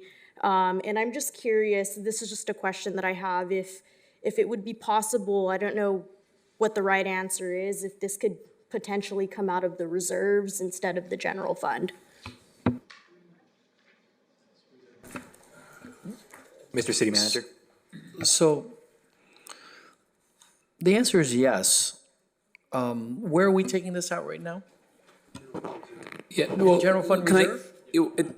It's actually, I mean, the term we use is available fund balance, but it's general fund. Right. So it already is, but it all is the general fund. Okay.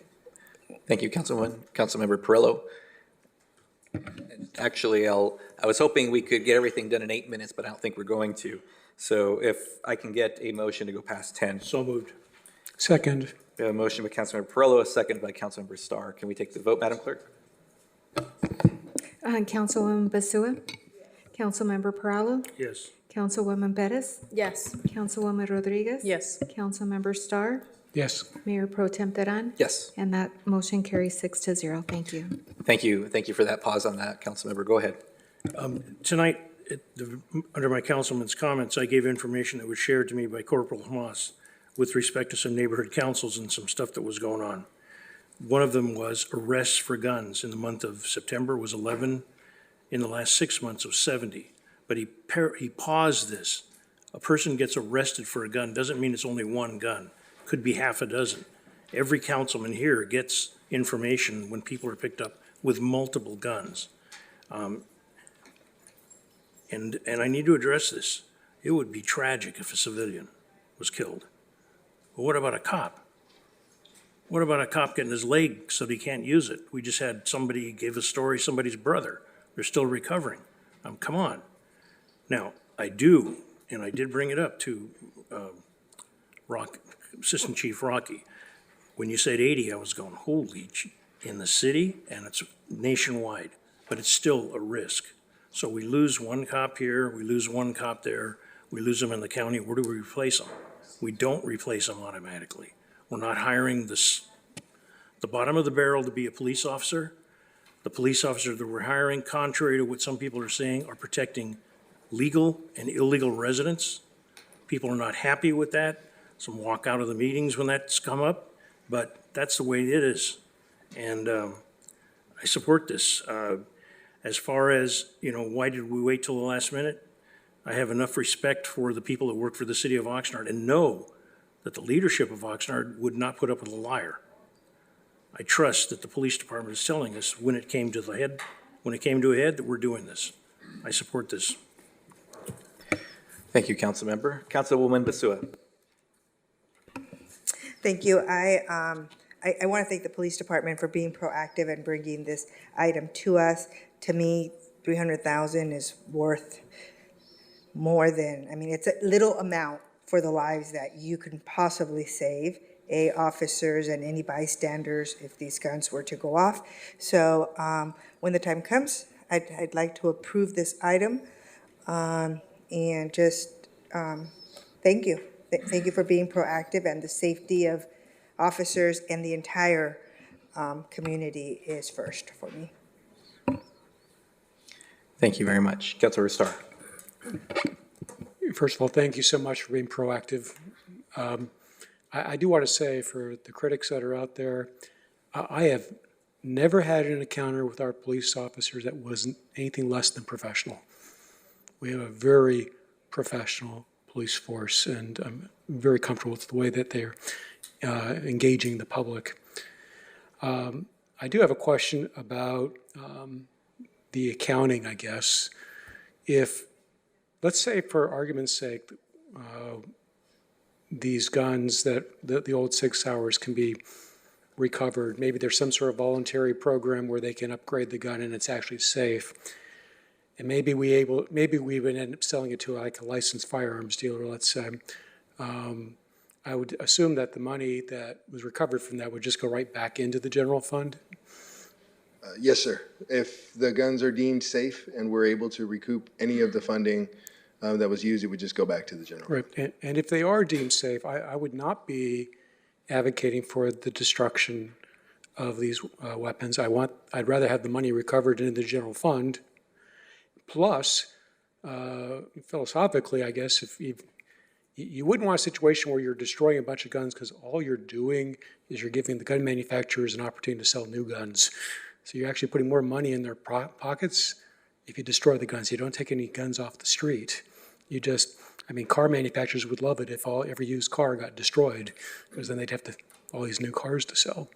So if you want to minimize the money that's in the pockets of the gun manufacturers, you definitely don't want to destroy the guns. You want to sell them if they are safe.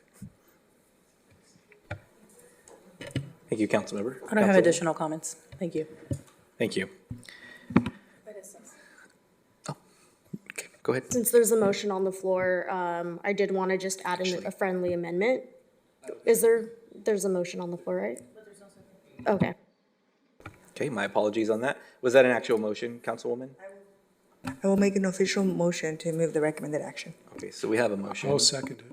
We have a second, and you're asking for an amendment? Yeah, my amendment to the motion would be, I'm in support of it as well, just ensuring that the firearms are destroyed. After, let's say, 30 days. Mayor Pro Tem, can I please chime in? Okay. Yes, Mr. City Manager. So first of all, if at some point in the future any funds are recovered, I assure you will not go to the policeman's ball. It will get back to the general fund. And it isn't a simple black and white question of, at some point, do we destroy the guns? Or can we sell them? There are different possible outcomes. There could be future litigation against this corporation that has a different outcome. They could come up with a fix that makes the gun have a better resale value, which is how we would have the ability to recover the money. There could be a lawsuit where we could join and be a party. We just don't know. But in the end, if at some point, and I'm guessing several years will pass before the country or all the law enforcement agencies agree that the gun's not usable, because we can't deem it safe. And at that point, destruction is the right path. But right now, it'd be premature to make a decision about that, because we don't know yet the outcome of this particular model and the legal landscape and what may or may not happen if this company comes up with a so-called fix, or again, if there's litigation. So it's a very wise choice that the department is making to safely store the guns in the event that there's either an opportunity to recover funds from it, which then would be returned to the general fund reserve, or if there's some other legal issues happening where being a party may or may not be an advantage to the city to recover funds. So they've done their homework. This is a solid recommendation, and in addition, there's wisdom behind it. Thank you. Thank you, Mr. City Manager. Before we go to Councilor Perillo, Councilwoman, as alluded to by the city manager, there are a number of pathways this could go. One of them could be litigation, for example, which may go on for years, especially looking at the potential scale for this alleged manufacturing defect. So I only throw that out there for your consideration in the request to amend for destruction of the weapons in question. Not only that, but it may come to an ultimate years from now decision that the manufacturer, let's say hypothetically admits, yeah, this is an issue. We will take these back, and maybe there's some Point of order. recovery that comes. Mayor Pro Tem point of order, I'm sorry. Yes. Was there a second on this amendment? I was getting to that, Councilmember. Thank you. Anyways, I just want to throw that out there. You had made a motion to amend, so I'm willing to see if there's a second, unless you want to withdraw that. I will second that with a consideration.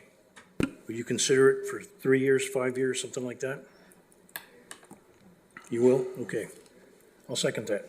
And I would like to explain my reason. I do believe you make excellent points.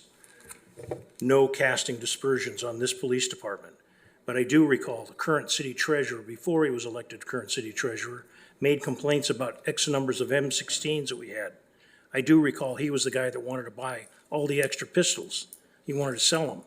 I do recall from watching news that things leave or end up missing from police lockups. The longer we carry things, and I do not say that's happening here, city manager or police chief, but the longer we carry something that we don't have a fix for, that's okay to sell, that we know the reason we are not using it anymore because there's a potential safety issue, and now somebody gives us something, a slick lawyer, there's 2 or 3 of them sitting in the room right here, could come up with a case that if you knew there was a problem and it goes off on somebody else, we're still on the hook. That's why I will second Councilman Perez's thing with an extension of, and figure out how many years, because it's 30 days, I can't do that. Can we hear from the maker of the motion on a definitive time that you would have on your motion?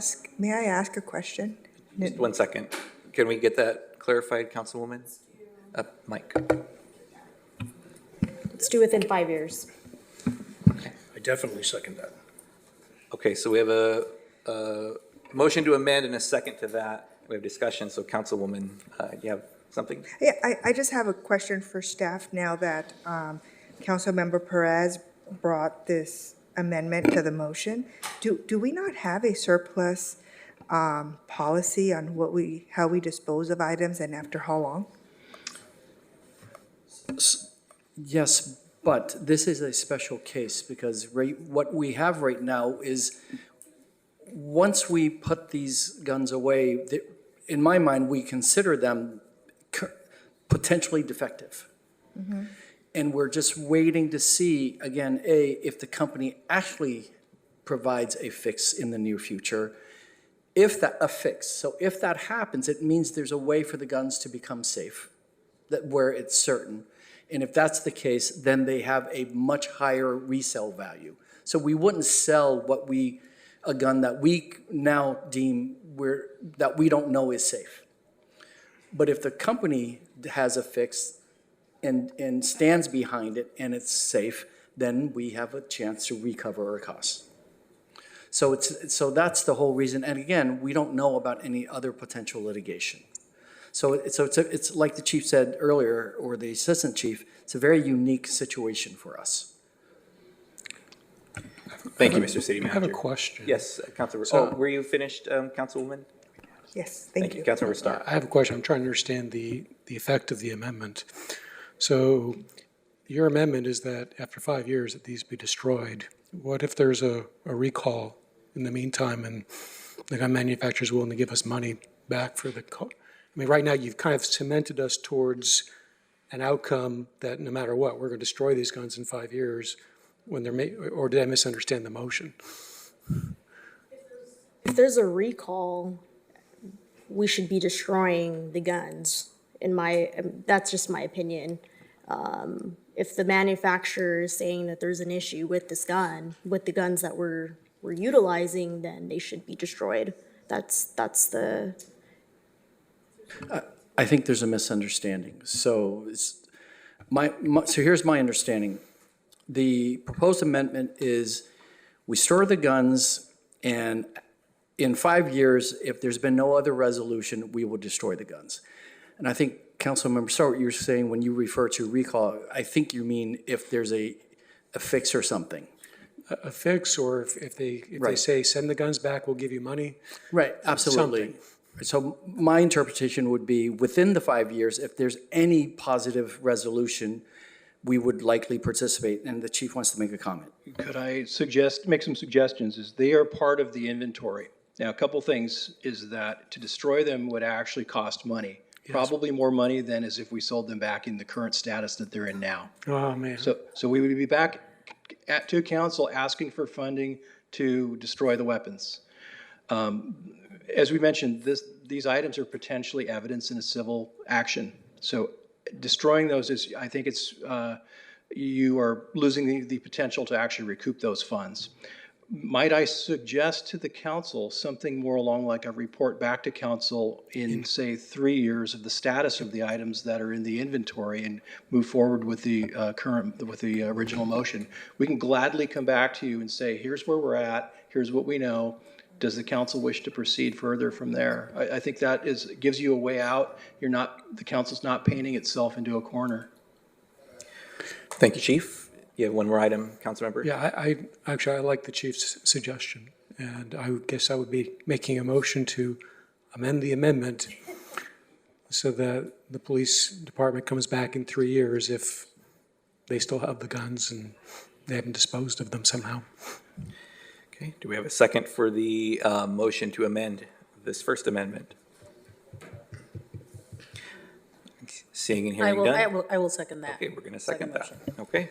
Do we have discussion on the, can you actually state the motion, Councilmember? Basically, I'm amending the amendment such that instead, the police department is to come back with a report in 3 years in the event that this hasn't been resolved otherwise. We will be voting. So basically what we do is, as I understand it, is that we would first vote whether the Starr Amendment will basically amend the Perez Amendment. And then from there, well, let's just go through one step at a time. Yep, let's do that. Okay, if there's no further discussion on this second layer of amendments, Madam Clerk, can we have the vote? We have a first from Councilmember Starr and a second from Councilwoman Rodriguez to amend the amended motion on the floor. Thank you. Councilwoman Basua? Yes. Councilmember Perallo? No. Councilwoman Perez? No. Councilwoman Rodriguez? Yes. Councilmember Starr? Yes. Mayor Pro Tem Teran? Yes. And this motion carries 4-2. Thank you. So Thank now, you, and so that now supersedes. that's the main amendment on the floor. So I guess at this point, do you want to have it amended, or do you want the original motion just to buy the weapons and that's it? So that would be your next thing to vote on. Thank you. Let's go ahead and go to the main motion then. And So the amendment now that you have, okay, go ahead. so the amendment to your amendment stands as it had a majority vote. That's fine. And just to restate it, we will get a report back after X number of years. Was it 3 years that I heard? Yes. And that will inform the then council on next steps. Okay. Okay, so we're now voting on the motion as amended by. Yes, now Okay, we're fine. voting on the motion as amended by this vote. I mean, technically, what we should do first is still adopt this, but you know what? It may be just faster. Yes. So let's go ahead and do that. So we have the now amended motion by Councilman Basua, and the second was whom? My apologies. No, we replaced there. So we replaced the Perez amendment. No. The original motion was The made by original motion, Basua. I thought Councilmember. it was seconded by Perez. Mayor Pro Tem? Yes. The original motion was made by Councilwoman Basua, and it was seconded by Councilmember Starr.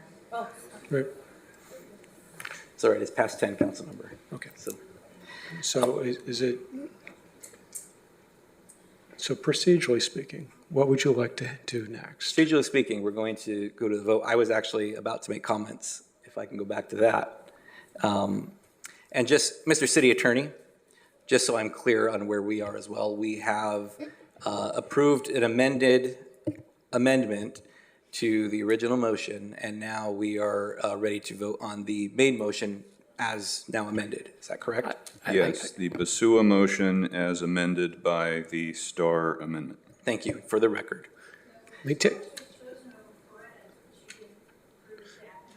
Yeah, we still have to approve the amendment now, and then the motion as amended would have to be. So, yeah, because we may not want it amended at all, that's possible. I shouldn't have gone with the, anyways, all right. So in that case, we now have the. The amendment is just to add Councilmember Starr's follow-up in 3 years. So basically, I was amending your amendment, but now we have to decide, do you want an amendment at all? Or do you just want the main motion standing on its own? That's the question. If you want the amendment to amend, if you want to amend the motion, main motion with what I presented, you just need two more votes. That's all you need. So the first vote would be, do you want this amendment or not? Now that it's on the floor. Let's take the vote for. Let's have somebody clarify exactly what we're voting on. Yes, Councilmember Starr, I've deferred to the city attorney on this. And city attorney, can you clarify for us then, so that everybody's clear, especially me? Can I suggest we have a professional registered parliamentarian in the room? She could very quickly say what the situation is. So as a presiding officer, if you're clear on where this stands, which appears to be the amendment of Mr. Starr, which modified the first amendment, was approved. If you are clear that what you're voting on is Basua's motion as amended by that Starr amendment, you as the presiding officer can call that vote.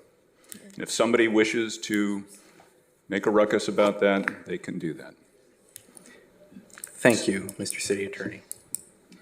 We have a registered parliamentarian shaking her head no.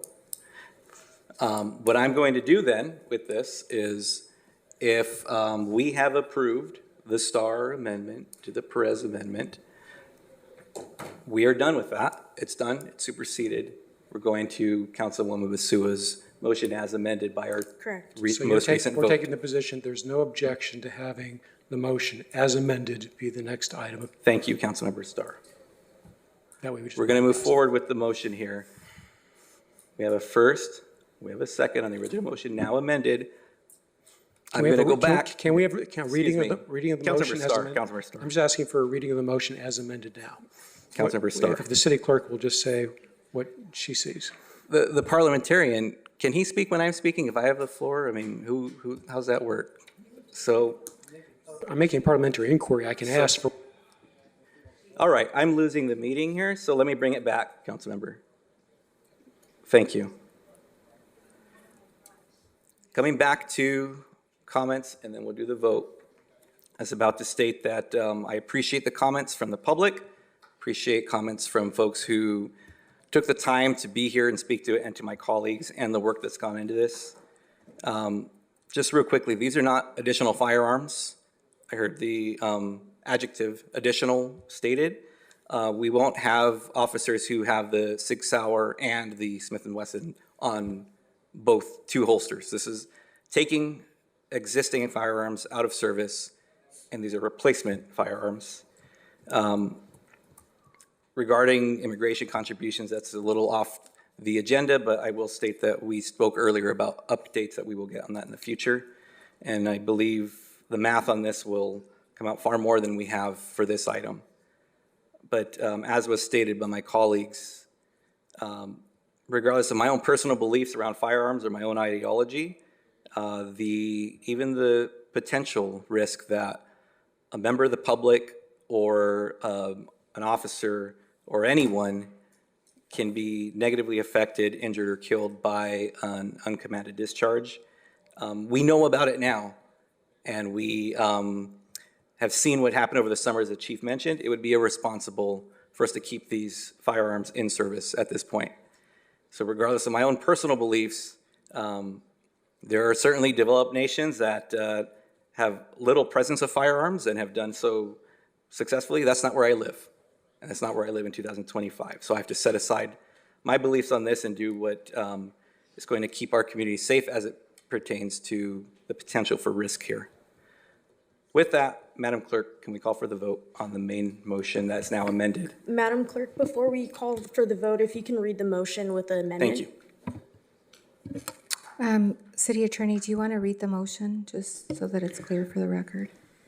So I believe it was to move the recommendation. So the recommendation is to approve a budget appropriation not to exceed $300,000 from the General Fund 101, available fund balance for the payment of firearm purchases, and authorizes the mayor to sign the contract agreement with Adamson Police Products to purchase equipment for an amount not to exceed $300,000, and to require the police department to come back within 3 years with a status report on the original guns that are being replaced. Thank you, Mr. City Attorney. Madam Clerk, may we have? All guns going to be secured? No officer's going to buy his own gun? Nothing, all of them? Correct. Every SIG P320 in our current inventory will be retired. Thank you, Assistant Chief, and thank you, Council Member. Madam Clerk. Councilmember Perallo? Yes. Councilwoman Bettis? Yes. Councilwoman Rodriguez? Aye. Councilmember Starr? Yes. Councilwoman Basua? Aye. And Mayor Pro Tem Teran. Yes. And this motion carries 6-0. Thank you. Thank you, and I appreciate my colleagues' patience on that last one, and thank you to our city attorney for helping us unwind that, as well as other staff. At this point, we have one last pending closed session item that we'll be returning to, and then when we come out, we will adjourn the meeting. Okay. Thank you. Yes, this is Adam. I'm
Okay, the council has emerged from closed session, and do we have any announcements from the city attorney? Thank you, Mayor Pro Tem. The council reconvened to close session to take up item C2, and there are no actions to report from closed session. Thank you. And just again, for the record, we said at the top of the meeting, but I did recuse myself from that item. Correct. Thank you very much. There being no further business on the agenda, and without objection, we are adjourned. Everybody have a good